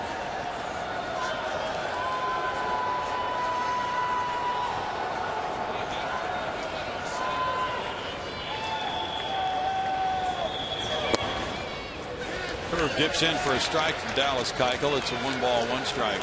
Last year he had a 5.27 ERA for Houston.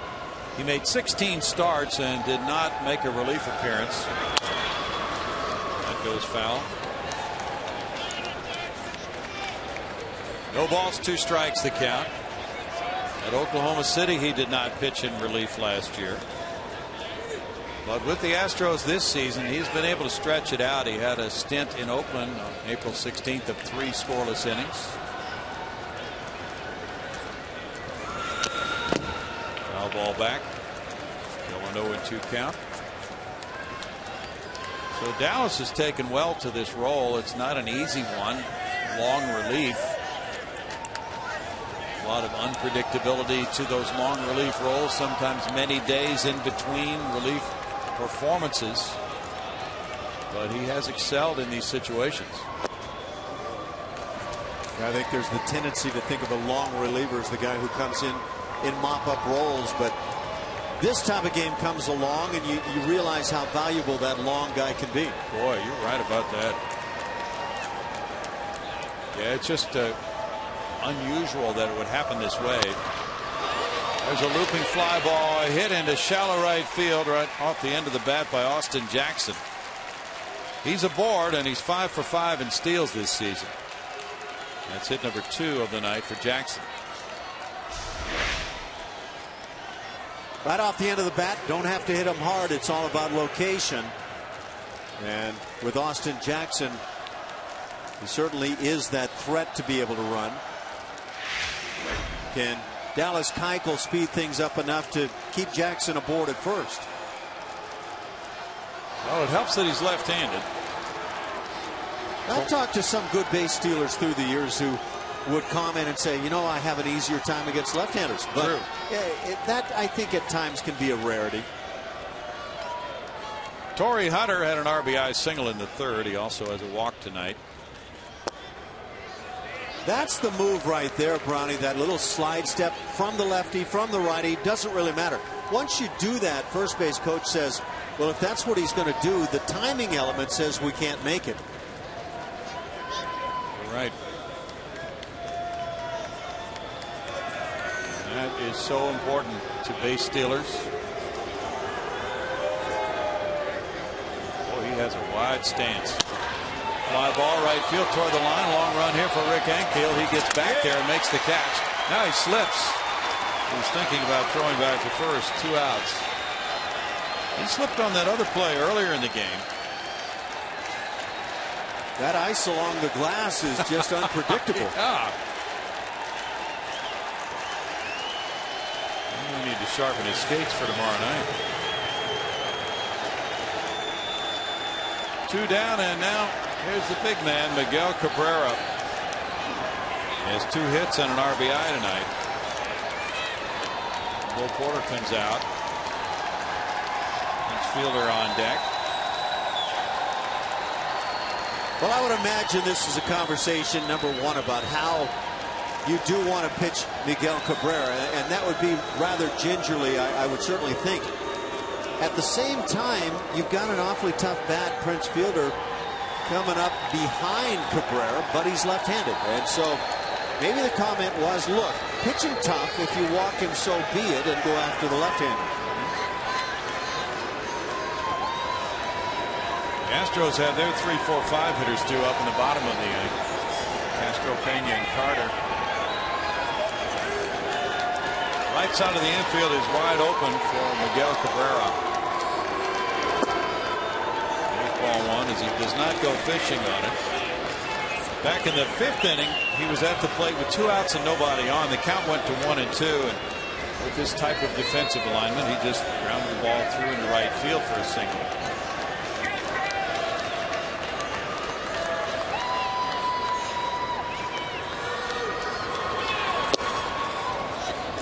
Apparently, he's not going to see anything here. It's 2 balls, no strikes.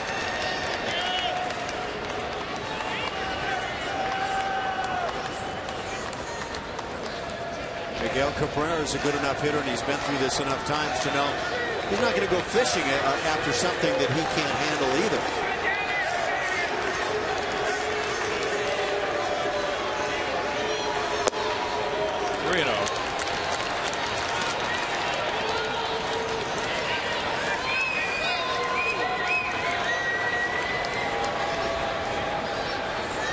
I don't think that was frustration on the face of Bill Porter, just acceptance of what this reality situation is.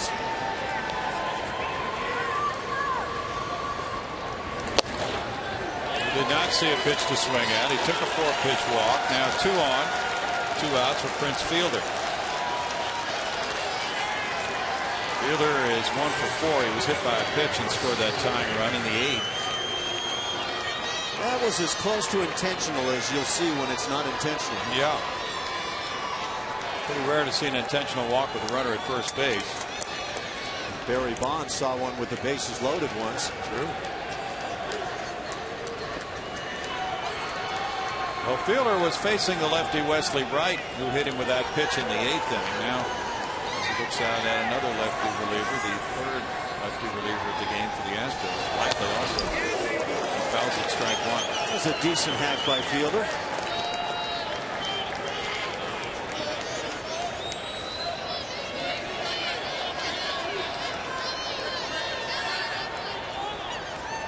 Keuchel's thrown 41 pitches.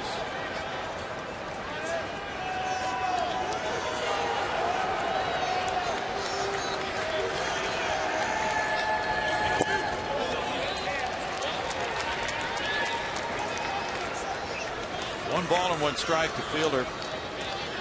Don Kelly is on deck. Not suggesting a walk to Fielder here in this situation, but Kelly usually is not the number 5 hitter on the Tigers. He bats left. Fly ball near the left field line.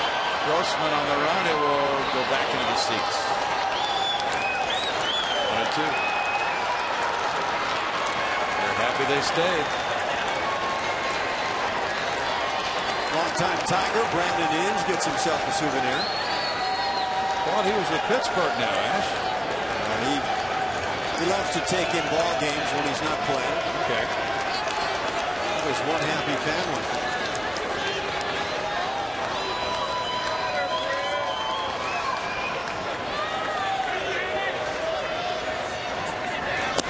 Way outside. And it's 2 and 2 now. Prince Fielder. He's had some monstrous years, including 09 when he drove in 141 to lead the National League with Milwaukee. Kelly on deck. Fielder, a first-round pick of the Brewers in 02. Ground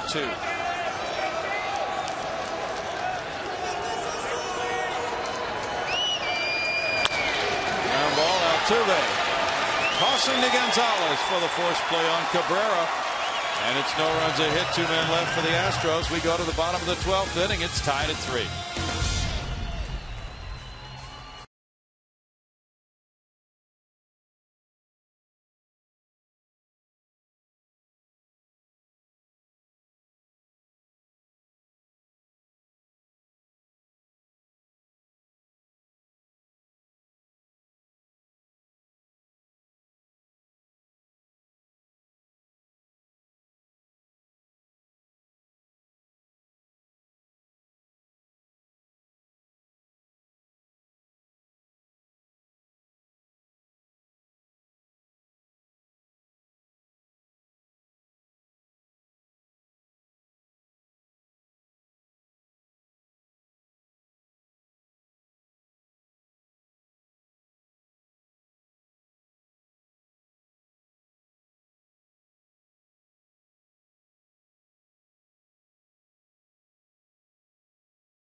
Number 4 is on the mound warming up. He is Darren Downs, a lefty, 28 years old, from Southfield, Michigan.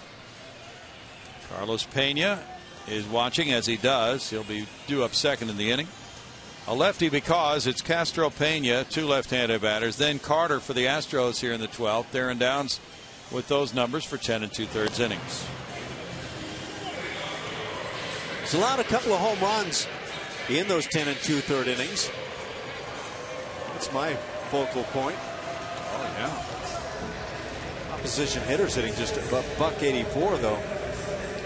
Well, actually, lefties at 235, better than right-handed hitters so far. 143 against Downs. So the lefty hitters Castro and Pena will get it started, or maybe Castro can finish it. He hit a 2-run homer in the first inning. He's 1 for 4 in this game. Joaquin Benoit in 2 hitless innings, walked 1 at fan 3. Jose Ortega had 2 hitless innings. So this is quite a job by this Detroit relief corps, working after Rick Porcello went the first 7. Downs pitched in yesterday's game against Minnesota. This was his first year on an opening day roster. Pitched in 18 games last year with the Tigers, going 2-1 with a 3.48 ERA. He pumps in strike 1 as the bottom of the 12th gets underway. But Downs has spent 10 years in the minors. He was drafted in 2003 by the Cubs. He has had some perseverance. Detroit signed him a year ago last November as a free agent. No balls, 2 strikes.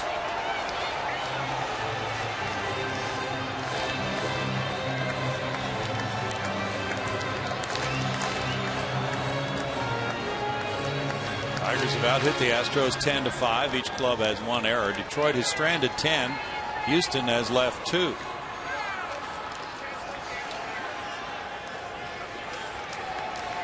That's pretty impressive. 11th inning, you've left just 2 runners on and you're tied, obviously. Yeah, it is. 1 ball, 2 strikes.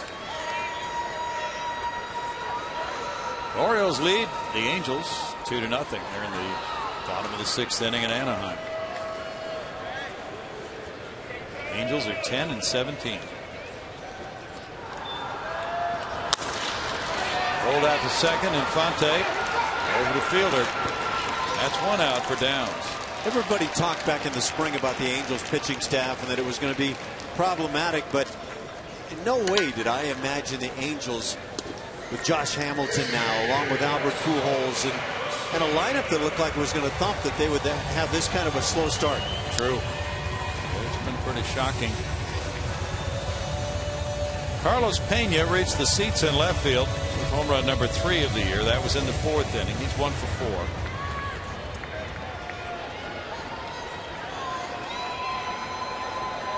That's Joe Blanton shutting out the Angels tonight for Baltimore.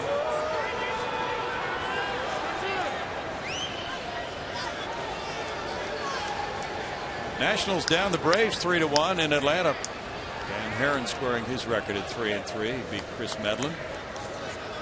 Rafael Soriano got his 9th save. Dan Uggla hit his 5th homer. It's a good Nationals Braves is a good matchup in the NL East right now. Strike to Pena. Both teams expected to perform well this year. Luke Picconen is warming up for Detroit now. The only difference being that I think most people felt that the Nationals would be the possibly runaway best club in that division. True. The Braves have been astonishing with what Justin Upton has done as their new outfielder. Brother BJ hasn't quite hit his stride yet. Justin's got some amazing pop. He really does. White Sox top the Rangers tonight 3-1 as Hector Santiago took the win over Justin Grimm. And the Rangers have had their share of pitching injuries as well this year. Matt Harrison's out for a while. 2 balls and a strike with Chris Carter on deck. They were postponed in Kansas City, where the Rays and Royals were scheduled to meet tonight. Is that the front that's moving down this way, or has already arrived here? I would imagine it went up in that blowing gale. Not sure what it's doing outside other than making it cold in here. Yeah, it's getting quite a lot chillier in here. A shot on the ground through the left side of the infield, and Pena's aboard with a 1-out 12th inning single. And he's done that several times this year. But if Carlos Pena wants to have a rebound year this year, put up amazing numbers, this would be a terrific way to go about it. He's hitting the ball sharply the other way.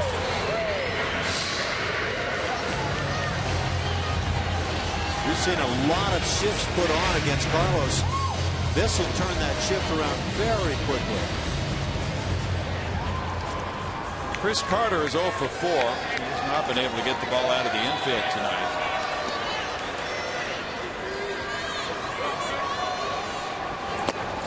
In the dirt, ball one, good pick up by Pena.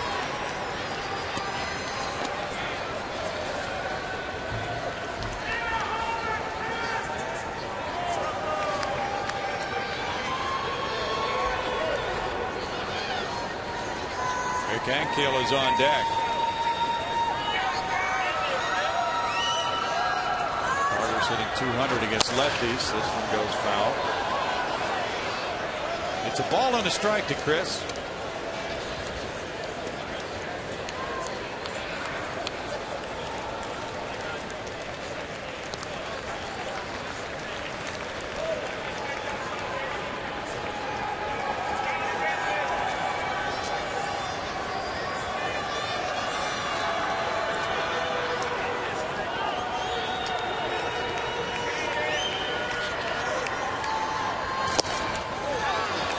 At it, it's strike two.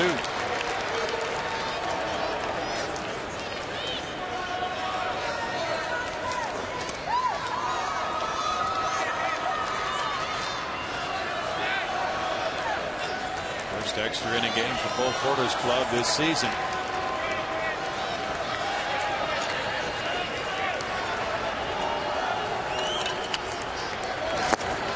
Carter takes it. The appeal went first. He checked his swing. Marty Foster with that call. The count runs to 2-2 now on Chris.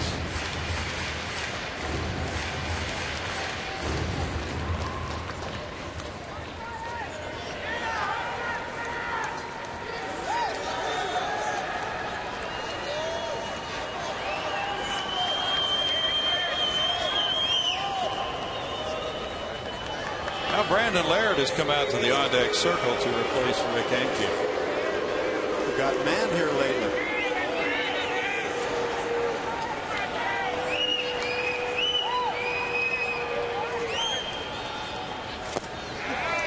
Carter looks at it, and it's a full count now. Well, you put your runner in motion. Looks like Jim Leland is going to keep Prince Fielder right at the bag to cut down on that lead and jump. Now with 1 out, I may be stretching the point right there. Because Carter has struck out 48 times.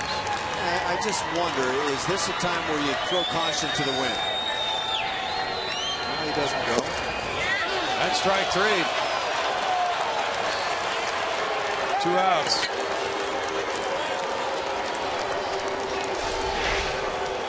See what Chris Carter saw here.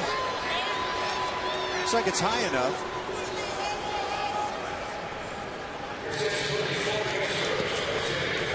Now the pinch hitter is Brandon Laird, batting for Rick Ankiel. Laird brings a batting average of .250. 2 homers, 5 runs batted into this confrontation. As a pinch hitter, he's 0 for 1. Jim Leland is coming out. He has the right-hander Luke Pitconen warmed up.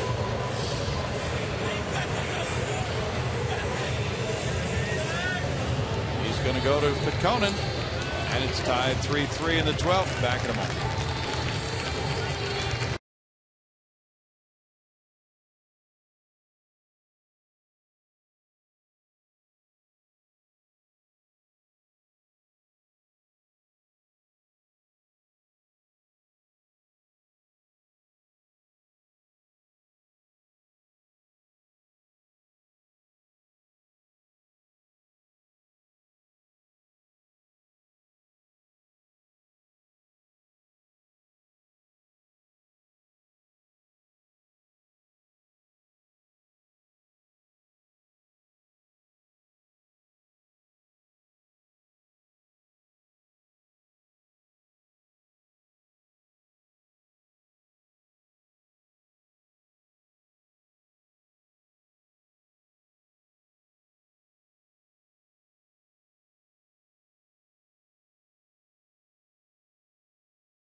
Bottom of the 12th inning, 2 outs. And the Astros now have been watching as the pitching change has been made by Jim Leyland, bringing in this 26-year-old right-hander, Luke Pitconen.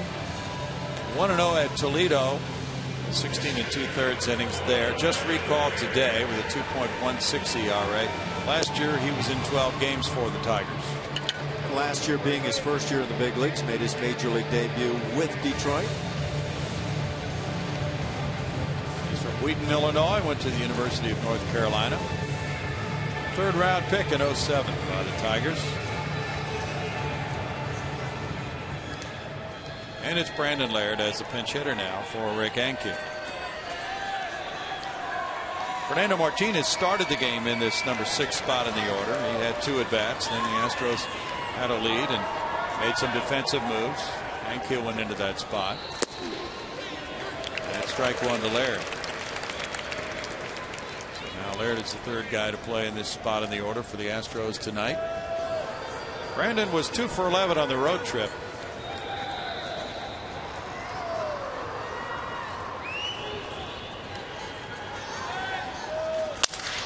Broken bat roller out to Peralta. And he throws to fielder in the dirt, but Prince picks it out for the final out of the 12th inning. We move to the 13th, and it's still tied at 3.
With Brandon Laird staying in the game to play first base after pinch hitting for Rick Ankiel, and we have other changes as well. Chris Carter has moved from first base to left field.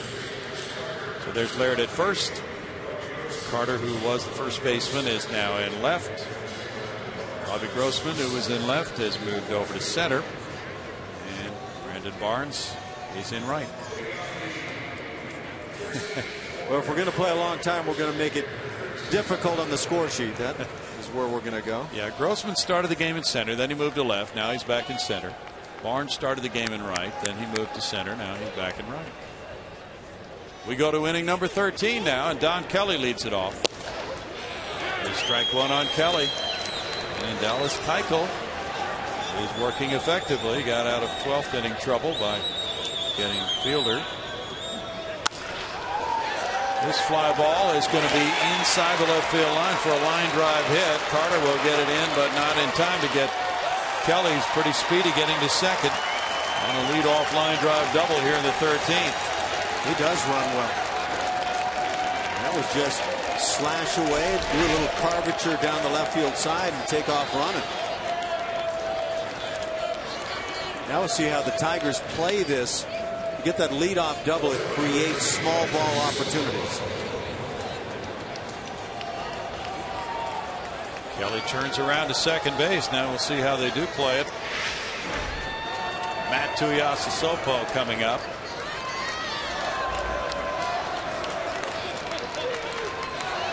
He's 0 for 1 with a walk. The corner infielders are pinching in. Dominguez and Laird.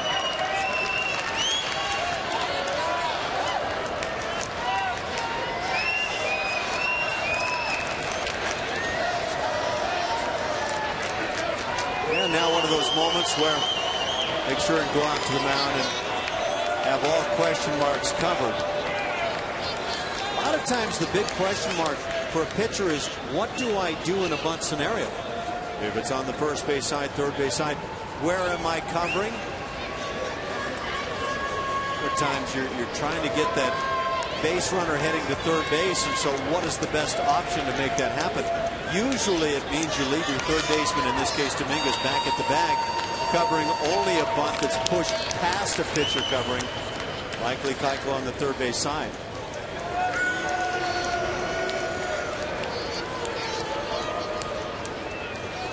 Kelly's hit was the 11th by a Tiger tonight.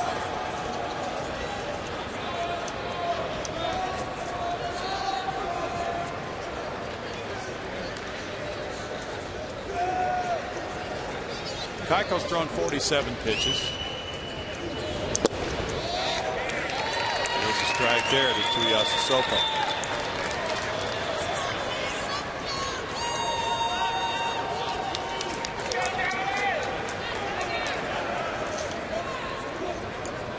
And usually as a hitter in this scenario, you don't like to give up a strike that can otherwise be used to try to move the runner.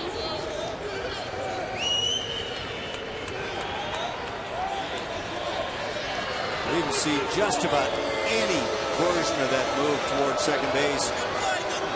Seems anymore the lead foot doesn't have to really stride towards second.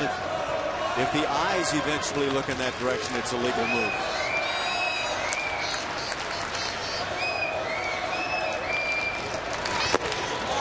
He went for it. 4 balls and 2 strikes to Tuiasosopo.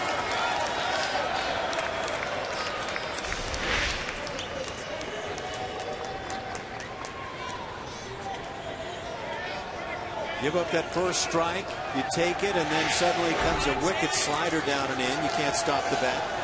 And now 2 strikes. This is the 4th inning for Keuchel tonight.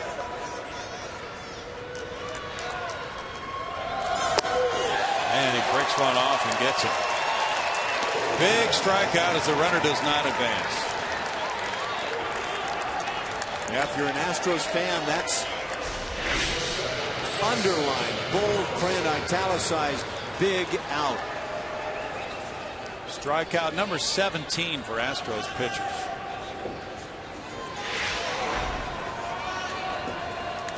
Johnny Peralta's the batter. He singled in the 11th inning. He's 1 for 5. Looks at strike 1. Roger Clemens got 20 strikeouts in 9 innings. Amazing, isn't it? Rocket. I was just going to say, Rocket, you got to be kidding me. Yeah. Keuchel is pitcher number 7 for Houston. Detroit has used 5. That's well spotted. 1-1. The inside corner is the tough one to get. Well, Bo Porter has used long relievers in long distance outings this year. It's happened several times.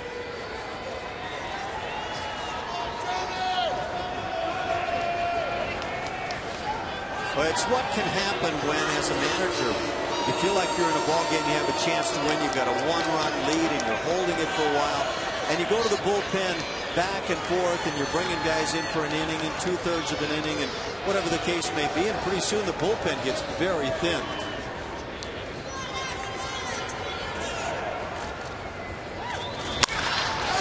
The ground ball hit. Kelly to third. Brookins is stopping him there as Carter comes up with it and gets it in. And his first and third one out for Detroit on the single by Peralta. With that ground ball on the left side in front of Kelly, he had to freeze ever so briefly, but that moment of freezing left him unable to score. For Peralta, you're thinking, well, I knew that ball was in the hole all the way, but if you're Donnie Kelly, you can't quite tell initially, and you can see the hesitation.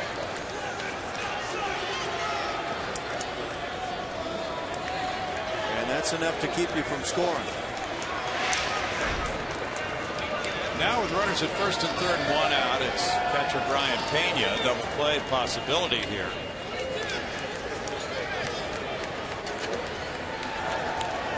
Infante's on deck. Peralta, the runner at first, has one stolen base in 2 attempts this season.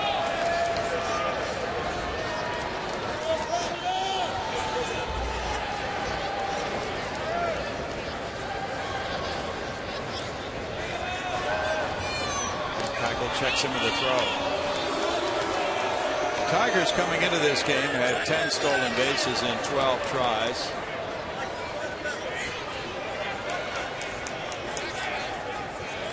All the sluggers they have in their lineup, not really necessary for them to steal a lot of bases to generate offense. They were 13th in the American League in steals last year, 59.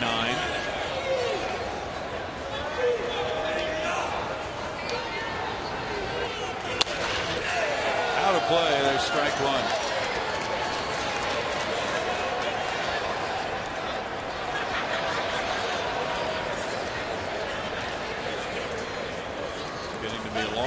Jason Castro at this point.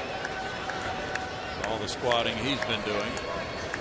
He had a first inning home run, a 2-run shot. And now grinding away all night long. Life of the catcher. On last night in New York and the night before. Bounce foul. Was on a flight. Got to bed maybe 5 o'clock today. You mean he didn't have an appearance? No, he didn't have an appearance. No balls, 2 strikes.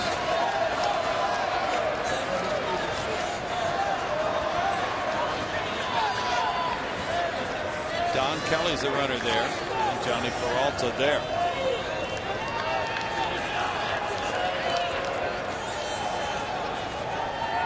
Brian Pena was born in Havana, Cuba.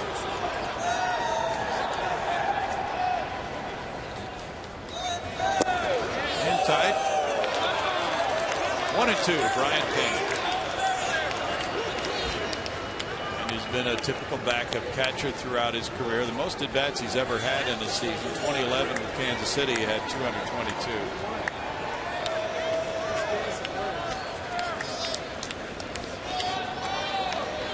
Always still sitting there.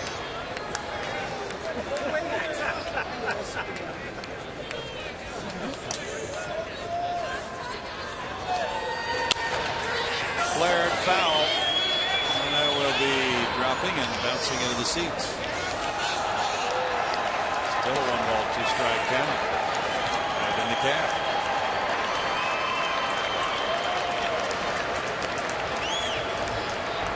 Now, unlike other attempts at foul balls, holding kids, this is not reckless endangerment here. He did that with panache. I'm not so sure. It looked like the feet were getting ready to fail me now. Oh, no, you don't want to go down holding that kid. All the highlights show.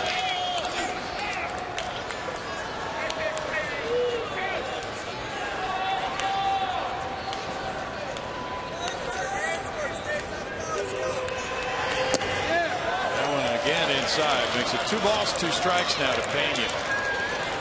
Nobody warming up for the Astros. Bo Porter has his man on the mound. He's going to decide it.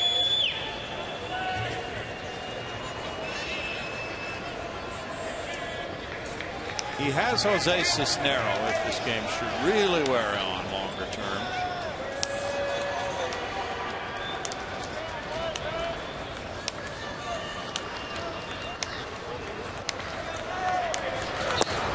Swing and a miss. Pena strikes out. 2 down. Now you want to talk about big outs. I can't say which one is bigger, the strikeout of Tuiasosopo or this one right here of Pena, but just enormous from Keuchel. That's some pressure work for Dallas Keuchel. And now he'll try to put up a 0 by getting Infante.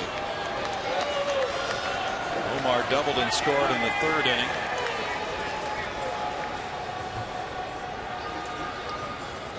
Well, Castro's going to let the infield know that in the event that runner from first base Peralta takes off running, my hunch would be he's not going to throw through.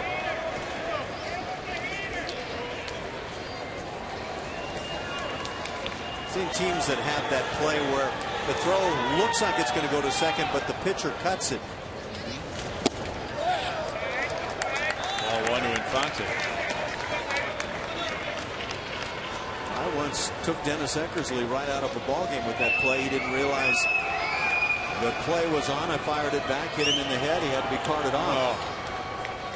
Right after he'd struck out his 200th man, I believe in his rookie season.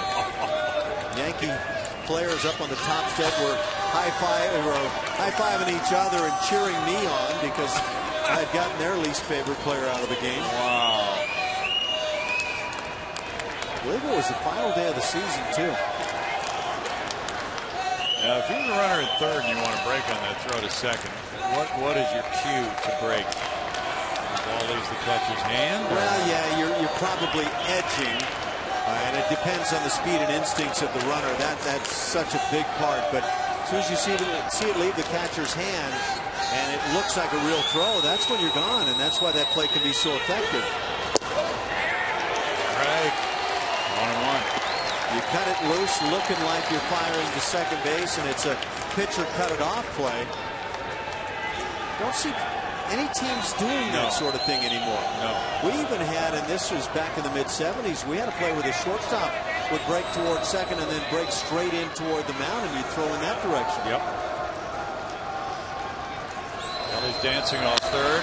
Fly ball left field. Carter coming in. What a job by Dallas Keuchel in his fourth relief inning.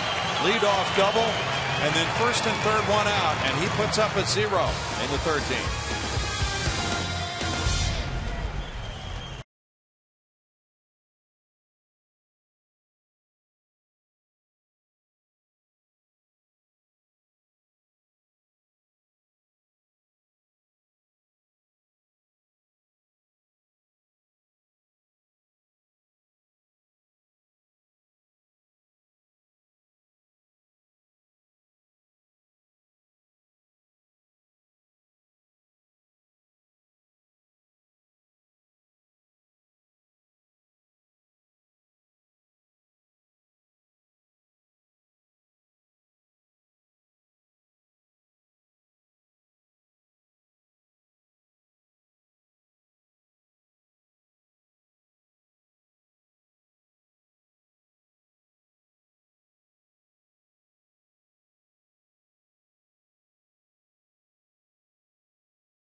What unfolds here, but it was good pitching by Dallas Keuchel in the top of the 13th to give these fans a chance to see perhaps a game-winning hit. Dallas Keuchel just keeps battling, and he's given his Astros teammates a chance to win this ball game. And coming out of an inning, that half inning looked like the Tigers were certainly going to get on the board with at least one. Chris Carter caught that fly ball, and now it's Dallas Keuchel with that pitching line. 4 innings, 5 hits, no runs, 2 walks, 4 strikeouts. Here's Brandon Barnes leading it off in the home 13. Fly ball left field. Let's see if Brandon Barnes might be able to get one up into the seats. Not quite. Blocked by Tuiasa Sopo. 1 out. Fans were hopeful. Broadcasters were hopeful. And now it's Matt Dominguez. By the way, is Julia still here? Do you know? Yeah, well, if she's not, she's going to get a call from one of us. I know that. Guys, I'm down here. I am on standby down here, ready to go in case something happens. Was it you, Julia, begging for a quick game before the game started tonight? Don't put that on me. I wasn't the only one saying that. We're reminded that it was probably your fault. I think some of the guys were even saying that too. Like, let's get this one. Let's get out of here. Meaning they probably got home a lot later than that plane landed. Yeah. So this is kind of the that's baseball saying when you get into this type of scenario. 1 ball, 1 strike to Matt Dominguez. He's 0 for 4 with 3 punch outs. Marwin Gonzalez next.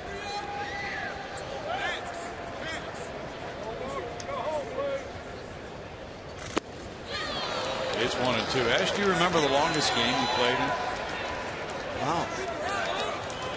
I would probably put it in the neighborhood of 16, 17 innings. I remember it used to occur to me, oh, please don't let this be one of those 25-inning games.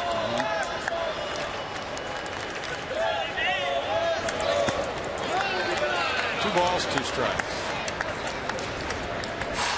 The Angels were involved in a 19-inning game, I believe, yesterday, if I'm not mistaken. Right.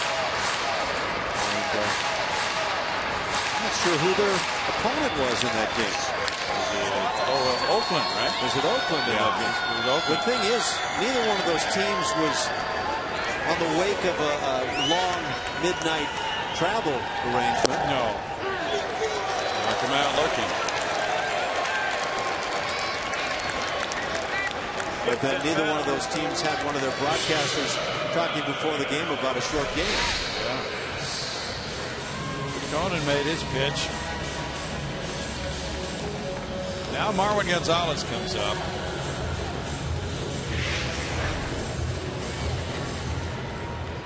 Marwin looking for his first hit. He's 0 for 5. 0 for 4. Shoots that one foul and strike 1. Well, Porter has 2 position players available still. Ronnie Cedeno and Corcoran. Jim Leland has Santiago on his bench.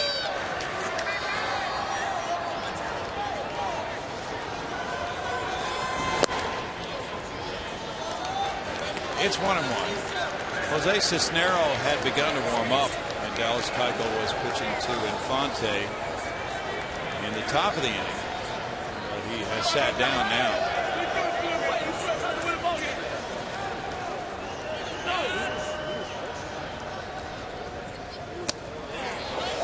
In for a strike, and it's 1-2.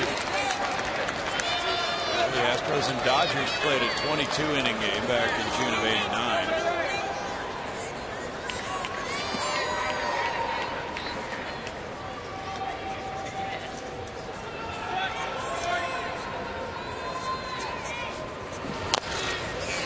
Dribbler goes foul. Still a 1 ball, 2 strike count. Is that the longest game dating back to that '89 season? Yeah, that's the longest, and it was 7 hours and 14 minutes. Ash. So we have a ways to go to. That'll mess up post-game festivities. Yeah, well, that was a Saturday night, and the next day we played a 13-inning game. Oh, no. Yeah. Getaway day. Yeah. 2-2. And you'll love this. The Dodgers in the Astrodome. That was a 3-game series, and Vin Scully was doing the NBC game of the week in St. Louis. He did that game in the afternoon and did the 22-inning game at night. Oh my goodness.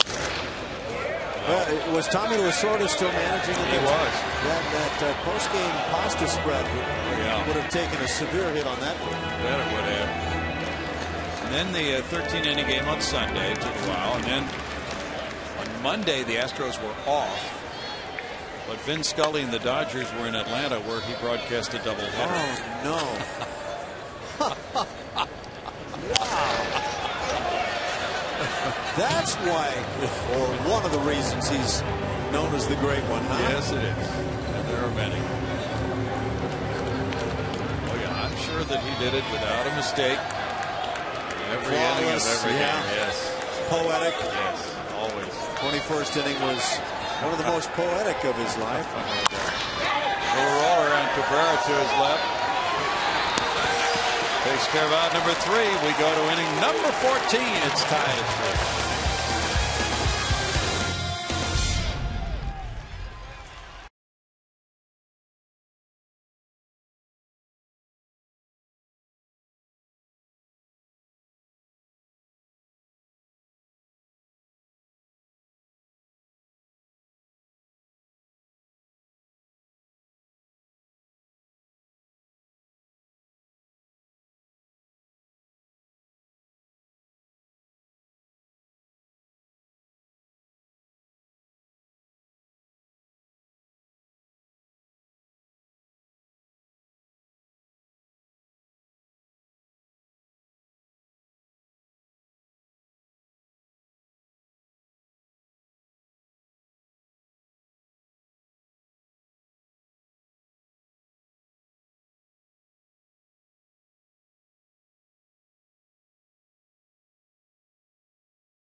Inning number 14 is next here from Minute Maid Park. Tigers 3, Astros 3, 12 hits to 6 in favor of Detroit, each club with 1 error. And Dallas Keuchel has really been standing tall for the Astros since coming in relief with 4 shutout innings of relief work as the 7th pitcher in this game for Bull Porter. Jose Cisnero, right-handers, warming up now. But Dallas really had a superb 13th inning. He gave up a leadoff double. And then after a strikeout, a single, he had first and third 1 out, struck out Pena, got Infante. And now to the top of the order, and Austin Jackson. He shoots one toward the right field corner, a slicing fly ball that is fair. And now it kicks out of play for an opposite field double for Jackson. His 3rd hit of the game. And 2nd straight inning for the Tigers where they get a leadoff double, and they failed to score the previous time. Just slice it down that right field line. Inside out swing. Austin Jackson is a heck of a young player. He's at second base now for Torrey Hunter. Hunter singled in a run in the 3rd. He walked in the 8th. Gonzalez tries to keep the runner close. Hunter showing signs of push bunting, and he takes ball 1. This is where Matui Yasusopo struck out in the 13th inning after that leadoff double. So we'll see how Torrey Hunter tries to play this. Cabrera's on deck. So Torrey Hunter wants to get Jackson to 3rd for Cabrera.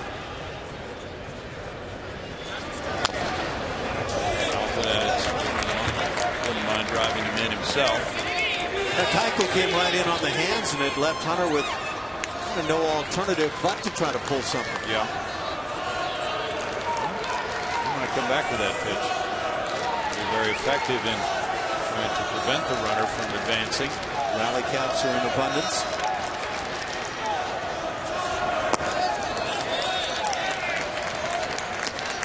Two balls and a strike to Torrey Hunter, with Jackson, the speedy one there.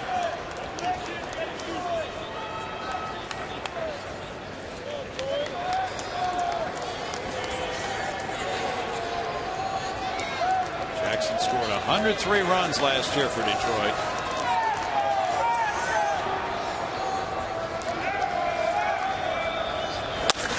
Grounded, and that'll get him to 3rd. Altuve over to Laird. Hunter does his job. That's out number 1. That is how you play this game professionally. don't think Cabrera is going to get a chance to put the Tigers on top. Nope.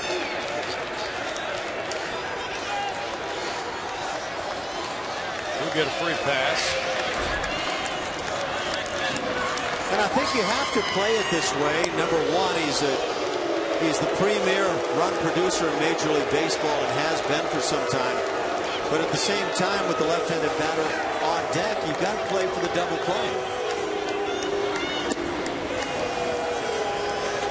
Well, Prince Fielder will be coming up with runners at first and third and one out. I don't think you could get better protection than Prince Fielder for your three-hitter, but that's how good Cabrera is.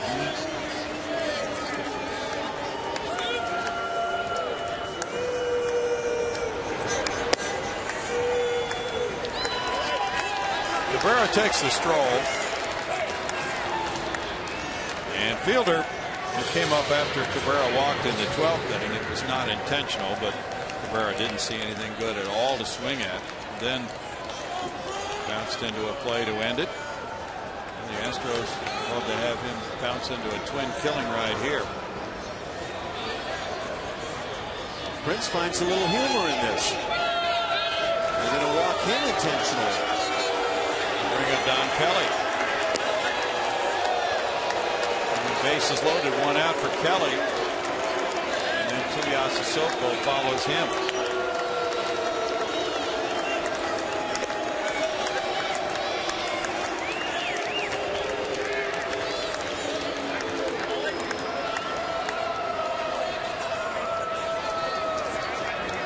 Well, he'll set up a force at any base.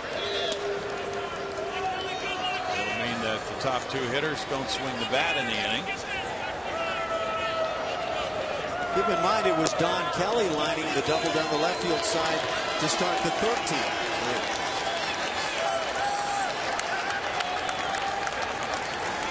Base is loaded, one out. Don Kelly has some very skewed numbers this year. Limited opportunities, but tearing up left-hand pitching and getting abused by right-handers. Bo Porter comes out.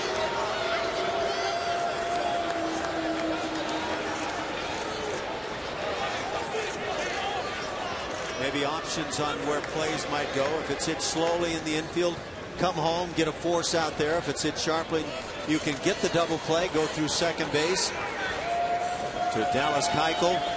Start your double play to Castro, the catcher. Got probably a number of scenarios you can run through.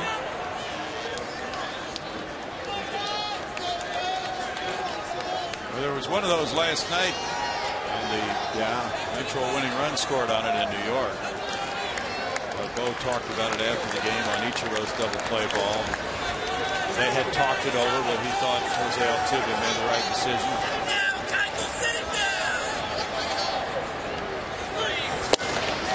In tight. Kelly looks at that. Yeah, the Astros got a double play on that play, but it was the non-forced double play in the end, and because of that, the run was coming in from third base, did score. Yeah. Nunez scored what could be the winning run. The ball just wasn't hit hard enough for the Astros liking anyway.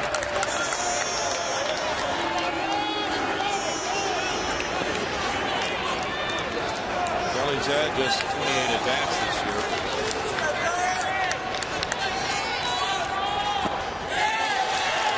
Now it's 2-0 to him. After the two intentional walks, Keuchel trying to target that strike zone now.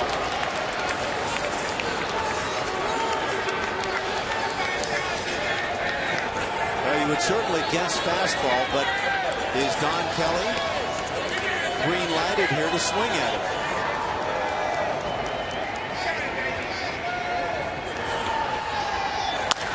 He does. He bounces one into right field and score Jackson and give the Tigers the lead 4-3. Don Kelly has come off the bench in this game to become a major factor now as he gives Detroit the lead. And You have to watch out now because sometimes that one can break the dike wide open. In fact, I'm surprised that 2 runs didn't score on this ground ball that sneaks through the right side. Now Bo Porter, Tuiasa Sopo coming up. He's going to go to his right-hander. That's tough for Dallas Keuchel. He just rejoined the Astros. He's thrown 78 pitches. Has to be feeling the effects of a long night's work. With a lot of pressure work also in these extra innings tonight. 4-3 is the score. We'll be right back.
Their first lead of the night, and now it's Jose Cisnero coming in, and he will be pitcher number 8 for the Astros. Cisnero has shown a very good arm and very competitive on the hill since coming up to the club. You can see it in the ERA, 117, 5 hits allowed, and just 1 walk in 7 2/3 innings. Right now, what he'd love to get is that ground ball to create the double play that ends the inning. Tuiasa Sopo will be the batter with the bases loaded and 1 out.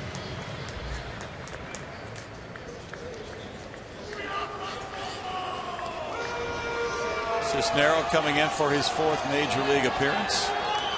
The first one went well here against Seattle, 3 2/3 innings of 2-hit shutout baseball. Then he had a 2-inning scoreless stint at Boston. And there it is for a strike. Ball 1. Pretty good. Apparently it must have bent a bit low. Evidently so. Tuiasa Sopo hitless in this game.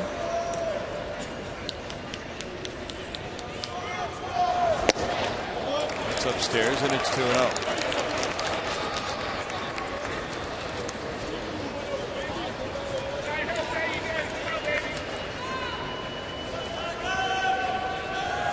Think Jason Castro earns a night off tomorrow? Oh, he should. Bud Norris will be pitching. Right. 2-1. Castro might have that ability to say, Skip, I'm fine. He might. Well, everybody in the bullpen has worked now.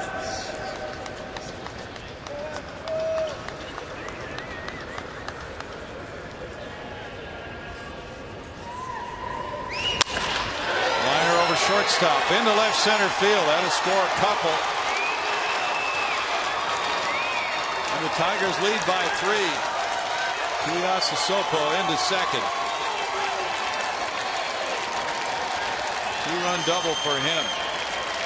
Segura coming in and fielder behind him. down around the knees, but it caught a lot of plate. Now this throw from Robbie Grossman, should this go into the cutoff man in the middle of the field, shortstop position, or should it come back into second base and possibly take a shot at Tuiasosopo? I'm not so sure that they didn't have a chance there at second. They might have. Now the infield comes in. Johnny Peralta's the batter. Ball 1 to him. Peralta has 2 hits tonight. 15 hits for Detroit, 6 for Houston. Tigers lead it now 6-3 on the 2-run double by Tuiasosopo.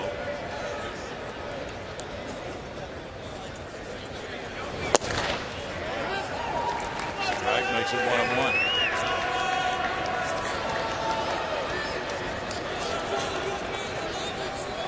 These guys on the Tigers who get to come off the bench, this is a big day for them, obviously. They do not get a lot of playing time. Plenty of star power in this Detroit lineup, so they have a chance to have a night of it. That's driven deep to right field. Barnes backing on it. And there for the catch. Here's the tag at third. And it'll be 7-3 as both runners move up on the sacrifice fly. Peralta drives in a run. That gives him his 13th run batted in. Kelly scoring, Tuiasosopo taking third. Like I say, sometimes you get that first run when it looks to everybody like there's no way you can score a run. All of a sudden the floodgates open, and not exactly floodgates here, but in terms of the way the game had gone, it might feel that way. Well, the intentional walks really helped the inning mushroom because the Astros pitchers did not get the guys after those who were walked intentionally. Brian Pena was strike 1. That's the risk the manager runs when he does put those guys on intentionally. But he felt it was his best chance to get out of it without having to face the best 1-2 punch around right now in Cabrera and Fielder. Even the base hit by Donnie Kelly was just a kind of a slow bouncer that found the hole on the right side. Yeah. So you can't fault the move. You took your best shot to try to get out without any damage. And I think Bo has to feel comfortable with that. Well, his club battled the Yankees last night and lost by 1, and has been battling the Tigers now all night on this one. Up the middle, and that one backhanded. Altuve with a throw on 1 hop to Laird. That's quite a play to end it. But the Tigers sent 8 men to the plate, and 4 of them scored. They lead at 7-3.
Seven to 3. Tigers lead the Astros here in the 14th inning as Orbit entertains. He's not the only entertainer in the house. He has kept the fans involved.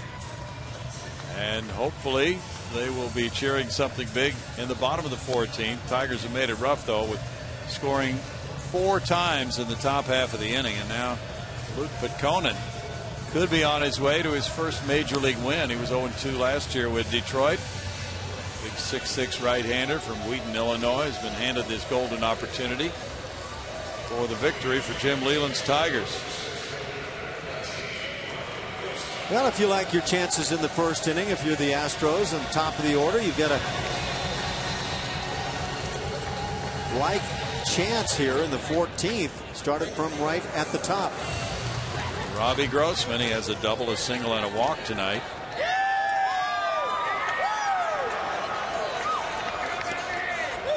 Conan, pitcher number 5 for Jim Leyland in this game. He throws strike 1.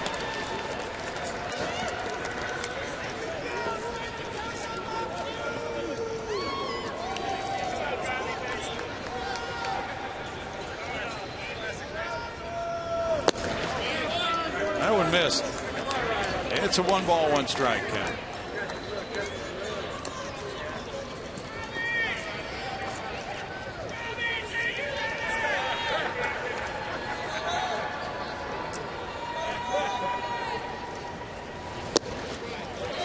Flips up a curveball. That works for a strike. 1-2. Detroit did not lead until scoring 4 in the top of this inning.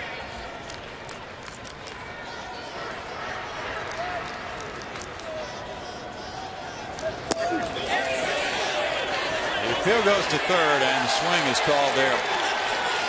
Tim Welke with the call. He's the crew chief, and it's a strikeout.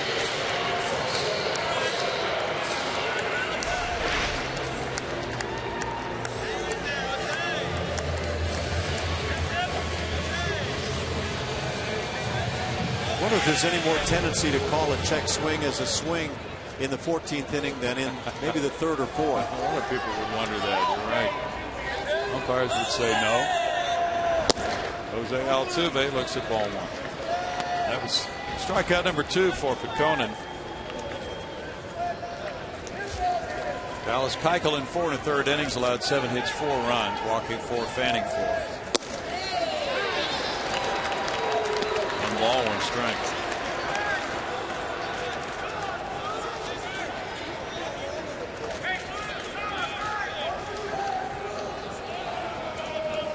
Dallas threw 78 pitches.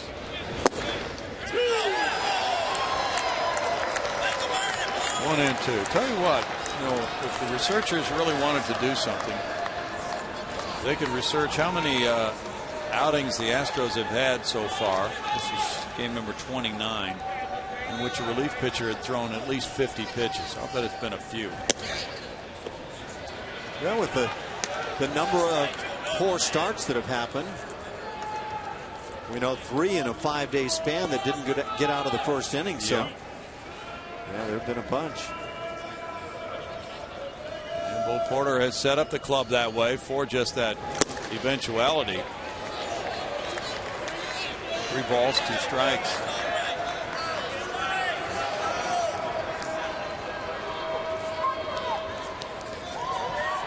Jordan Lyles threw 73 pitches as the starter.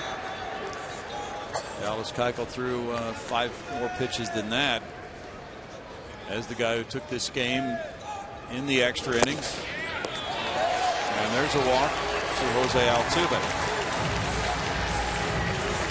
First time he's been on tonight. That is walk number 10 for Jose this year. Yeah, as I recall, and I'm just going by recollection, this was a rather slickly moving ball game early on. Jordan Lyles had a nice start on the evening. Yeah. Rick Porcello was very good for the Tigers.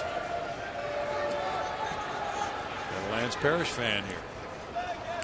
He's a big man, still is a big man. Altuve will trot to second base without a play as Castro takes a strike. Castro hit a 2-run homer in the first. He's 1 for 5. Fielder's indifference on Altuve. Take it when it's there. Yes. Just never know what might happen.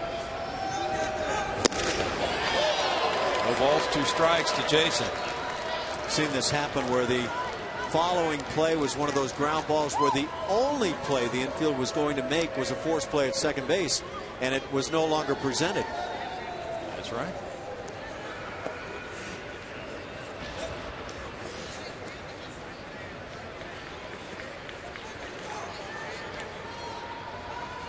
Carlos Pena's on deck. And Castro's down on strikes. Ryan Pena throws. 2 outs. Now the Tigers 1 out away from win number 16 of the year. The ball game this year with the most combined strikeouts. Could it be this one? Yeah. 15 strikeouts by the Tiger pitchers, 18 by the Astro pitchers.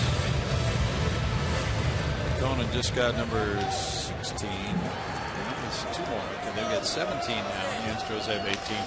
35 strikeouts. Pena will try to get one going here. He has a homer and a single. Carter on deck. He looks at ball 1.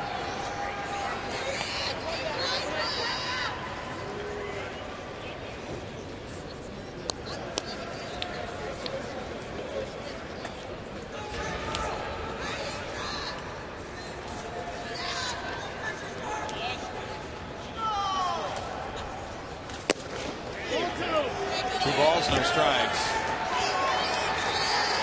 Game started at 7:10 or thereabouts. It's 11:57 right now.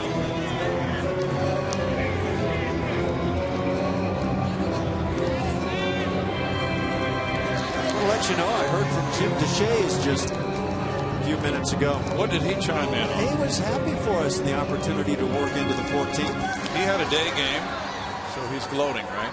I think that's what it's all about.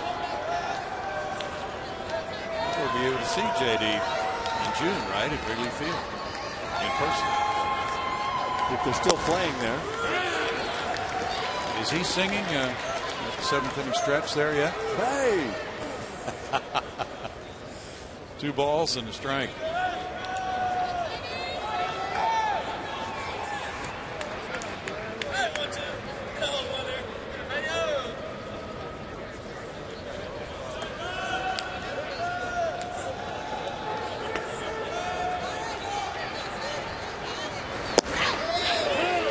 Strike 2 to Pena. When Pena hit his homer in the 4th, it was 3-2 Astros. They have not scored since that 4th inning with 1 out. Single in the 6th, then he gets single in the 7th, another single in the 12th. Look at this fan back behind Carlos Pena. Ooh. He's tilted.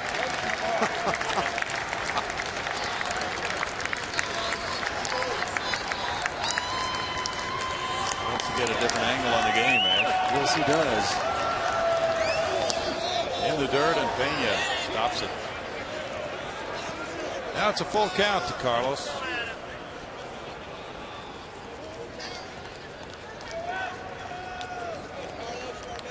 How are the Jim DeShays Cubs doing this year anyway? Let's see. 11-15. No, that's what it says. They were 11-16 before their game today.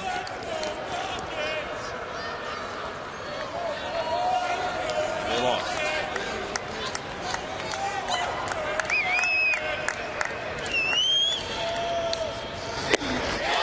That'll end it, as the Tigers, who never led until the top of the inning, win it in the 14th, 7-3 with a 4-run frame.